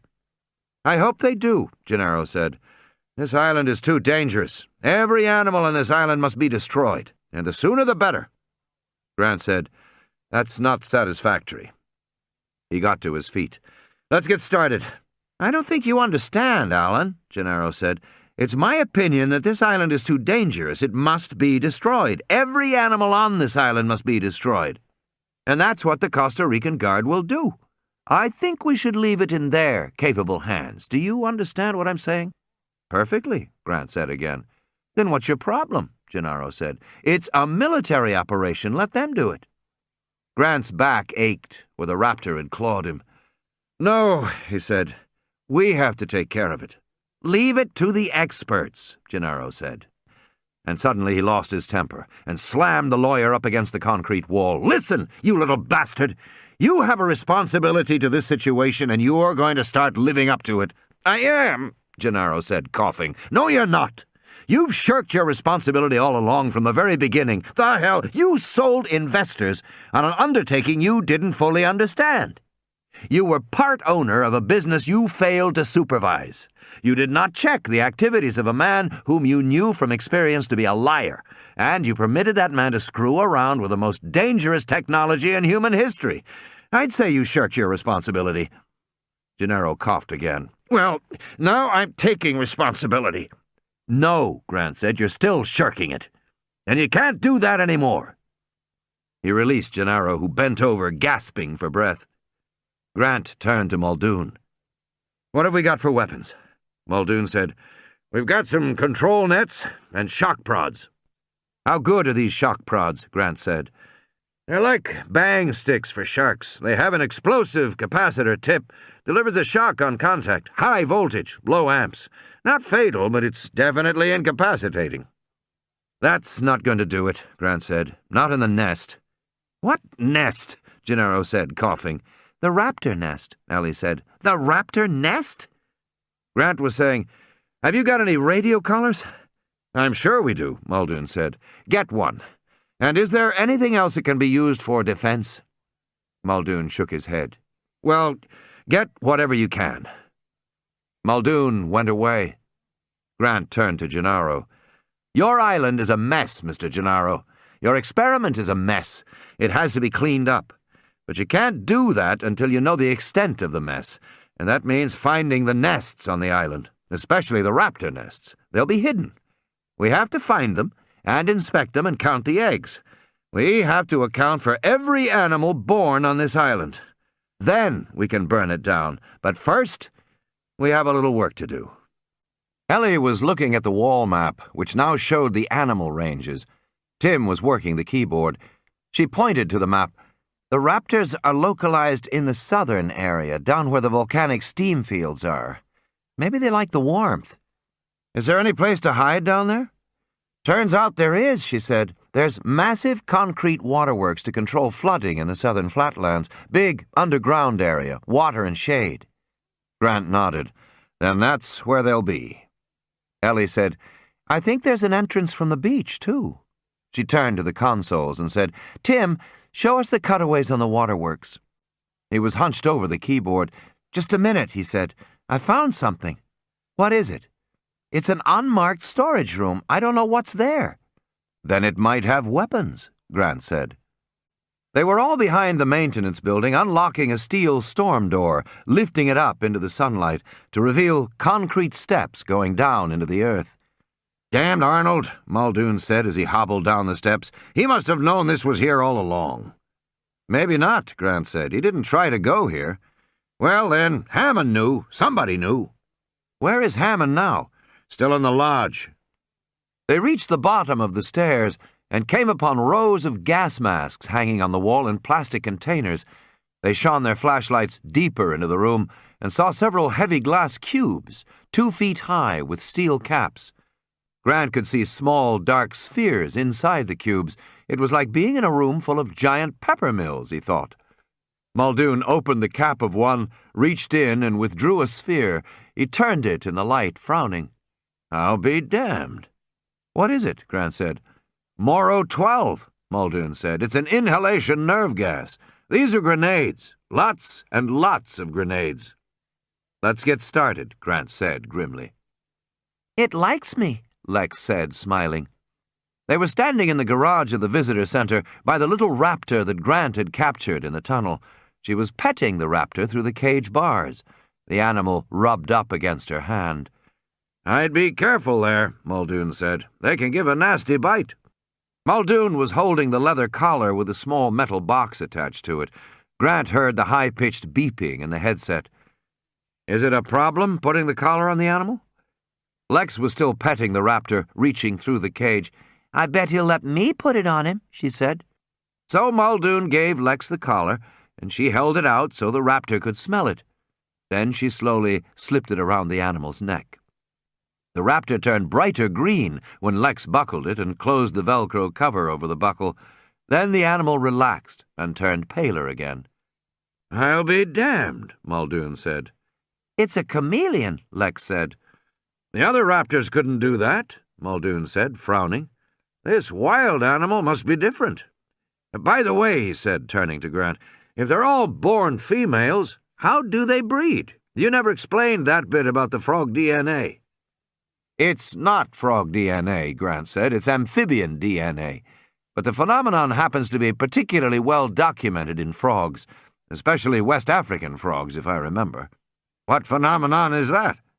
"Gender transition," Grant said. "Actually, it's just plain changing sex." "You're kidding," Gennaro said. "And what makes it happen?" "Apparently the change is stimulated by an environment in which all the animals are of the same sex. In that situation, some of the amphibians will spontaneously begin to change sex from female to male." "And you think that's what happened to the dinosaurs?" "Until we have a better explanation, yes," Grant said. "I think that's what happened. Now, shall we find this nest?" They piled into the jeep, and Lex lifted the raptor from the cage.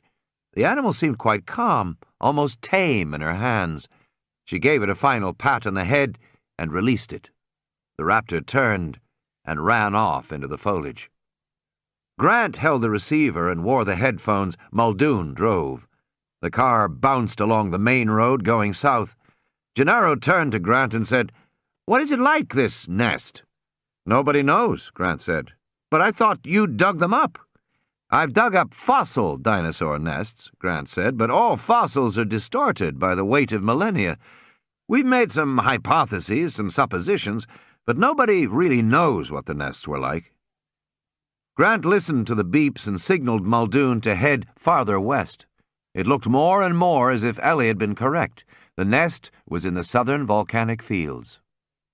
"So you actually mean you don't know?" Gennaro said, getting annoyed. "You don't know what the nest is like?" "No," Grant said, "I don't." "Well," Gennaro said, "so much for the damned experts." Grant ignored him. Already he could smell the sulfur, and up ahead he saw the rising steam of the volcanic fields. The ground was hot, Gennaro thought as he walked forward. It was actually hot, and here and there mud bubbled and spat up from the ground, and the reeking sulphurous steam hissed in great shoulder-high plumes. He felt as if he were walking through hell. "Doesn't this bother you?" Gennaro said. "I mean, worry you?" "We've got to do it," Grant said. He didn't say anything else. They all walked forward among the bubbling steam vents. Gennaro fingered the gas grenades that he had clipped to his belt. He turned to Ellie. "Why isn't he worried about it?" "Maybe he is," she said, "but he's also thought about this for his whole life." Gennaro nodded and wondered what that would be like, whether there was anything he had waited his whole life for. He decided there wasn't anything. Grant squinted in the sunlight. Ahead, through veils of steam, an animal crouched, looking at them. Then it scampered away. "Was that the raptor?" Ellie said. "I think so. Or another one. Juvenile, anyway." She said, "Leading us on?" "Maybe." The raptor appeared again, darting into the light, then jumping away with a squeak. It really did seem to be leading them on. Gennaro frowned. "How smart are they?" he said. "If you think of them as birds," Grant said, "then you have to wonder. But I've never heard of anybody killed by a parrot," Gennaro grumbled. Distantly, they could hear the sound of the surf on the island shore. The volcanic fields were behind them now, and they faced a field of boulders. The little raptor climbed up onto one rock and then abruptly disappeared. "Where did it go?" Ellie said. Grant was listening to the earphones. The beeping stopped. "He's gone." They hurried forward and found in the midst of the rocks a small hole, like a rabbit hole. It was perhaps 2 feet in diameter. As they watched, the juvenile raptor reappeared, blinking in the light. Then it scampered away. "No way," Gennaro said. "No way I'm going down there." Grant said nothing. He and Ellie began to plug in equipment. Soon he had a small video camera attached to a handheld monitor. He tied the camera to a rope, turned it on, and lowered it down the hole. There was enough light along the upper tunnel for them to see smooth dirt walls, and then the tunnel opened out suddenly, abruptly. Over the microphone they heard a squeaking sound, then a lower trumpeting sound, more noises coming from many animals. "Sounds like the nest, all right," Ellie said. "But you can't see anything," Gennaro said. He wiped the sweat off his forehead. "No," Grant said, "but I can hear." He listened for a while longer, and then hauled the camera out and set it on the ground. "Let's get started." He climbed up toward the hole. Ellie went to get a flashlight and a shock stick. Grant pulled the gas mask on over his face and crouched down awkwardly, extending his legs backward. "You can't be serious about going down there," Gennaro said. Grant nodded. "It doesn't thrill me. I'll go first, then Ellie, then you come after." "Now, wait a minute," Gennaro said in sudden alarm. "Why don't we drop these nerve gas grenades down the hole, then go down afterward? Doesn't that make more sense?" "I'd like nothing better," Grant said. He backed down toward the hole. "You ever seen anything die from poison gas?" "No. It generally causes convulsions, bad convulsions." "Well, I'm sorry if it's unpleasant, but look," Grant said. "We're going into this nest to find out how many animals have hatched. If you kill the animals first, and some of them fall on the nests in their spasms, that will ruin our ability to see what was there, so we can't do that. But you made these animals, Mr. Gennaro. I didn't. Your money did. Your efforts did. You helped create them. They're your creation. And you can't just kill them because you feel a little nervous now." "I'm not a little nervous," Gennaro said. "I'm scared shit. Follow me," Grant said. Ellie handed him a shock stick. He pushed backward through the hole and grunted. "Tight fit." Grant exhaled and extended his arms forward in front of him, and there was a kind of whoosh, and he was gone. The hole gaped, empty and black. "What happened to him?" Gennaro said, alarmed. Ellie stepped forward and leaned close to the hole, listening at the opening. She clicked the radio, said softly, "Alan?" There was a long silence. Then they heard, faintly, "I'm here." "Is everything all right, Alan?" Another long silence. When Grant finally spoke, his voice sounded distinctly odd, almost awestruck. "Everything's fine," he said. Hammond feels deep anxiety while waiting for the helicopter to pick them up in the last few moments. Even though he hates Ian, he doesn't want the man to die, and he fears that his death could be the final nail in the coffin for representing Jurassic Park as a dangerous venture and one not so suitable for the many tourists he's had planned. Malcolm utters something the other two men can't make out. Everything... para. Hammond quickly maneuvers himself next to the doctor, asking him what Ian's just said. Was it something about paradise? But Harding didn't catch it, and just continues to administer the antibiotics the chaotician needs. He's becoming terminally delirious, and his medicine supply is beginning to run dry. Hammond can't stay here any longer, and asks his veterinarian if it's safe to go outside. Jerry says it should be fine, and John takes his leave of the room and goes out to get some fresh air. The park owner strolls around the gates of the fence and begins to think on his experiences here on Nublar. This was such a mess, and he feared being shut down, and his park closed indefinitely before it had even been opened to the public. Gennaro would make sure of that. A thought began to present itself to the man as he wandered about his island. Wu hadn't been up to the job. He was constantly talking about improving the animals, making them different or special. His head was in the wrong place. Here they had real dinosaurs, and Wu wanted to make them slow and stupid like the storybooks all these people would have read and envisioned in their childhoods. Hammond had the real thing. He also thought on Arnold and how fretfully worrisome he had become. He was a man at the top of his field, but in reality, he was a has-been. He was too old for this thing. And Muldoon was a drunk. Gennaro would almost certainly shut him down. But it didn't matter.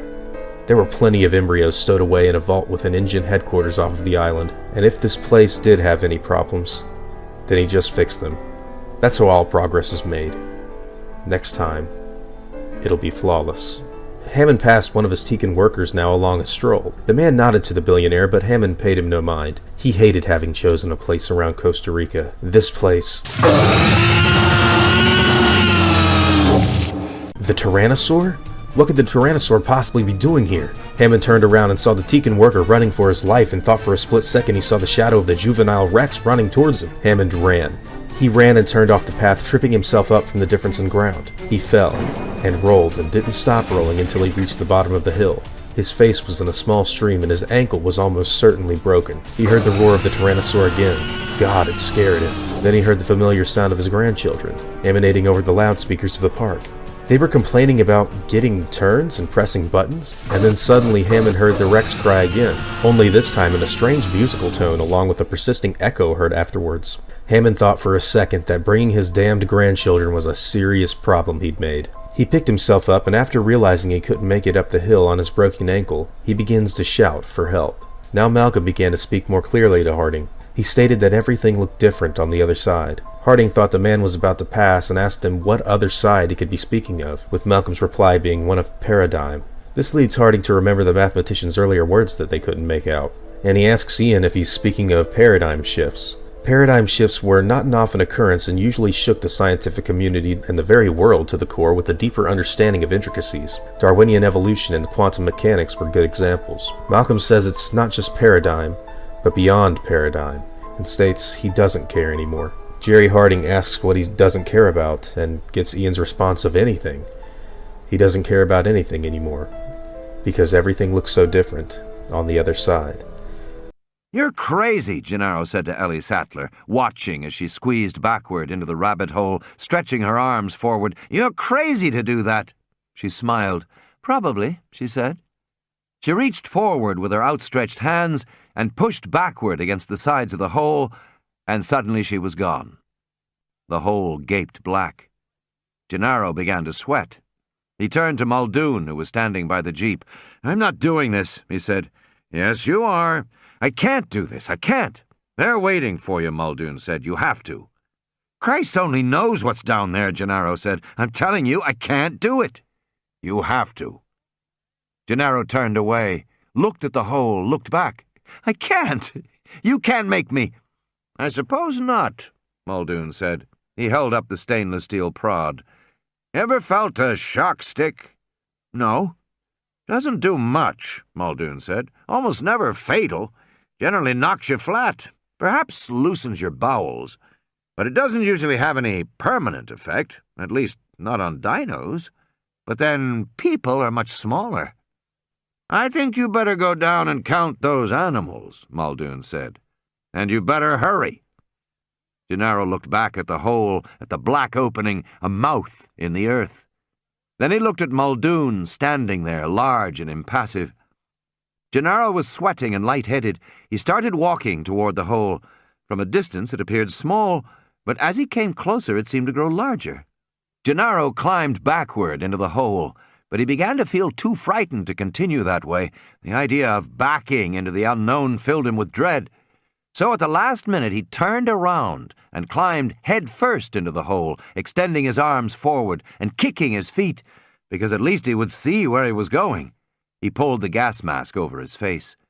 And suddenly he was rushing forward, sliding into blackness, seeing the dirt walls disappear into darkness before him, and then the walls became narrower, much narrower, terrifyingly narrow, and he was lost in the pain of a squeezing compression that became steadily worse and worse, that crushed the air out of his lungs, and he was only dimly aware that the tunnel tilted slightly upward along the path, shifting his body, leaving him gasping and seeing spots before his eyes, and the pain was extreme. And then suddenly the tunnel tilted downward again, and it became wider, and Gennaro felt rough surfaces, concrete, and cold air. His body was suddenly free and bouncing, tumbling on concrete. And then he fell. "Okay?" "He looks okay, yes." "He's breathing." "Fine." A female hand caressing his face. It was Ellie. "Can you hear?" she whispered. "Why is everybody whispering?" he said. "Because." She pointed. Gennaro turned, rolled, got slowly to his feet. He stared as his vision grew accustomed to the darkness. But the first thing that he saw gleaming in the darkness was eyes. Glowing green eyes. Dozens of eyes. All around him. He was on a concrete ledge, a kind of embankment about 7 feet above the floor. Large steel junction boxes provided a makeshift hiding place, protecting them from the view of the 2 full-sized velociraptors that stood directly before them, not 5 feet away. The animals were dark green, with brownish tiger stripes. They stood upright, balancing on their stiff, extended tails. They were totally silent, looking around watchfully with large, dark eyes. At the feet of the adults, baby velociraptors skittered and chirped. Farther back in the darkness, juveniles tumbled and played, giving short snarls and growls. Crouched on the ledge, he was only a foot or two above the animal's head height. The raptors were edgy, their heads jerking nervously up and down. From time to time they snorted impatiently. Then they moved off, turning back toward the main group. As his eyes adjusted, Gennaro could now see that they were in some kind of an enormous underground structure, but it was man-made. There were seams of poured concrete and the nubs of protruding steel rods. And within this vast echoing space were many animals. Gennaro guessed at least 30 raptors, perhaps more. "It's a colony," Grant said, whispering. 4 or 6 adults, the rest juveniles and infants. At least 2 hatchlings, 1 last year and 1 this year. These babies look about 4 months old, probably hatched in April. One of the babies, curious, scampered up on the ledge and came toward them, squeaking. It was now only 10 feet away. "Oh, Jesus," Gennaro said. But immediately one of the adults came forward, raised its head, and gently nudged the baby to turn back. The baby chittered a protest, then hopped up to stand on the snout of the adult. The adult moved slowly, allowing the baby to climb over its head, down its neck, onto its back. From that protected spot, the infant turned and chirped noisily at the 3 intruders. The adult still did not seem to notice them at all. "I don't get it," Gennaro whispered. "Why aren't they attacking?" "They must not see us, and there aren't any eggs at the moment. Makes them more relaxed." "Relaxed?" Gennaro said. "How long do we have to stay here?" "Long enough to do the count," Grant said. As Grant saw it, there were 3 nests, attended by 3 sets of parents. The division of territory was centered roughly around the nests, although the offspring seemed to overlap and run into different territories. The adults were benign with the young ones and tougher with the juveniles, occasionally snapping at the older animals when their play got too rough. At that moment, a juvenile raptor came up to Ellie and rubbed his head against her leg. She looked down and saw the leather collar with a black box. It was damp in one place, and it had chafed the skin of the young animal's neck. In the big room below, one of the adults turned curiously toward the sound. "You think I can take it off?" she asked. "Just do it quickly." "Okay," she said, squatting beside the small animal. It whimpered again. The adults snorted, bobbed their heads. Ellie petted the little juvenile, trying to soothe it, to silence its whimpering. She moved her hands toward the leather collar, lifted back the Velcro tab with a tearing sound. The adults jerked their heads. Then one began to walk toward her. The adult walked past them, its long, curved toes clicking on the concrete. The animal paused in front of Ellie, who stayed crouched by the juvenile behind a steel box. The juvenile was exposed, and Ellie's hand was still on the collar.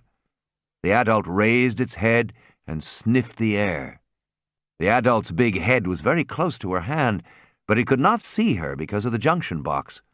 Grant reached for a gas grenade, plucked it from his belt, held his thumb on the pin.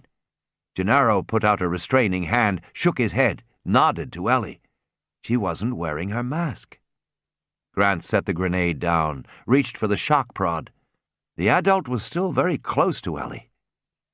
Ellie eased the leather strap off. The metal of the buckle clinked on concrete. The adult's head jerked fractionally and then cocked to one side, curious. It was moving forward again to investigate when the little juvenile squeaked happily and scampered away. The adult remained by Ellie. Then finally it turned and walked back to the center of the nest. Gennaro gave a long exhalation.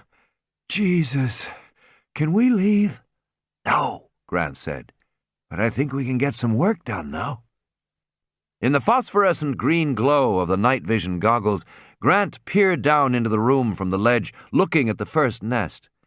It was made of mud and straw, formed into a broad, shallow basket shape. He counted the remains of 14 eggs. He also saw evidence that at least one had broken. He credited 13 animals. The second nest had broken in half, but Grant estimated it had contained 9 eggshells. The third nest had 15 eggs, but it appeared that 3 eggs had been broken early. "What's that total?" Gennaro said. 34 born, Grant said. "And how many do you see?" Grant shook his head. The animals were running all over the cavernous interior space, darting in and out of the light. "I've been watching," Ellie said, shining her light down at her notepad. "You'd have to take photos to be sure, but the snout markings of the infants are all different. My count is 33. "And juveniles?" 22, but Alan, do you notice anything funny about them?" "Like what?" Grant whispered. "How they arrange themselves spatially. They're falling into some kind of a pattern or arrangement in the room." Grant frowned. He said, "It's pretty dark." "No, look. Look for yourself. Watch the little ones.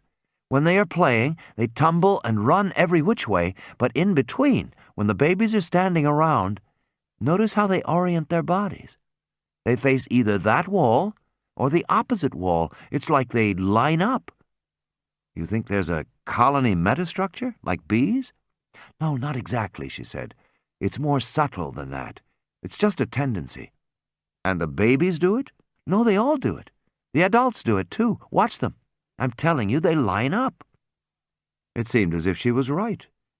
The animals engaged in all sorts of behavior, but during pauses, moments when they were watching or relaxing, they seemed to orient themselves in particular ways, almost as if there were invisible lines on the floor. "Beats me," Grant said. "Maybe there's a breeze. I don't feel one, Alan.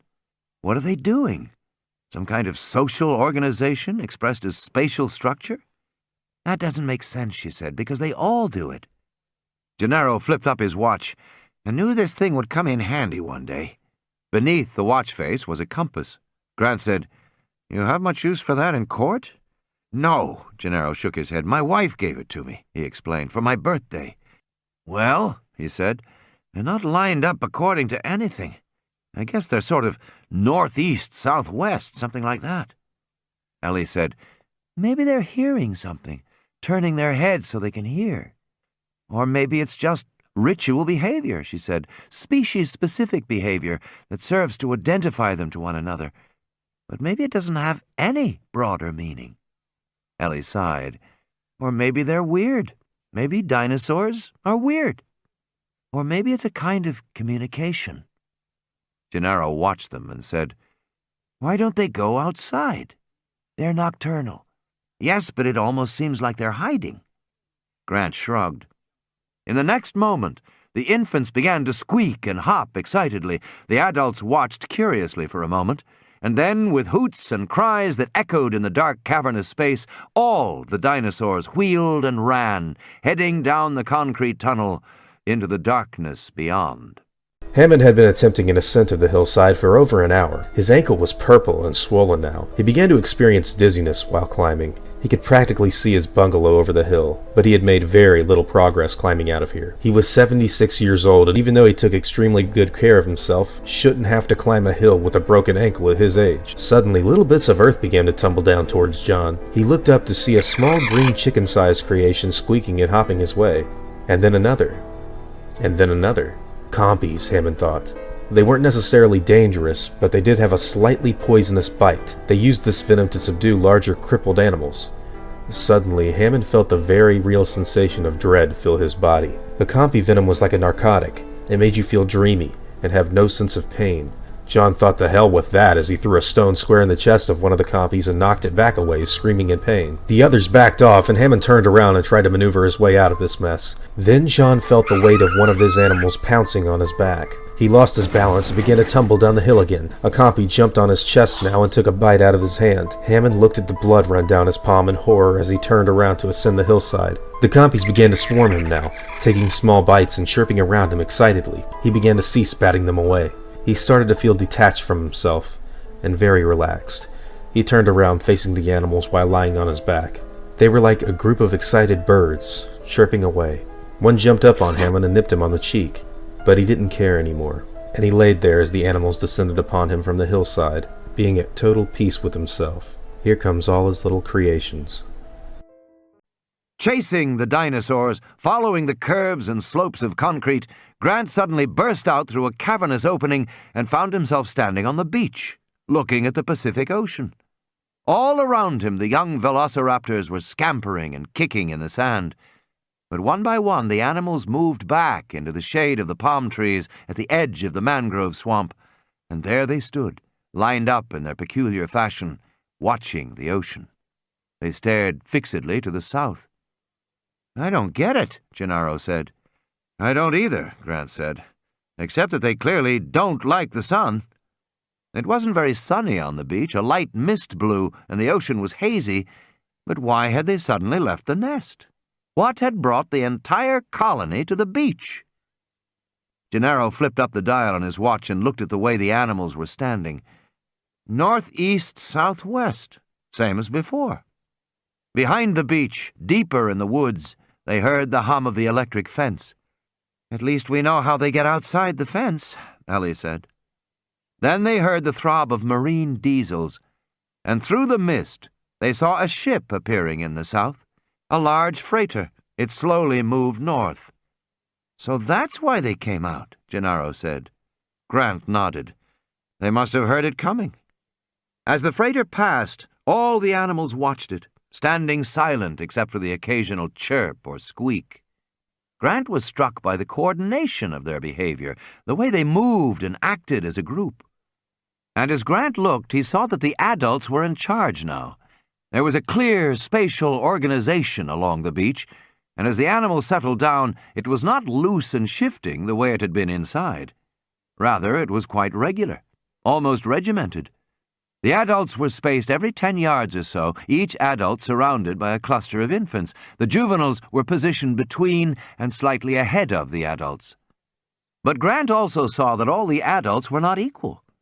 There was a female with a distinctive stripe along her head, and she was in the very center of the group as it ranged along the beach. That same female had stayed in the center of the nesting area, too. He guessed that, like certain monkey troops, the raptors were organized around a matriarchal pecking order, and that this striped animal was the alpha female of the colony. The males, he saw, were arranged defensively at the perimeter of the group. "Oh, my God," Grant said. He stared at the raptors ranged along the beach in a rigid formation, silently watching the boat, and he suddenly understood what he was looking at. "Those animals," Gennaro said, shaking his head, "they sure are desperate to escape from here." "No," Grant said. "They don't want to escape at all." "They don't?" "No," Grant said. "They want to migrate." "Migrating," Ellie said. "That's fantastic." "Yes," Grant said. He was grinning. Ellie said, "Where do you suppose they want to go?" "I don't know," Grant said. And then the big helicopters burst through the fog, thundering and wheeling over the landscape, their underbellies heavy with armament. The raptors scattered in alarm as one of the helicopters circled back, following the line of the surf, and then moved in to land on the beach. A door was flung open, and soldiers in olive uniforms came running toward them. Grant heard the rabid babble of Spanish voices before he saw that Muldoon was already on board the helicopter with the kids. Suddenly he heard one of the soldiers say in English, "Please, you will come with us. Please, there is no time." Robert Muldoon leaned over and shouted in Dr. Grant's ear, "They want us out of here now! They're going to do it now!" The soldiers grabbed Alan, Ellie, and Donald Gennaro before pushing them into separate seats and helping them clip their harnesses. They were getting ready for takeoff. Hammond's grandchildren, Lex and Tim, sat exhausted in the chopper's interior. Muldoon must have helped them get into the helicopter before the soldiers found Grant and the others. One of the officers came forward to Grant and asked him a question. "Senor, are you in charge?" "No," Grant said. "I'm not in charge." "Who is in charge, please?" the officer asked. He made his way over to the lawyer, Gennaro, and asked him the same question. "Are you in charge?" "No," said Gennaro. The officer then looked to Ellie, but said nothing to her. As the helicopter rose above the beach, its door was left ajar. Grant peered out to see if he could catch one final look at the huge pack of velociraptors, but they were nowhere to be found. It was as if they'd disappeared, like they'd never existed. Now Grant leaned over to Muldoon and asked him about the others. Muldoon shouted, They've already taken Harding and some workmen. Hammond had an accident. Found him on a hill next to his bungalow. He must have fallen. Is he all right? Grant asked. No, Muldoon replied. Compy's got him. The paleontologist followed this up with one final question. What about Malcolm? But Muldoon just looked at Grant and shook his head. After hearing this news, Alan turned away. He was too tired to feel anything, and decided to just look out at the island one last time before they'd leave.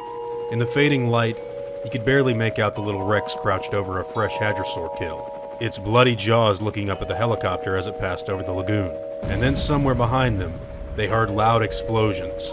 Ahead of them, they saw another helicopter wheeling through the mist over the visitor center. A moment later, the building burst in a bright orange fireball. Lex began to cry. Dr. Sattler quickly put her arm around the girl and tried to get her not to look. Grant stared down at the ground and had one final glimpse of the hypsilophodons, leaping gracefully like gazelles, just moments before another explosion flared bright beneath them. The helicopter gained altitude and moved out over the ocean. Alan Grant sat back in his seat, wondering about all of the dinosaurs that were standing on the beach, ready to migrate. He wondered just where they would migrate to if they could. After realizing he would never know, he began to feel sad and relieved at the same time. The officer came over to him once again, this time bending close to his face. "Are you in charge?" "No," Alan replied. The officer asked one final time, "Please, Senor, who is in charge?" "No one," Dr. Grant said. "No one is in charge." Beneath them, the island began to blur from the white-hot explosions that fell onto the jungles in rapid succession. The bombs fell, one after another, until all of Nublar was glowing, a diminishing bright spot in the dark of the night.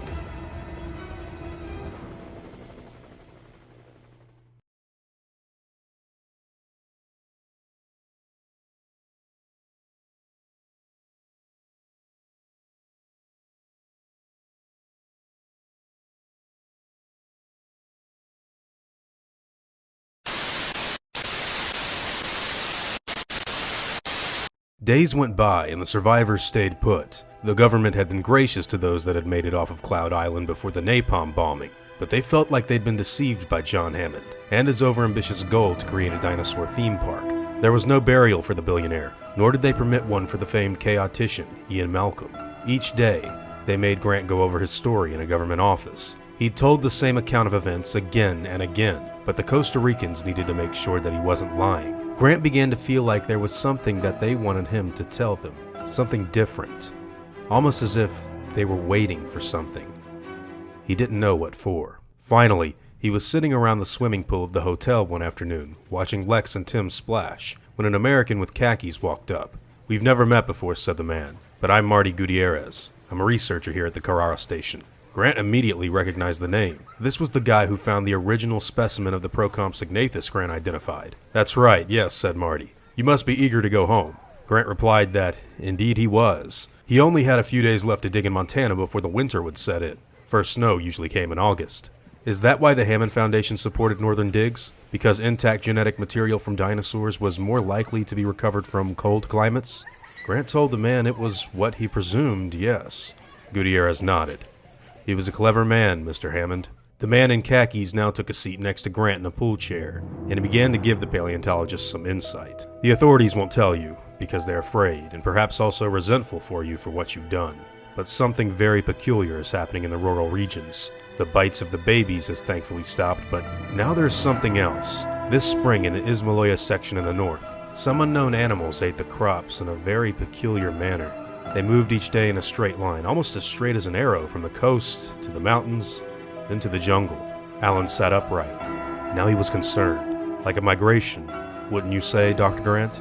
The paleontologist immediately asked what crops they were eating, and they would only eat agma beans and soy, sometimes chickens, foods rich in lysine. Grant asked what happened to these animals, and Martin replied with a grim answer. "They entered the jungles. In any case, they have not been found. Of course, it would be difficult to search for them in the jungle. Search party could spend years in the Ismaloya Mountains with nothing to show for it." Grant began to ask why exactly they were being kept there, but Gutierrez only shrugged. "Government's worried. Perhaps there are more of these animals on the mainland." This didn't sit well with Grant. He asked if Martin thought there were any more, but he couldn't say. And now Martin asked Alan if he thought it was possible. Was it possible for more dinosaurs to be in Costa Rica? And Grant said yes. Gutierrez got up and waved to Lex and Tim in the pool. They're probably going to send the children home. No reason not to do that. Enjoy your stay with us, Dr. Grant. It's a lovely country here. Grant got up and said, "You're telling me we're not going anywhere?" Marty put on his sunglasses. "None of us is going anywhere, Dr. Grant." And then he turned and walked back towards the entrance of the hotel.